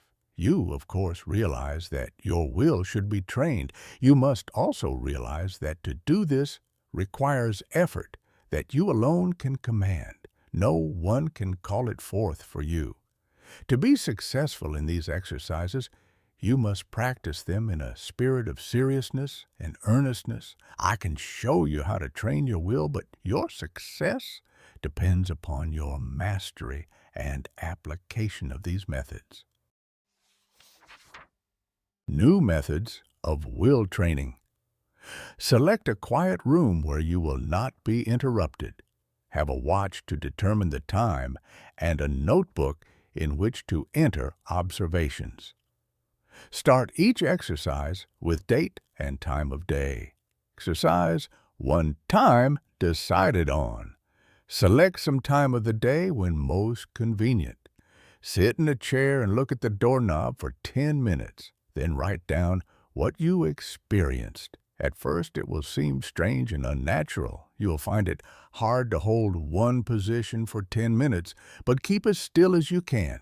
The time will seem long, for it will probably be the first time you ever sat and did nothing for 10 minutes. You will find your thoughts wandering from the doorknob, and you will wonder what there can be in this exercise. Repeat this exercise for 6 days. 10 p.m. second day. Notes. You should be able to sit quieter, and the time should pass more quickly. You will probably feel a little stronger because of gaining a better control of your will. It will brace you up as you have kept your resolution. 10 p.m. third day. Notes. It may be a little harder for you to concentrate on the doorknob, as perhaps you had a very busy day and your mind kept trying to revert to what you had been doing during the day. Keep on trying, and you will finally succeed in banishing all foreign thoughts. Then you should feel a desire to gain still more control. There is a feeling of power that comes over you when you are able to carry out your will. This exercise will make you feel bigger, and it awakens a sense of nobility and manliness. You will say, I find that I can actually do what I want to, and can drive foreign thoughts out. The exercise, I can now see, is valuable. 10 p.m. fourth day. Notes. I found that I could look at the doorknob and concentrate my attention on it at once. Have overcome the tendency to move my legs, no other thoughts try to enter, as I have established the fact that I can do what I want to do and do not have to be directed. I'll feel that I'm gaining in mental strength. I can now see the wonderful value of being the master of my own will force. I know now, if I make a resolution, I will keep it. I have more self-confidence and can feel my self-control increasing. 10 p.m. fifth day. Notes. Each day, I seem to increase the intensity of my concentration. I feel that I can center my attention on anything I wish. 10 p.m. sixth day. Notes. I can instantly center my whole attention on the doorknob. Feel that I have thoroughly mastered this exercise and that I am ready for another. You have practiced this exercise enough, but before you start another, I want you to write a summary of just how successful you were in controlling the flitting impulses of the mind and will. You will find this an excellent practice. There is nothing more beneficial to the mind than to pay close attention to its own wonderful, subtle activities. Exercise 2. Secure a package of playing cards. Select some time to do the exercise. Each day, at the appointed time, take the pack in one hand and then start laying them down on top of each other just as slowly as you can with an even motion. Try to get them as even as possible. Each card laid down should completely cover the under one. Do this exercise for 6 days. First day. Notes. Task will seem tedious and tiresome. Requires the closest concentration to make each card completely cover the preceding one. You will probably want to lay them down faster. It requires patience to lay them down so slowly, but benefit is lost if not so placed. You will find that at first your motions will be jerky and impetuous. It will require a little practice before you gain an easy control over your hands and arms. You probably have never tried to do anything in such a calm way. It will require the closest attention of your will, but you will find that you are acquiring a calmness you never had before. You are gradually acquiring new powers. You recognize how impulsive and impetuous you have been and how, by using your will, you can control your temperament. Second day. Notes. You start laying the cards down slowly. You will feel that by practice, you can lay them down much faster. But you want to lay them down slowly, and therefore you have to watch yourself. The slow, steady movement is wearisome. You have to conquer the desire of wanting to hurry up. Soon you will find that you can go slowly or fast at will. Third day. Notes. You still find it hard to go slowly. Your will urges you to go faster. This is especially true if you are impulsive, as the impulsive character finds it very difficult to do anything slowly and deliberately. It goes against the grain. This exercise still is tiresome, but when you do it, it braces you up mentally. You are accomplishing something you do not like to do. It teaches you how to concentrate on disagreeable tasks. Writing these notes down, you will find very helpful. Fourth day, notes. I find that I am beginning to place the cards in a mathematical way. I find one card is not completely covering another. I'm getting a little careless and must be more careful. I command my will to concentrate more. It does not seem so hard to bring it under control. Fifth day, notes. I find that I am overcoming my jerky movements, that I can lay the cards down slowly and steadily. I feel that I am rapidly gaining more poise. I am getting better control over my will each day, and my will completely controls my movements. I begin to look on my will as a great governing power. I would not think of parting with the knowledge of will I have gained. I find it is a good exercise and know it will help me to accomplish my tasks. Sixth day, notes. I begin to feel the wonderful possibilities of the will. It gives me strength to think of the power of will.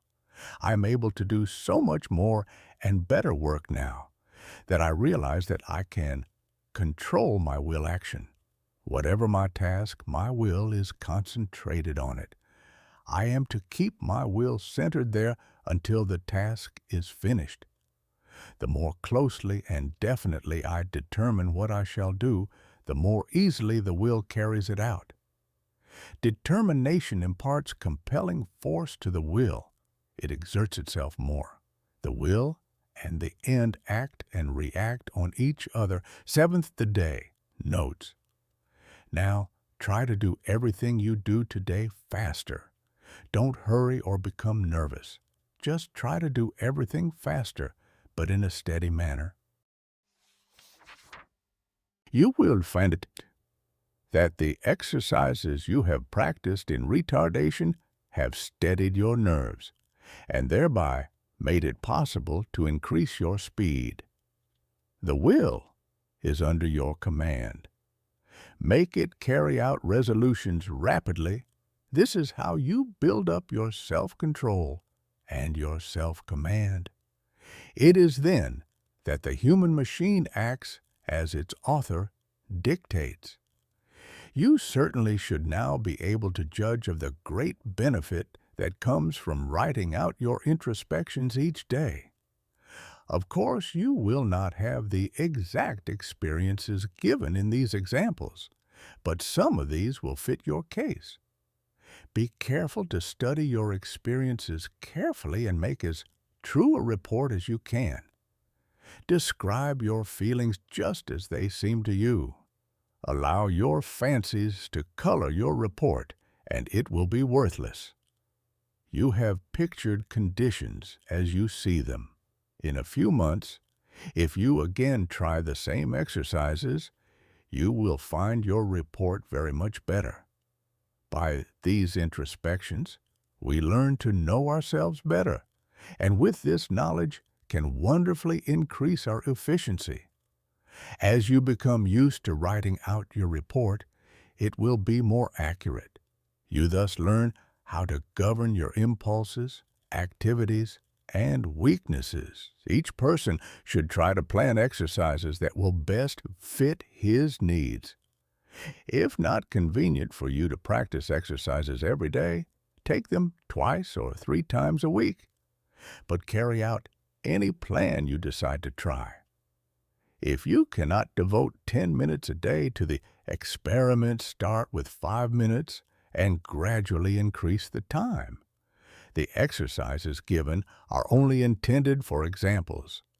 Will training without exercise. There are many people that do not want to take the time to practice exercises, so the following instructions for training the will are given to them. By willing and realizing, the will grows.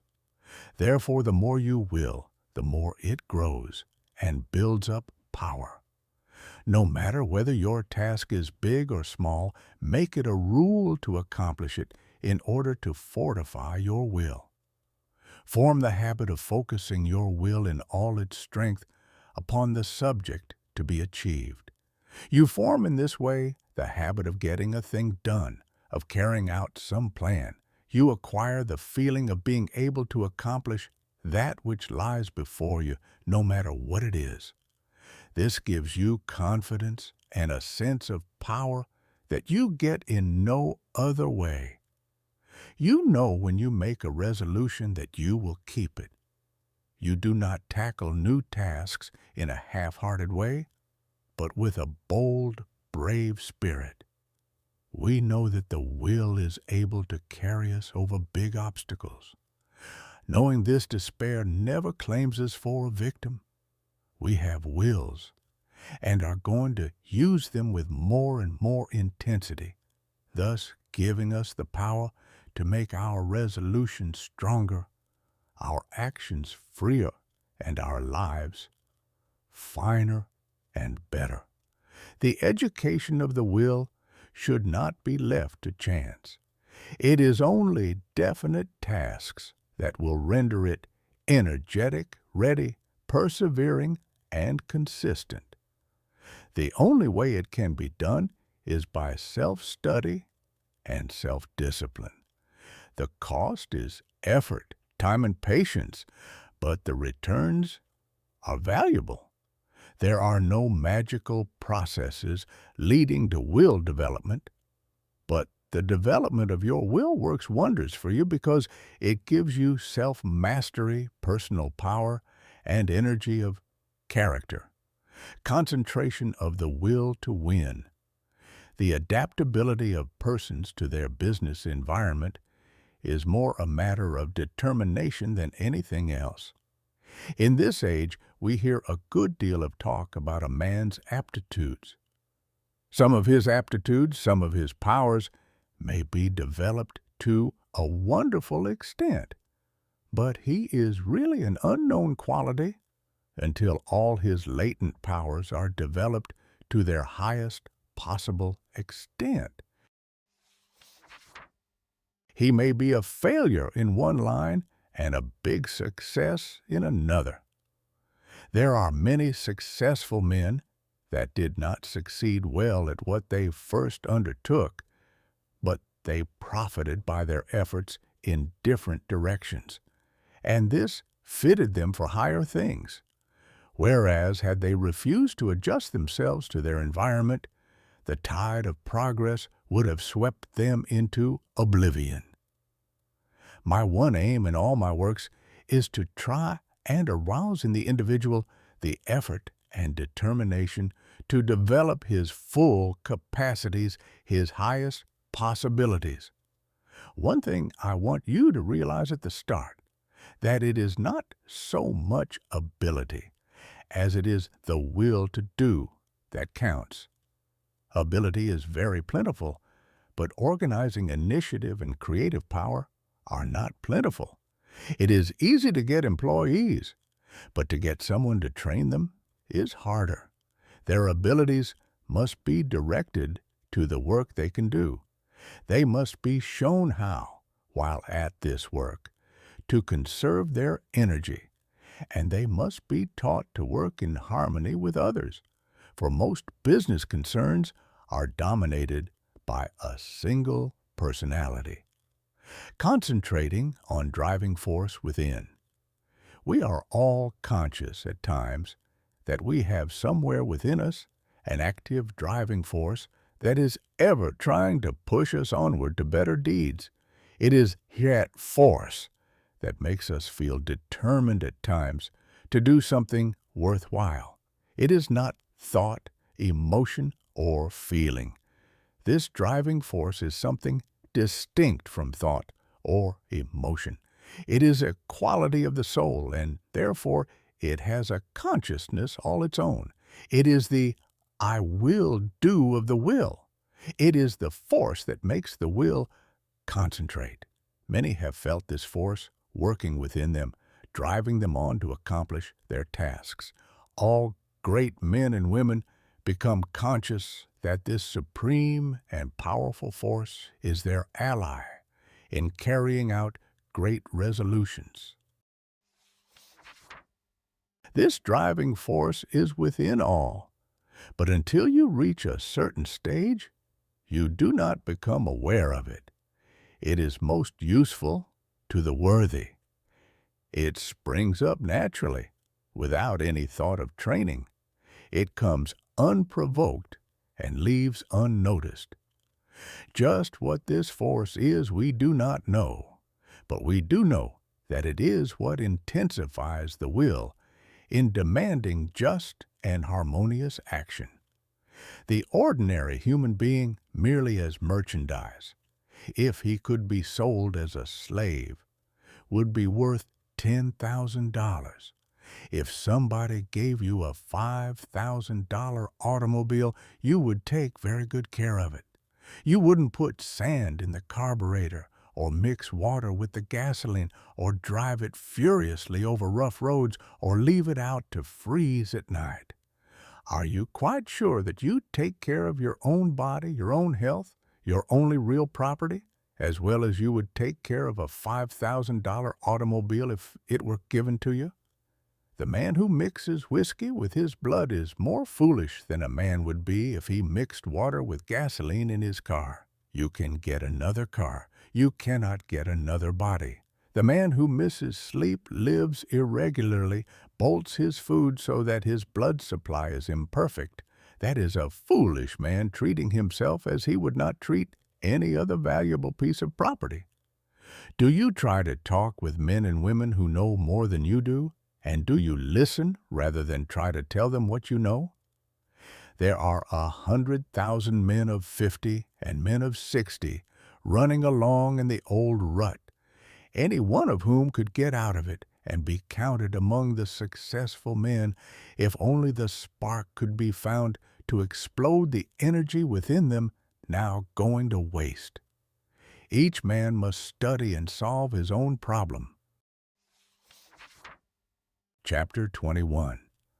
Concentration Reviewed. In bringing this book to a close, I again want to impress you with the inestimable value of concentration, because those that lack this great power, or rather that fail to develop it, will generally suffer from poverty and unhappiness, and their life's work will most often be a failure, while those that develop and use it will make the most of life's opportunities. I have tried to make these lessons practical, and I am sure that many will find them so. Of course, the mere reading of them will not do you a great deal of good, but if the exercises are practiced and worked out and applied to your own individual case, you should be able to acquire the habit of concentration in such measure as to greatly improve your work and increase your happiness. But remember, the best instruction can only help you to the extent to which you put it into practice. I have found it an excellent idea to read a book through first, and then reread it. And when you come to an idea that appeals to you, stop and think about it. Then, if applicable to you, repeat it over and over, that you will be impressed by it. In this way, you can form the habit of picking out all the good things you read, and these will have a wonderful influence on your character.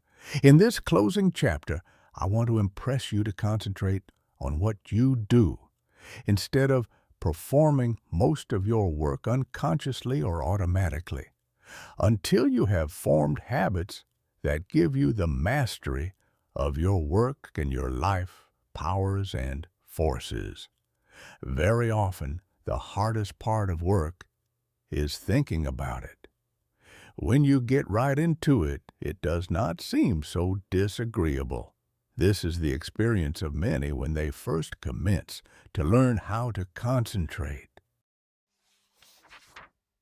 So, never think it a difficult task, but undertake it with the "I will" spirit, and you will find that its acquirement will be as easy as its application will be useful. Read the life of any great man, and you will generally find that the dominant quality that made him successful was the ability to concentrate. Study those that have been failures, and you will often find that lack of concentration was the cause. One thing at a time, and that done will is a good rule as I can tell. All men are not born with equal powers, but it is the way they are used that counts. Opportunity knocks at every man's door. Those that are successful hear the knock and grasp the chance. The failures believe that luck and circumstances are against them. They always blame someone else instead of themselves for their lack of success. We get what is coming to us, nothing more or less. Anything within the universe is within your grasp. Just use your latent powers and it is yours. You are aided by both visible and invisible forces when you concentrate on either to do or to be. Everyone is capable of some concentration, for without it, you would be unable to say or do anything. People differ in the power to concentrate because some are unable to will to hold the thought in mind for the required time. The amount of determination used determines who has the strongest will. No one's is stronger than yours. Think of this whenever you go against a strong opponent. Never say, I can't concentrate today. You can do it just the minute you say, I will. You can keep your thoughts from straying just the same as you can control your arms. When once you realize this fact, you can train the will to concentrate on anything you wish. If it wanders, it is your fault. You are not utilizing your will. But don't blame it on your will and say it is weak. The will is just the same whether you act as if it were weak or as if it were strong. When you act as if your will is strong, you say, I can. When you act as if it were weak, you say, I can't. It requires the same amount of effort in each case. Some men get in the habit of thinking, I can't, and they fail. Others think, I can and succeed. So remember, it is for you to decide whether you will join the army of I can't or I can. The big mistake with so many is that they don't realize that when they say I can't, they really say I won't try. You cannot tell what you can do until you try. Can't means you will not try. Never say you cannot concentrate, for when you do, you are really saying that you refuse to try. Whenever you feel like saying, I can't, say instead, I possess all will, and I can use as much as I wish. You only use as much as you have trained yourself to use, and experiment to try. Before going to bed tonight, repeat, I am going to choose my own thoughts and to hold them as long as I choose. I am going to shut out all thoughts that weaken or interfere, that make me timid. My will is as strong as anyone's else. While going to work the next morning, repeat this over. Keep this up for a month and you will find you will have a better opinion of yourself. These are the factors that make you a success. Hold fast to them always. Concentration is nothing but willing to do a certain thing. All foreign thoughts can be kept out by willing that they stay out. You cannot realize your possibilities until you commence to direct your mind. You then do consciously what you have before done unconsciously. In this way, you note mistakes, overcome bad habits, and perfect your conduct. You have at times been in a position that required courage, and you were surprised at the amount you showed. Now, When once you arouse yourself, you have this courage all the time, and it is not necessary to have a special occasion reveal it to you. My object in so strongly impressing this on your mind is to make you aware that the same courage, the same determination that you show at certain exceptional times, you have at your command at all times. It is a part of your vast resources. Use it often and well in working out the highest destiny of which you are capable. Final concentration. Instruction. You now realize that in order to make your life worthy, useful, and happy, you must concentrate. A number of exercises and all the needed instruction has been given. It now remains for you to form the highest ideal that you can in the present and live up to that ideal and try to raise it. Don't waste your time in foolish reading. Select something that is inspiring, that you may become in rapport with those that think thoughts that are worthwhile. Their enthusiasm will inspire and enlighten you. Read slowly and concentrate on what you are reading. Let your spirit and the spirit of the author commune, and you will then sense what is between the lines, those great things which words cannot express. Pay constant attention to one and one thing only for a given time, and you will soon be able to concentrate. Hang on to that thought ceaselessly until you have attained your object.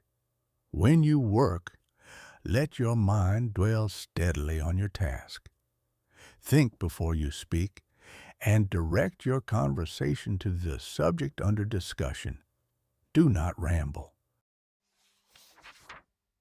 Talk slowly, steadily, and connectedly. Never form the hurry habit, but be deliberate in all you do.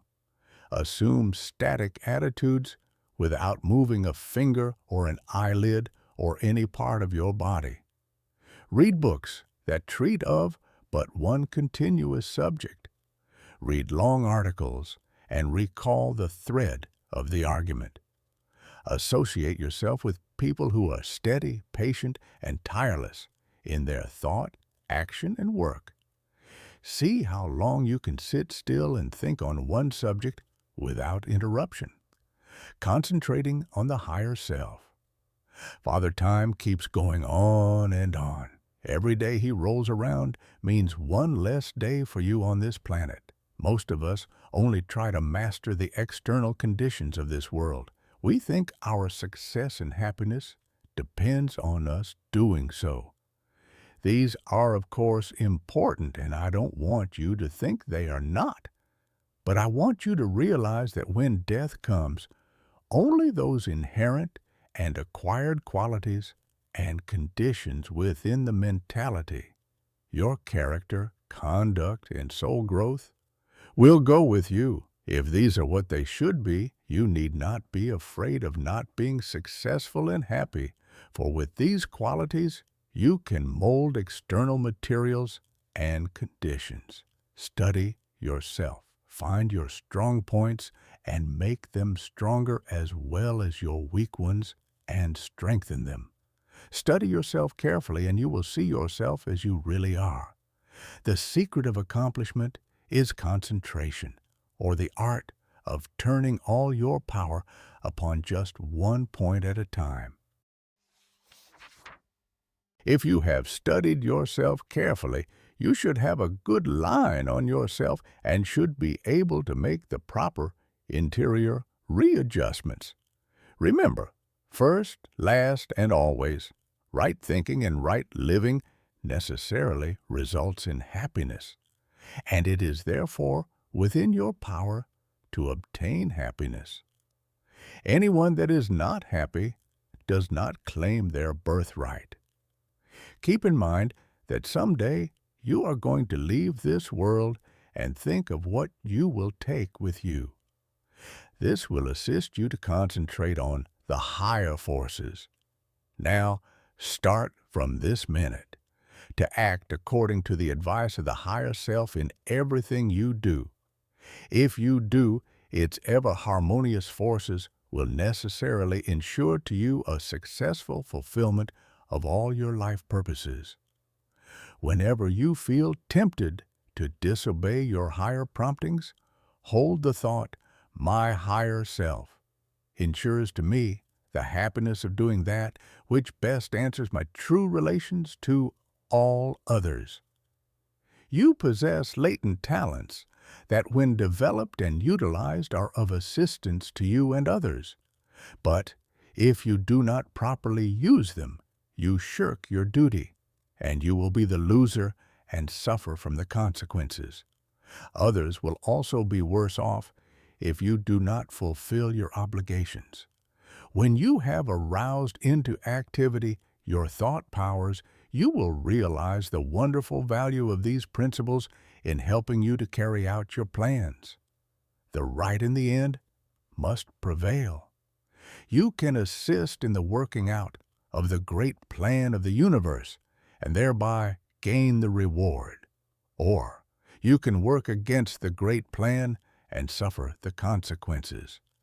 The all-consuming fires are gradually purifying all discordant elements. If you choose to work contrary to the law, you will burn in its crucible. So I want you to learn to concentrate intelligently on becoming in harmony with your higher self. Hold the thought, "I will live for my best. I seek wisdom, self-knowledge, happiness, and power to help others act from the higher self. Therefore, only the best can come to me." The more we become conscious of the presence of the higher self, the more we should try to become a true representative of the human soul in all its wholeness and holiness, instead of wasting our time dwelling on some trifling external quality or defect. We should try to secure a true conception of what we really are, so as not to overvalue the external furnishings. You will then not surrender your dignity or self-respect when others ignorantly make a display of material things to show off. Only the person that realizes that he is a permanent being knows what the true self is.